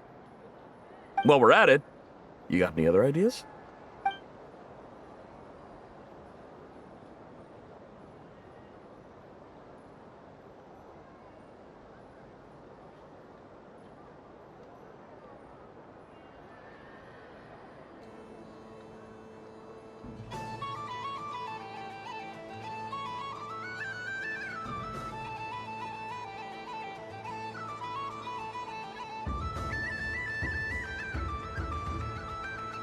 Here you go.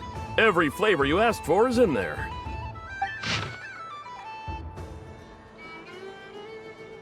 Thank you. Haha, I should be the one thanking you! You brought me a whole bunch of new business. It's like a genuine blessing from the moon goddess. I hope you and your friends have a lovely night.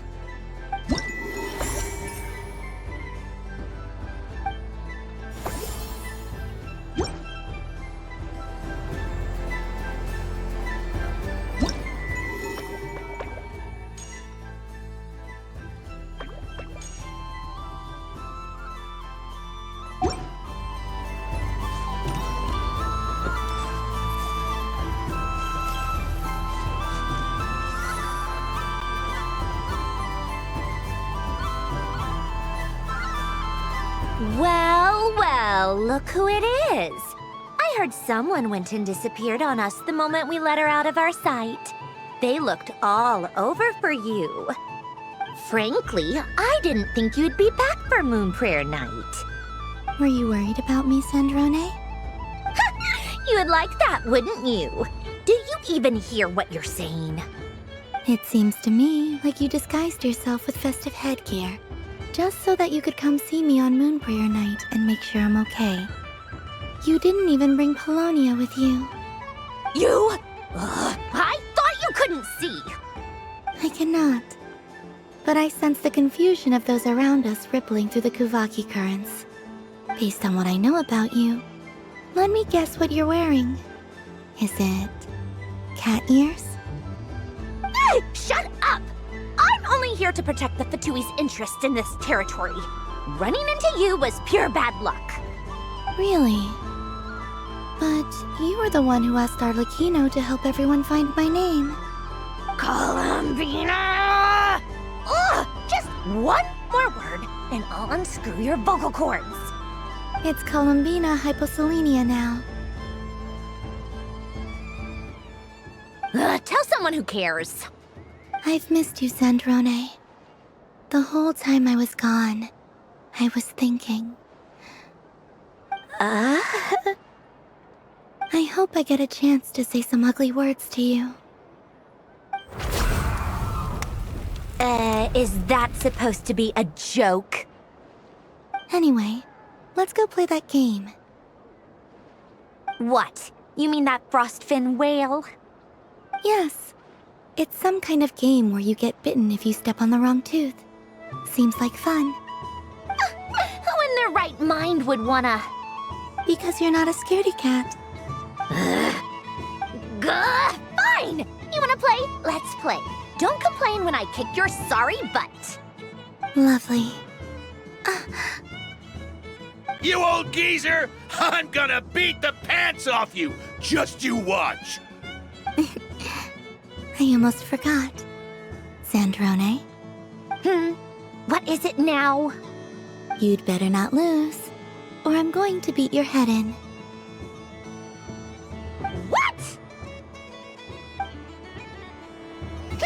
Allow me to demonstrate since I'm feeling so nice. You just step on the teeth, like this.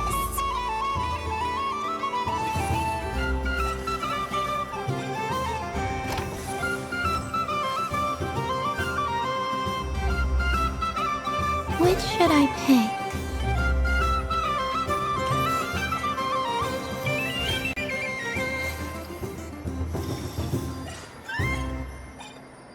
Your turn, Sandrone.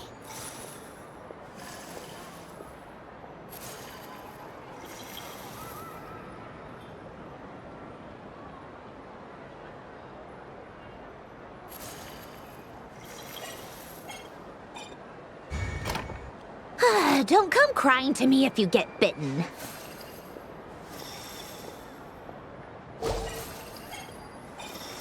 There are less and less teeth remaining.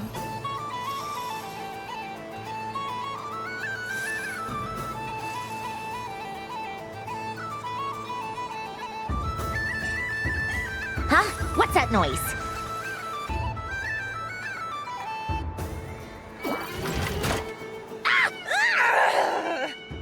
I think you might have picked a bad tooth, Sandrone. Shut it! Do you need any help? It seems like you're stuck. No! It's just a blasted toy! How is its grip this strong? Stop laughing! All right.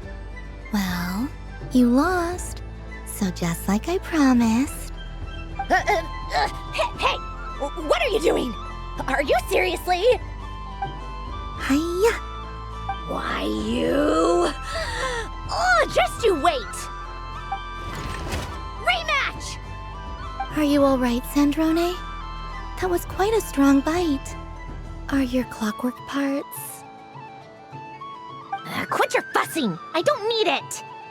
All right. I'll go first this time.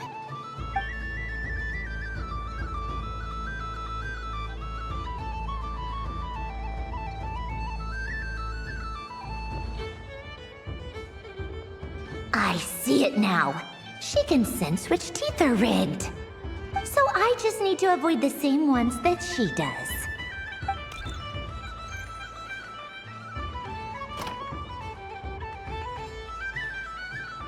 This one... Seems fine. She avoided that one then? Now I've got you. All right, my turn.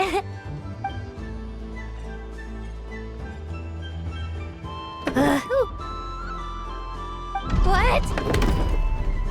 Looks like you lost again, Sandrone. Wait! There's more than one bad tooth! Bonk.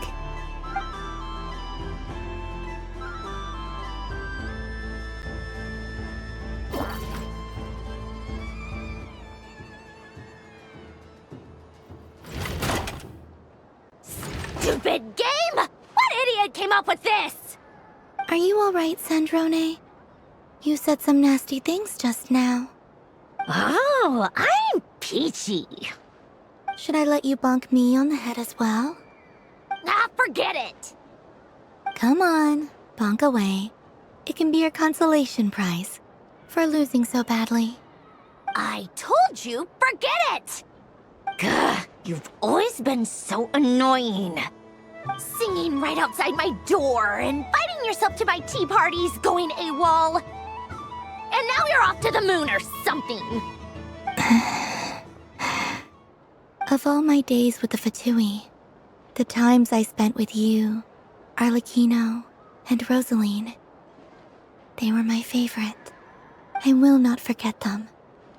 Just as I shall not forget this moment. We'll always be friends, no matter where we are, right? Who'd want to be your...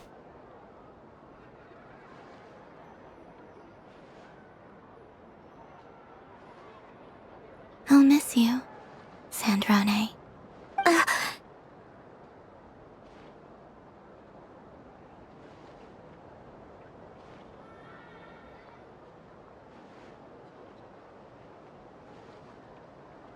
Goodbye, Sandrone.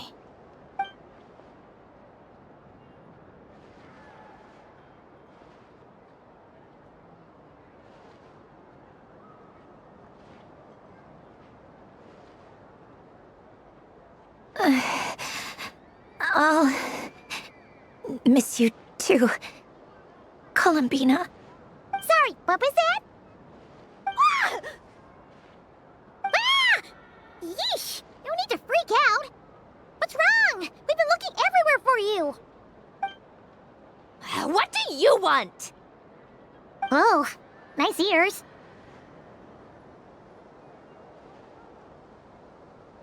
What do you want?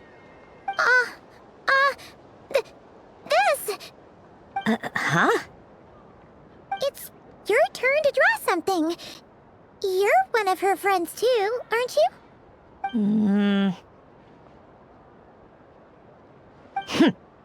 Doesn't know how lucky she is.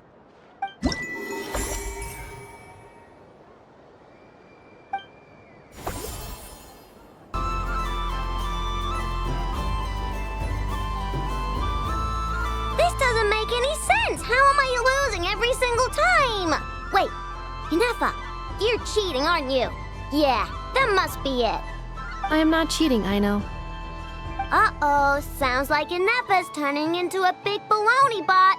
I think it's time for some serious maintenance.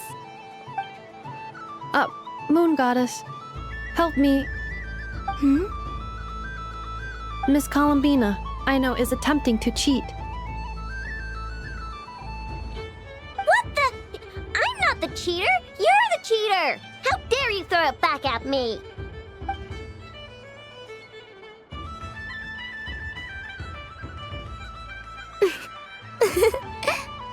All right, fine. Let's all laugh at Aino.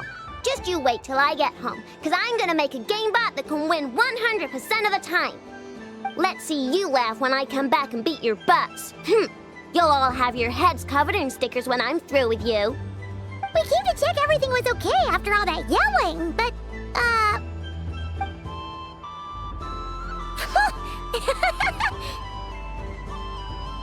Whatever it is, it sounds like cheating is allowed. Kuhenki concentration. Each player starts with differently colored kuhenki. Each round, they draw one kuhenki from their opponent. When a player has two kuhenki of the same color, they make a pair and can be discarded. Any that can't form a pair must be kept. The round ends when a player can't form any more kuhenki pairs, and that player gets a sticker.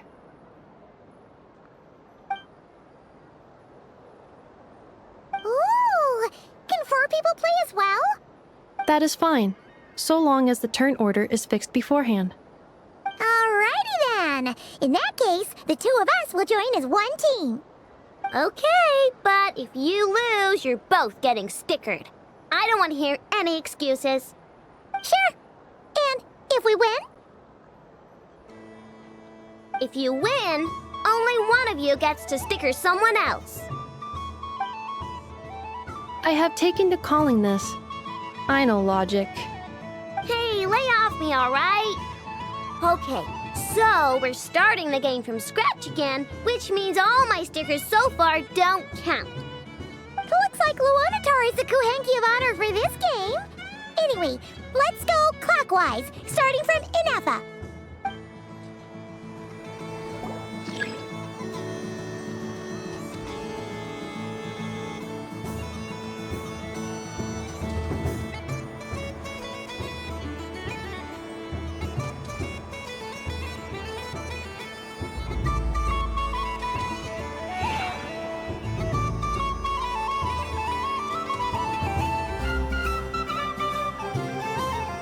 Nice! That's a pair!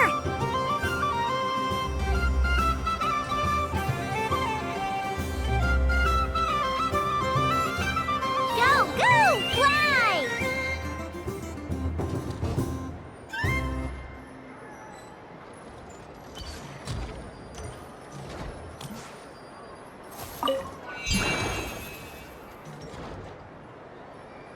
Go on.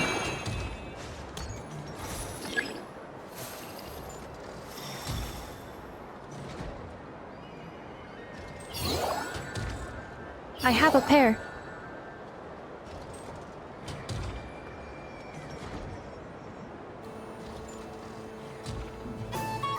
Uh-oh! We gotta pick up the pace!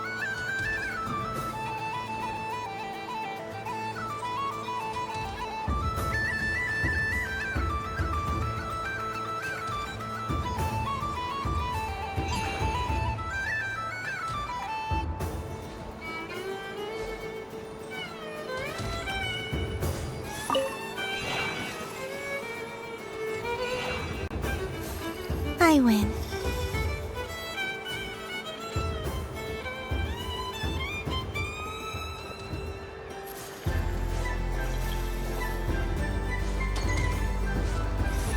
Phew, that was too close. I thought I was gonna lose. Good luck, everyone. Ah, we're out!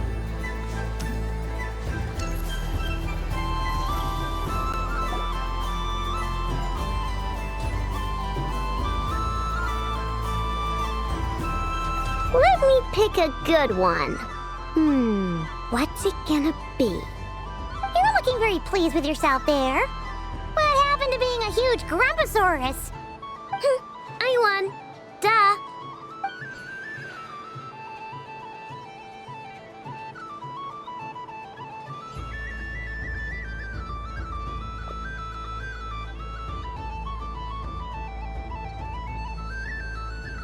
Oh, me again? Don't fidget too much, Ino, or the sticker's going to fall off. I don't care. If it falls off, it falls off. If a pair of Kuhenki get discarded, why not a pair of stickers? Huh? Huh?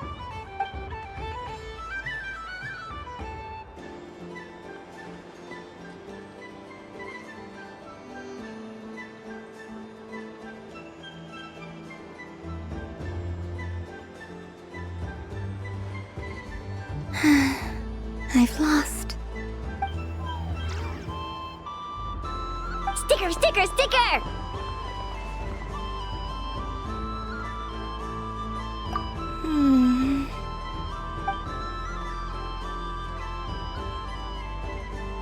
Cute! You think so? Shame. I can't see it for myself.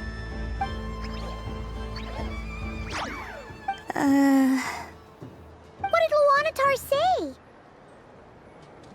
She said it looks so cute that she wants me to lose a few more rounds.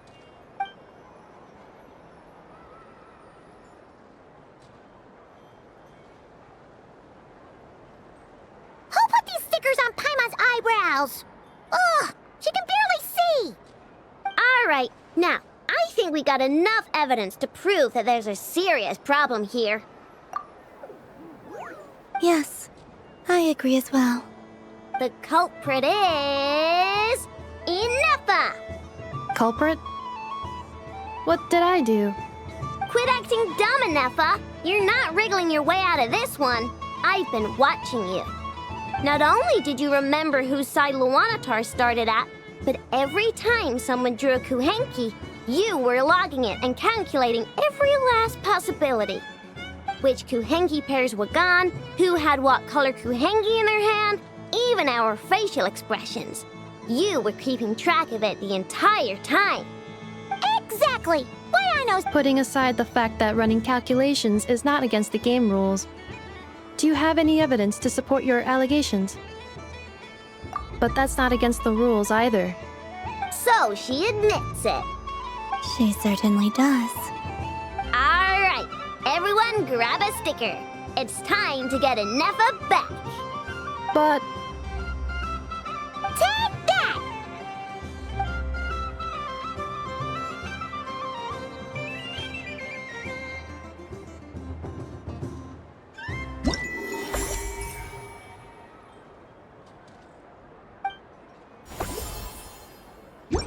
Traveler, Paimon.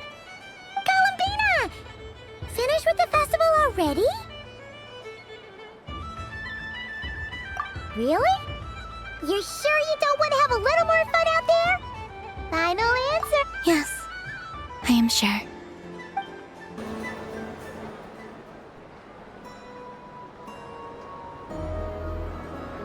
This was the most fun I've ever had on a moon prayer night.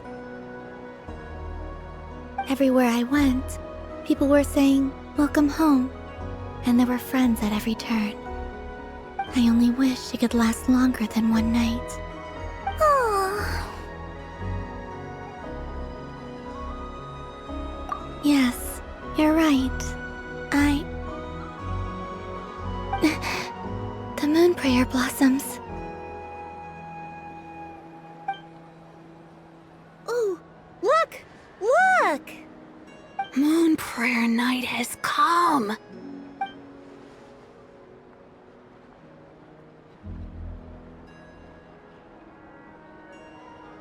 The moon. It's so beautiful. Happy Moon Prayer Night, dear. Happy Moon Prayer Night!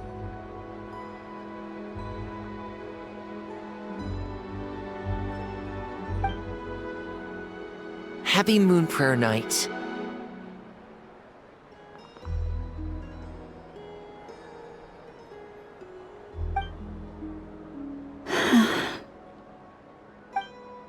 Aww. Huh.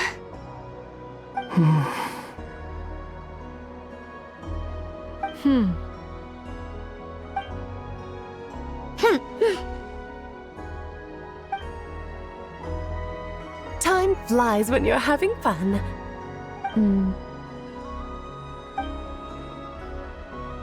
Oh. Looks like the time has come. Columbina.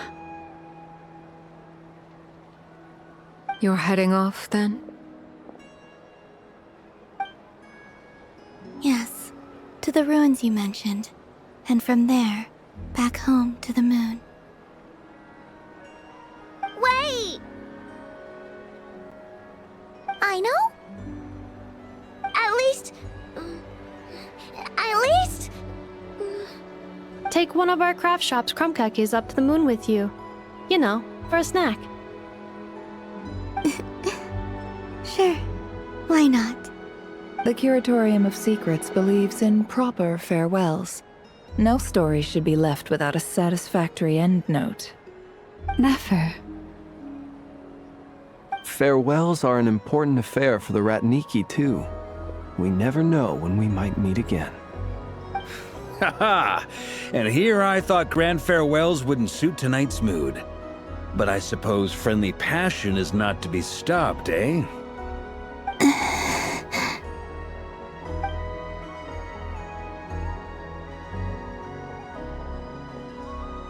We made a little something for you, Columbina. Ta-da! What is it? A Moon Prayer Night greeting card with drawings by all of your friends. You did mention that you'd like a portrait done, so I took the liberty of creating one for you. I, meanwhile, did the portrait of Mr. Albedo, and Mr. Varka did the same for me. I mean, I think my work was pretty true to life, don't you think? The picture of Ashru was my doing. The two of you seem to get along rather well. Wait, was I the only one who did a full-body picture? That's so embarrassing. I did pictures of me and Anefa. I did my own portrait and one for Hat Guy. Plus, there's the two mages, Arlecchino and Sindrune. So, if you ever miss us, just flip the card open and we'll all be right there with you.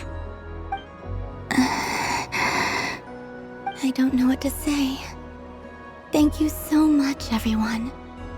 This whole Moon Prayer Night was more than I could have ever asked for. It is the greatest gift I have ever received. Lauma, I figured it out. Figured what out? Remember how the Frost Moon Scions used to use milk as invisible ink to write hidden messages? That was a very long time ago. Oh, are you saying? Yes. When I miss you all, I shall use moonlight in the same way to write words that only you can see upon the moon itself. Wow, that sounds lovely. Quite. But how will we see them? Simply open your windows on nights when the moon shines bright, and the moonlight will naturally flow towards the words I have written. That sounds most fitting indeed. Very true to form. I'll try to write them in places that won't disturb your sleep. I, for one, would sleep all the better for having read one of your messages before settling down for the night. Exactly! So don't worry about disturbing anyone's sleep. Just promise you'll write to let us know you're okay, alright? Alright. I promise.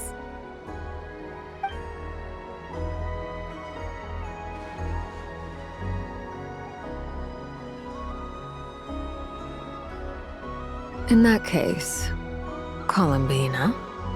I'm ready.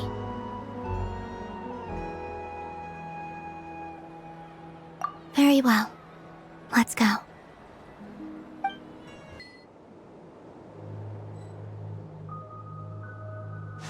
In just a few moments, I will be gone. I still don't know what to expect on the moon.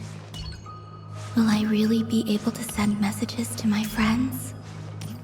The Kuhenki, the animals of Not Cry. I'll never get to see them again. I wonder where I'll...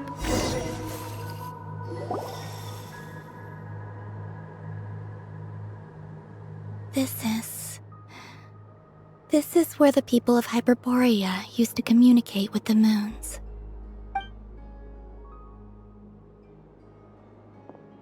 Eternal moon, frost moon, iridescent moon.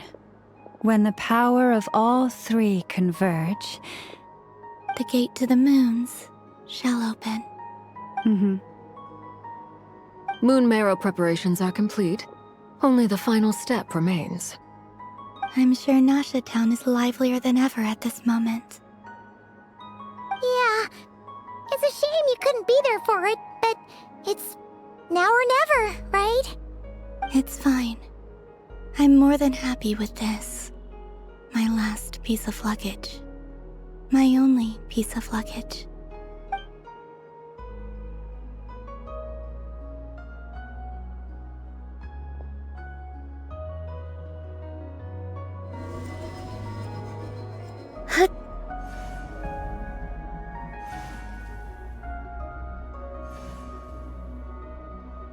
I can already feel the moon calling to me.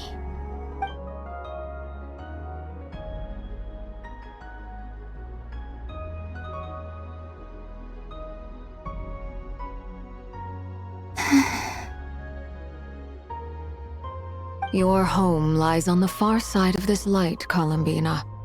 From now on, we will at last have a reason to pray to the true moon. Columbina. Yes? I'm listening. Be sure to come back and see us when you get the chance.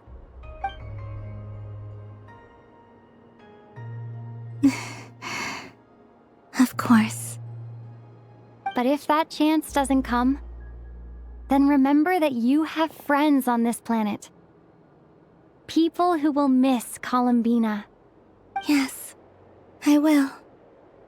Thank you for everything you've done for me. And remember, come night or day, the moonlight shall always connect us. Well then, farewell, my friends.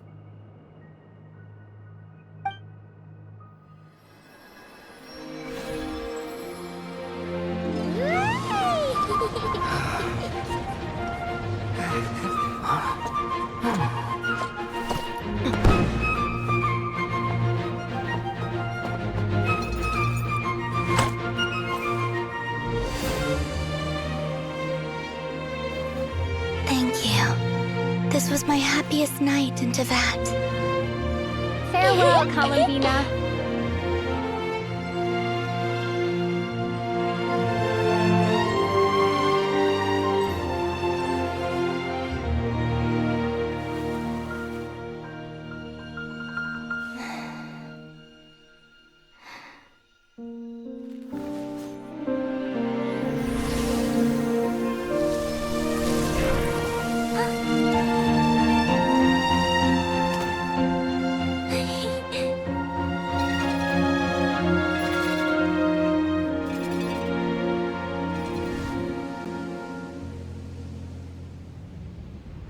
The moon really is closer than ever tonight.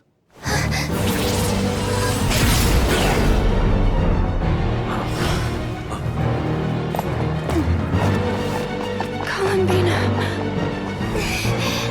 All 3 moons in one place. Time for one final experiment. Reason, life, death, time, and space. They all believed I would fail.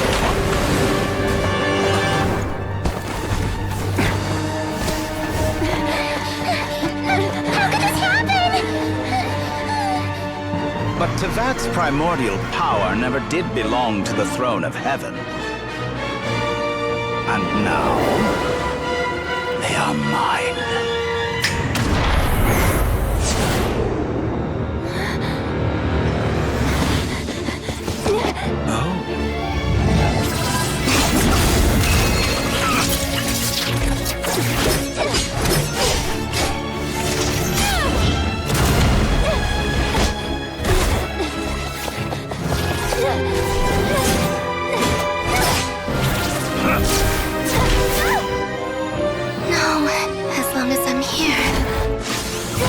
Is free to wield the 3 moons' power.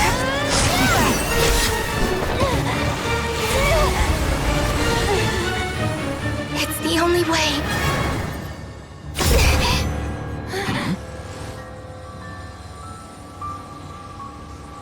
I guess I won't be going home today. Columbina! No!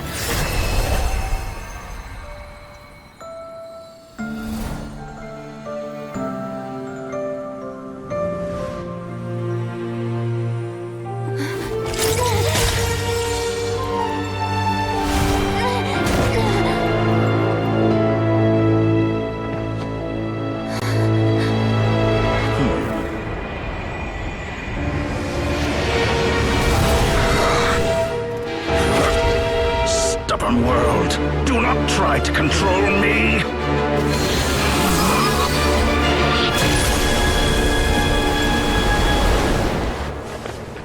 Columbina.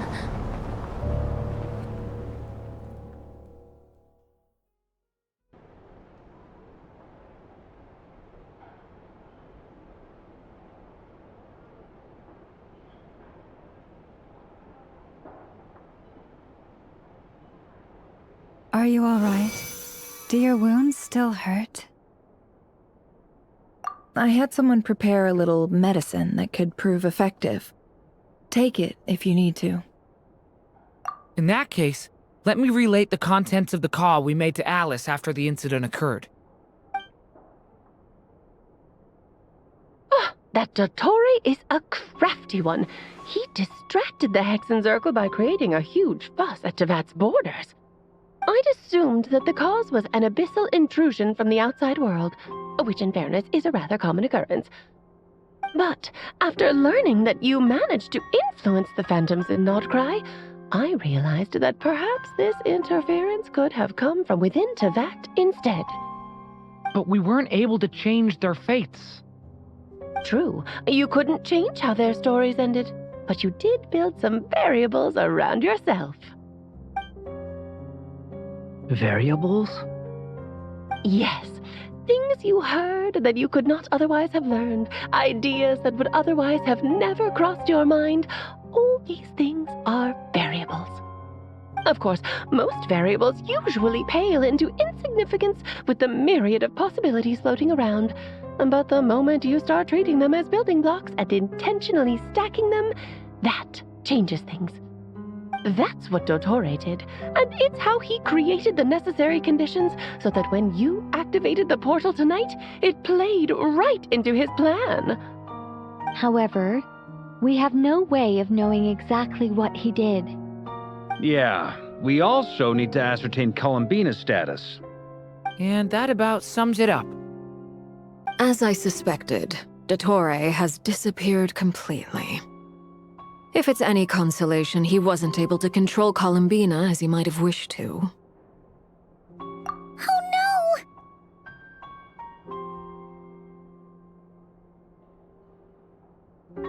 What? She did what? was, Dottore appeared and used some kind of power. The next thing we knew, he and Columbina were gone, and you were falling into the sea.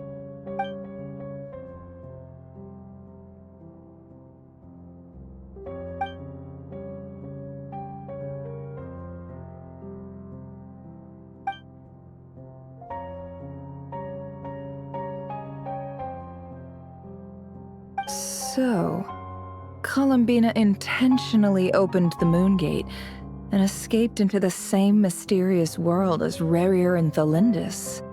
Sounds like bad news.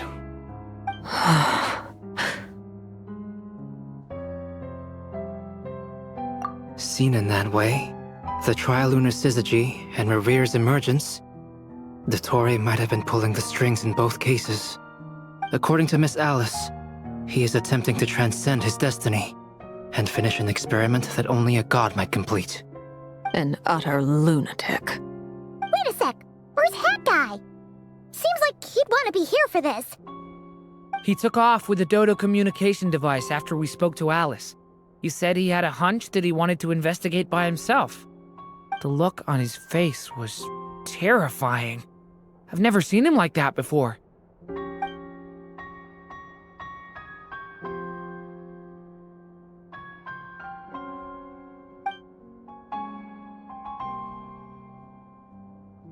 I'm back. Hat Guy! I went to look for the Hyperborean phantoms again.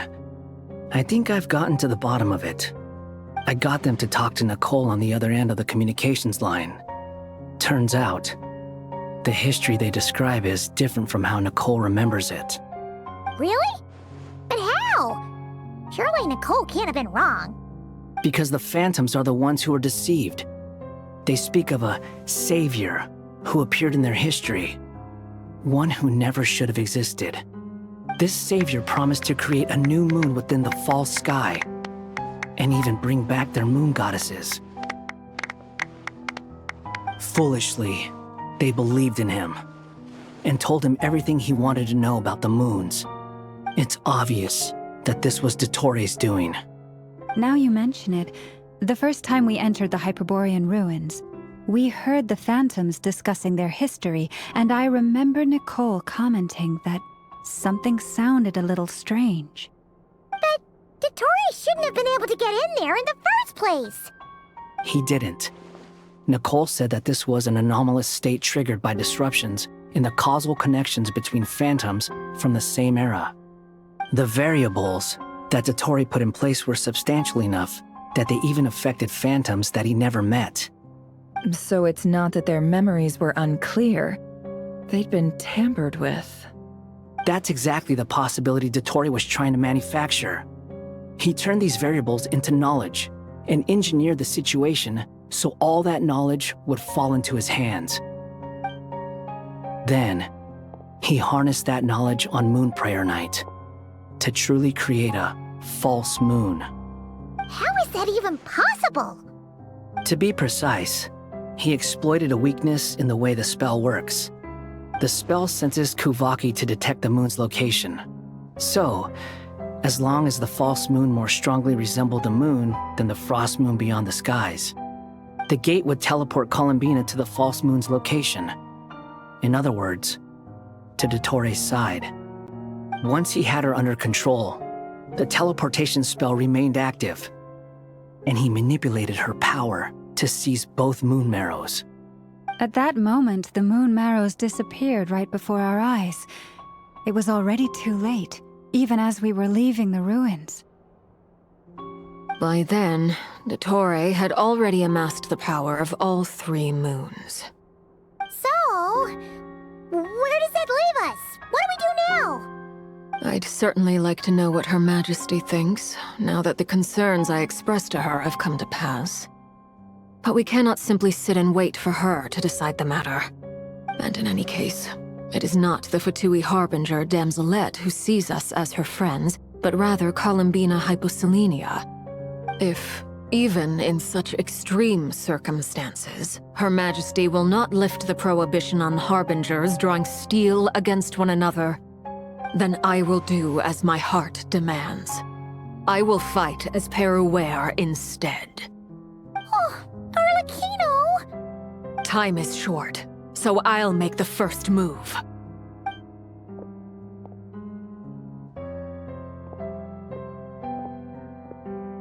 Whew. Even Arlecchino seems to be losing her cool now.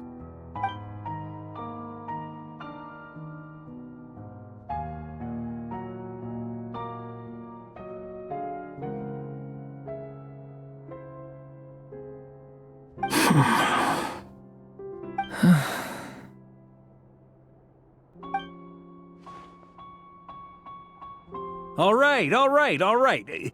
Lose those dejected looks for a moment and let me get a word in. It looks bad, I won't lie. Very bad, in fact. So Dotori's pulled some real dirty tricks to gain the upper hand. For now.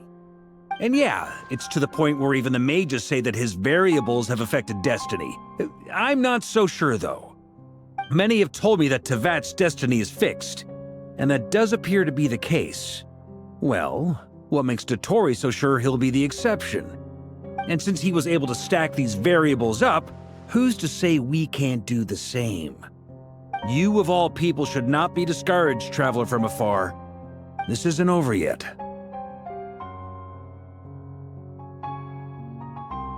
And you're not alone in that. Everyone here does, whether they've spoken thus far or not. But none of us are the type to sit back and wait for the sun to shine again. That's exactly how a knight should roll. If they knock you down, you get back up and get back in it. Don't forget, honorary knight, you're a legitimate member of Mondstadt too. Mark is right. This is far from over. Dotori's already way overdue a butt-kicking given his past shenanigans. And after this, he's earned himself a double dose. That's what I'm talking about. How's everyone else feeling? I'll use Kuvaki to investigate Columbina's whereabouts. I am not ready to give up either. Leave the intel gathering to me. Whatever happens within Nodcry's borders, when the Curatorium of Secrets wants to be in the know, we always find a way. Ano and I will do all we can to support you. We will attempt to reverse engineer Dotori's actions and seek a breakthrough that way. Alice and Nicole are busy dealing with an emergency at Tevat's borders, so they can't return just yet. But they're both very angry about this. They've asked Albedo and me to act on the Hexen Circle's behalf and do everything in our power to fight back against Dotori. Are you ready then? We're going to have to conduct a lot of research, even in the early stages. I'll do my best. As for me, I'm pretty familiar with Dotori's way of doing things, so I can try to predict his next move. I'll help with your investigation. Nice! Looks like we have our basic division of labor. I'll get in touch with Flints and Itlua, get them to have a chat with their Starshiner. It couldn't hurt to bring the Lightkeepers on board as well. At the same time, I'll pass on instructions to the Knights present in Nodcry to assist the Lightkeepers and other organizations in ensuring the safety of those living here. Yeah! We'll show him! That's it then. Good luck, everyone.